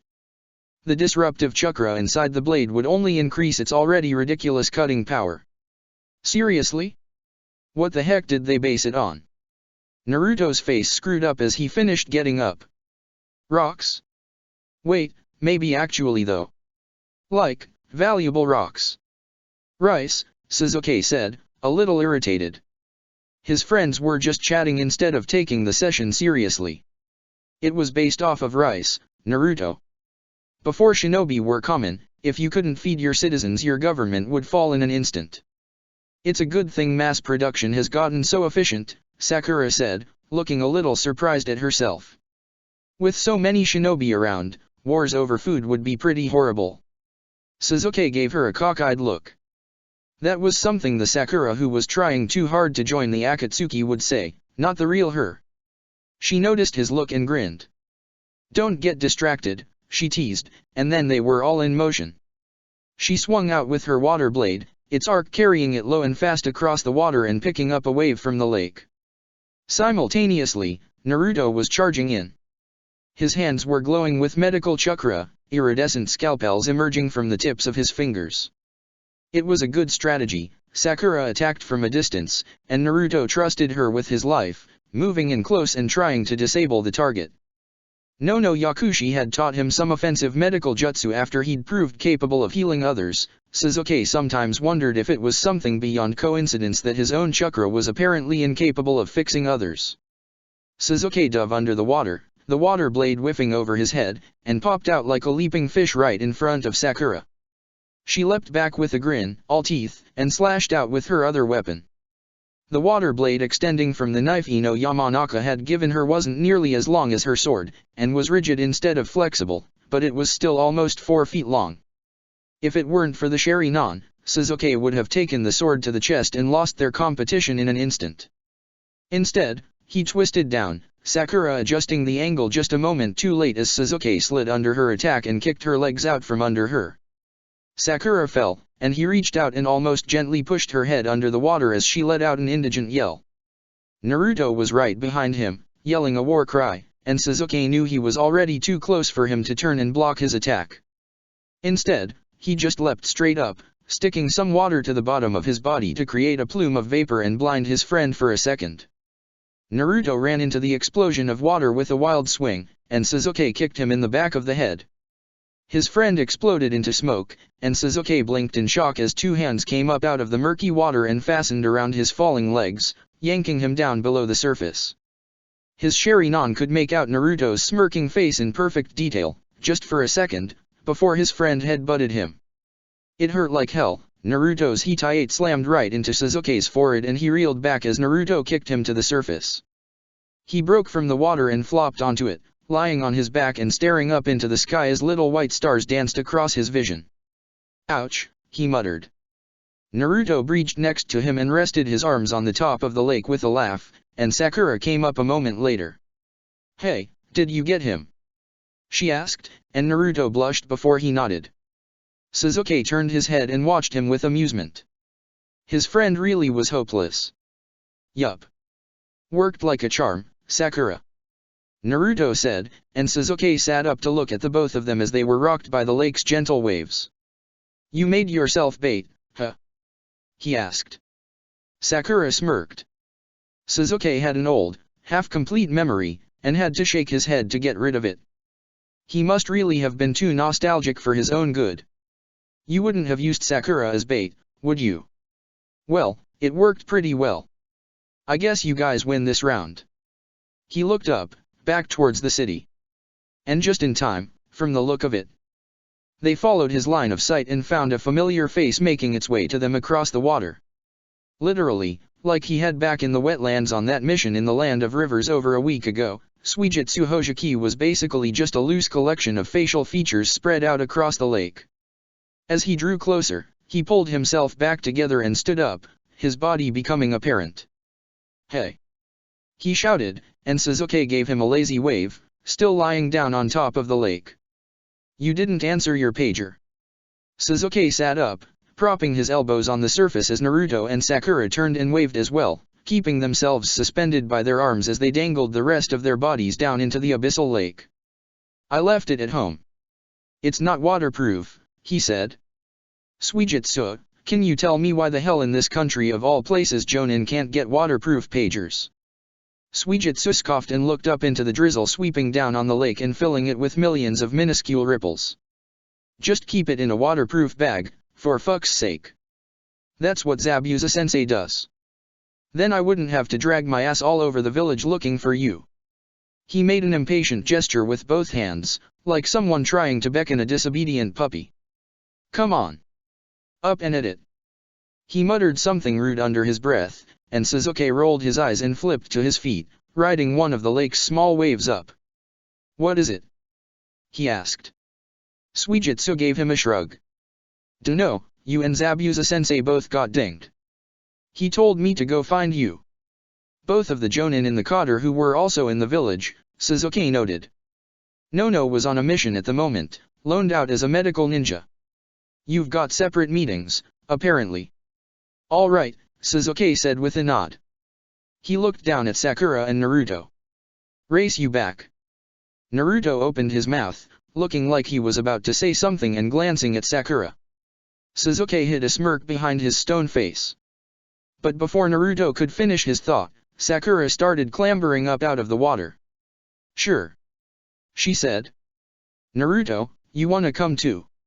"Well duh," Naruto declared, leaping up out of the water like he'd been born to do it. "Suijutsu, you count down." "I'm not doing that," the Hojiki said flatly, and Naruto started running. "Good enough for me," he shouted out as Sasuke and Sakura chased after him. Sasuke focused on running, overtaking Naruto as Sakura kept pace with him, but he couldn't help but wonder what was waiting for him at home. Who had he kept waiting training out here on the lake? ####.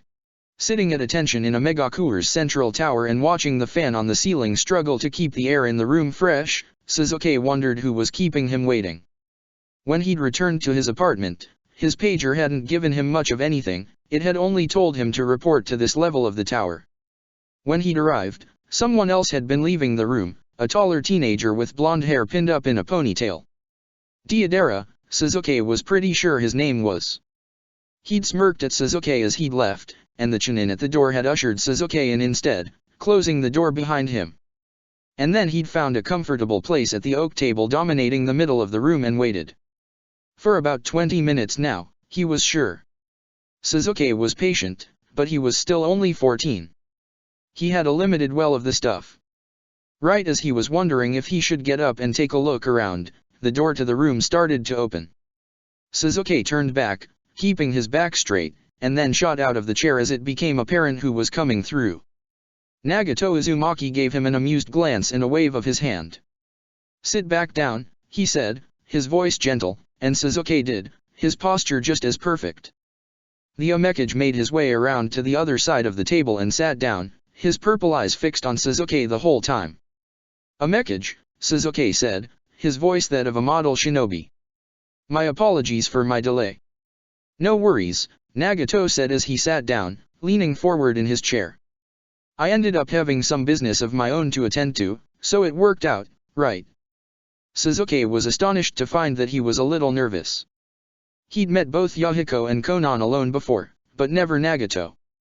The last member of the triumvirate was also the most private, and seemed constantly busy, to the point where Sasuke wondered whether that was just an excuse. But now, alone in the room with him, Sasuke was sure that Nagato had been doing something. The air around him crackled with ozone, chakra boiling off him in a wash of heat wave-like energy. Did the man just have no chakra control, or was it something else? Was this his version of control? He hadn't been like this when Sasuke had first met him the year before. "Forgive my appearance," Nagato said, and Sasuke realized he'd been staring. He blinked, chagrined, and the Uzumaki smiled. It can take some time for my chakra to get back under control. Sasuke didn't dare answer, and Nagato huffed. You don't have to be so stiff. You're here because of your sterling work, Sasuke. Thank you, sir, Sasuke said, very carefully staring straight ahead and trying to ignore Nagato's boiling chakra. That material from the land of iron you secured all ended up being pure, Nagato said. It was no surprise it was being smuggled north, it would have been worth quite a bit on the market. It was heading for the land of lightning, wasn't it? Sasuke asked, trying to relax. I'm surprised their government didn't just purchase it directly from iron. Going through rivers first was dangerous. They would have if they could, I'm sure, Nagato said. His eyes were unnerving, both kind and cold at the same time. Sasuke couldn't read him. But iron has strict tariffs on the export of its chakra-conductive metals, and it seems the land of lightning has exceeded their limit. And early in the year too. He drummed his fingers on the table, resting his chin in his other palm. But that's not for you to worry about. I wouldn't be here just to give you a report on how the mission went, right? You were there, after all. Yes, sir. Sasuke shifted, realizing that Nagato was trying to read him just as much as he was the cage. They were both unfamiliar with the other. It made him feel a little more at ease. Then, why am I here? As I said, because of your incredible performance, Nagato said with a shrug. That, and the counterfeit currency you discovered. Oh. Sasuke asked, genuinely surprised. The money had been weighing on his mind. The same question he'd had back when he'd discovered it had repeated in his head lately.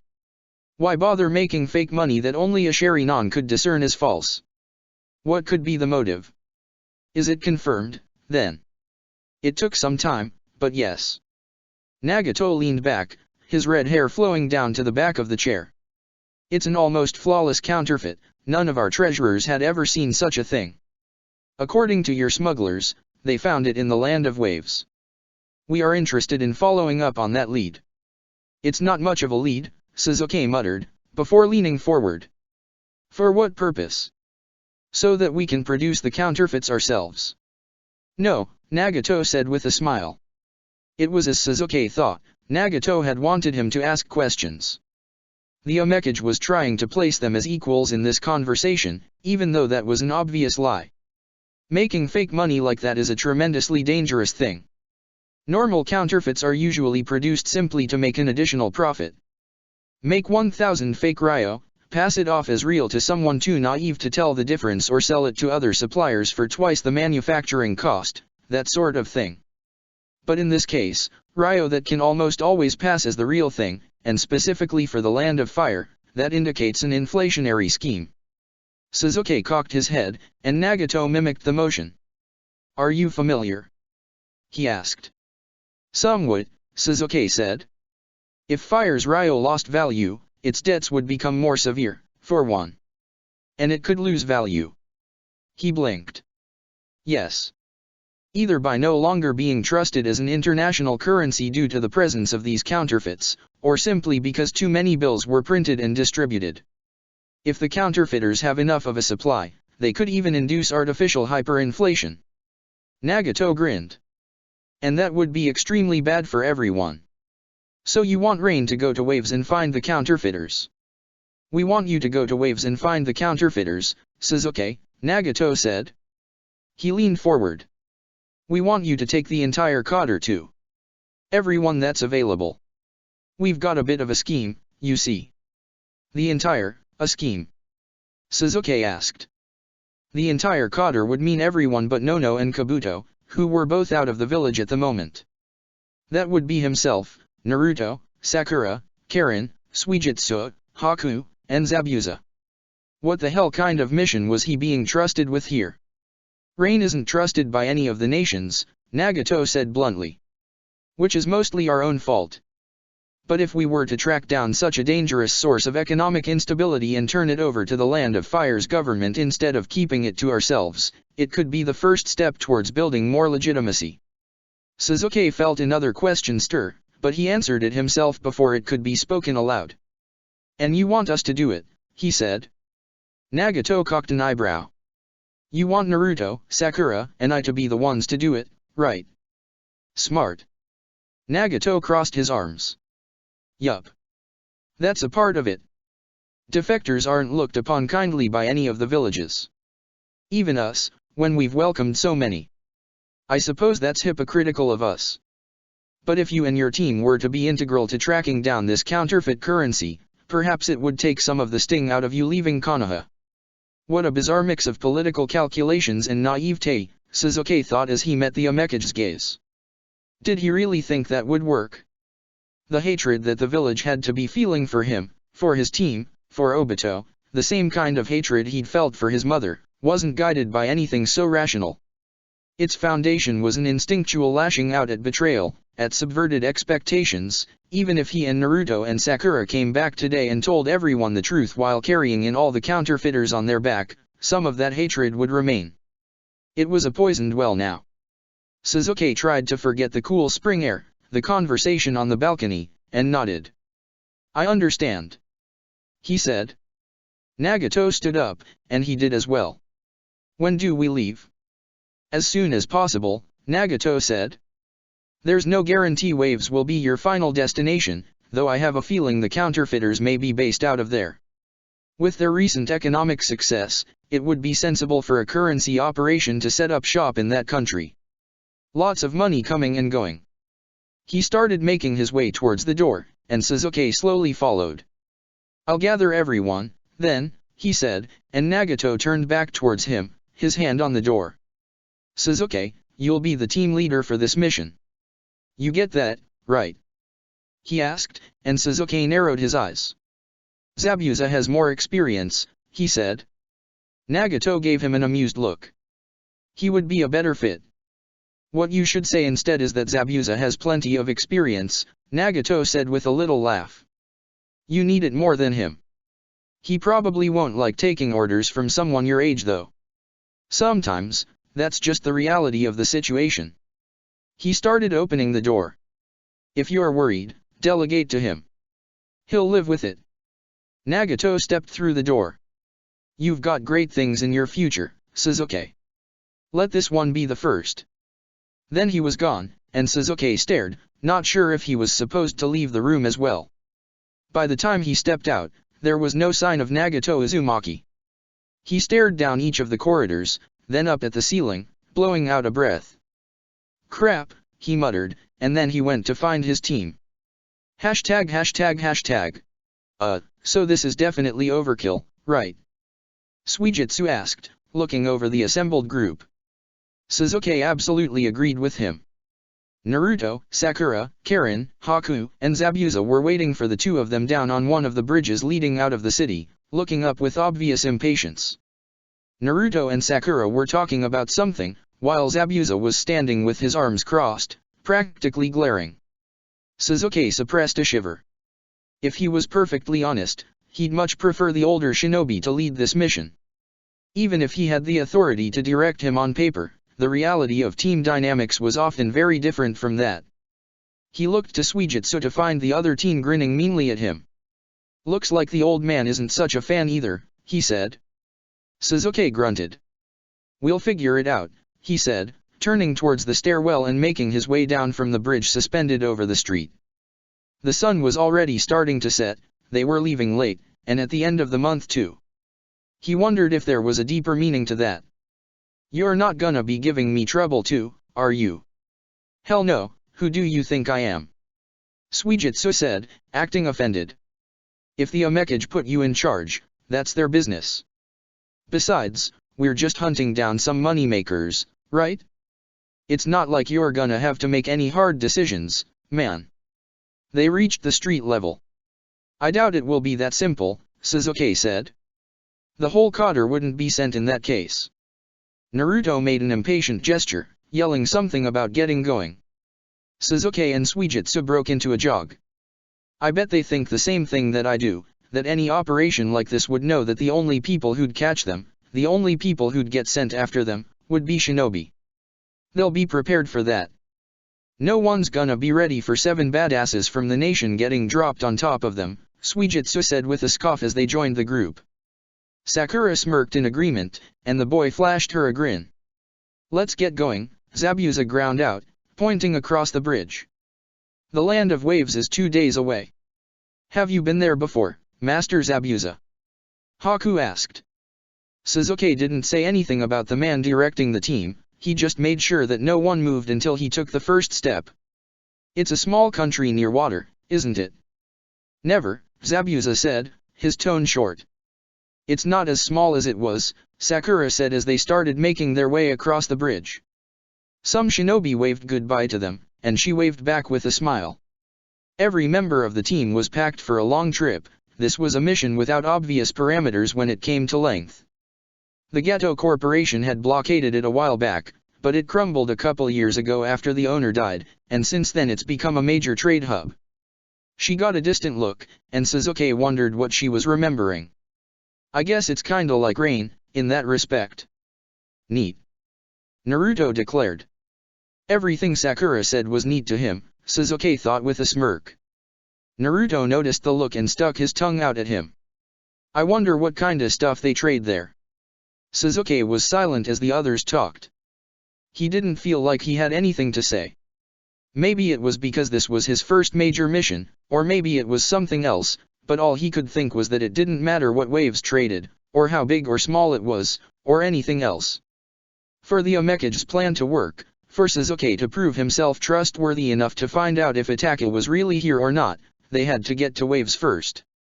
They had to be the first to find the counterfeiters, when there was no guarantee the other villages or countries hadn't already taken note of the money as well. All that mattered was beating everyone else to that punch. Check the description for the links to the author.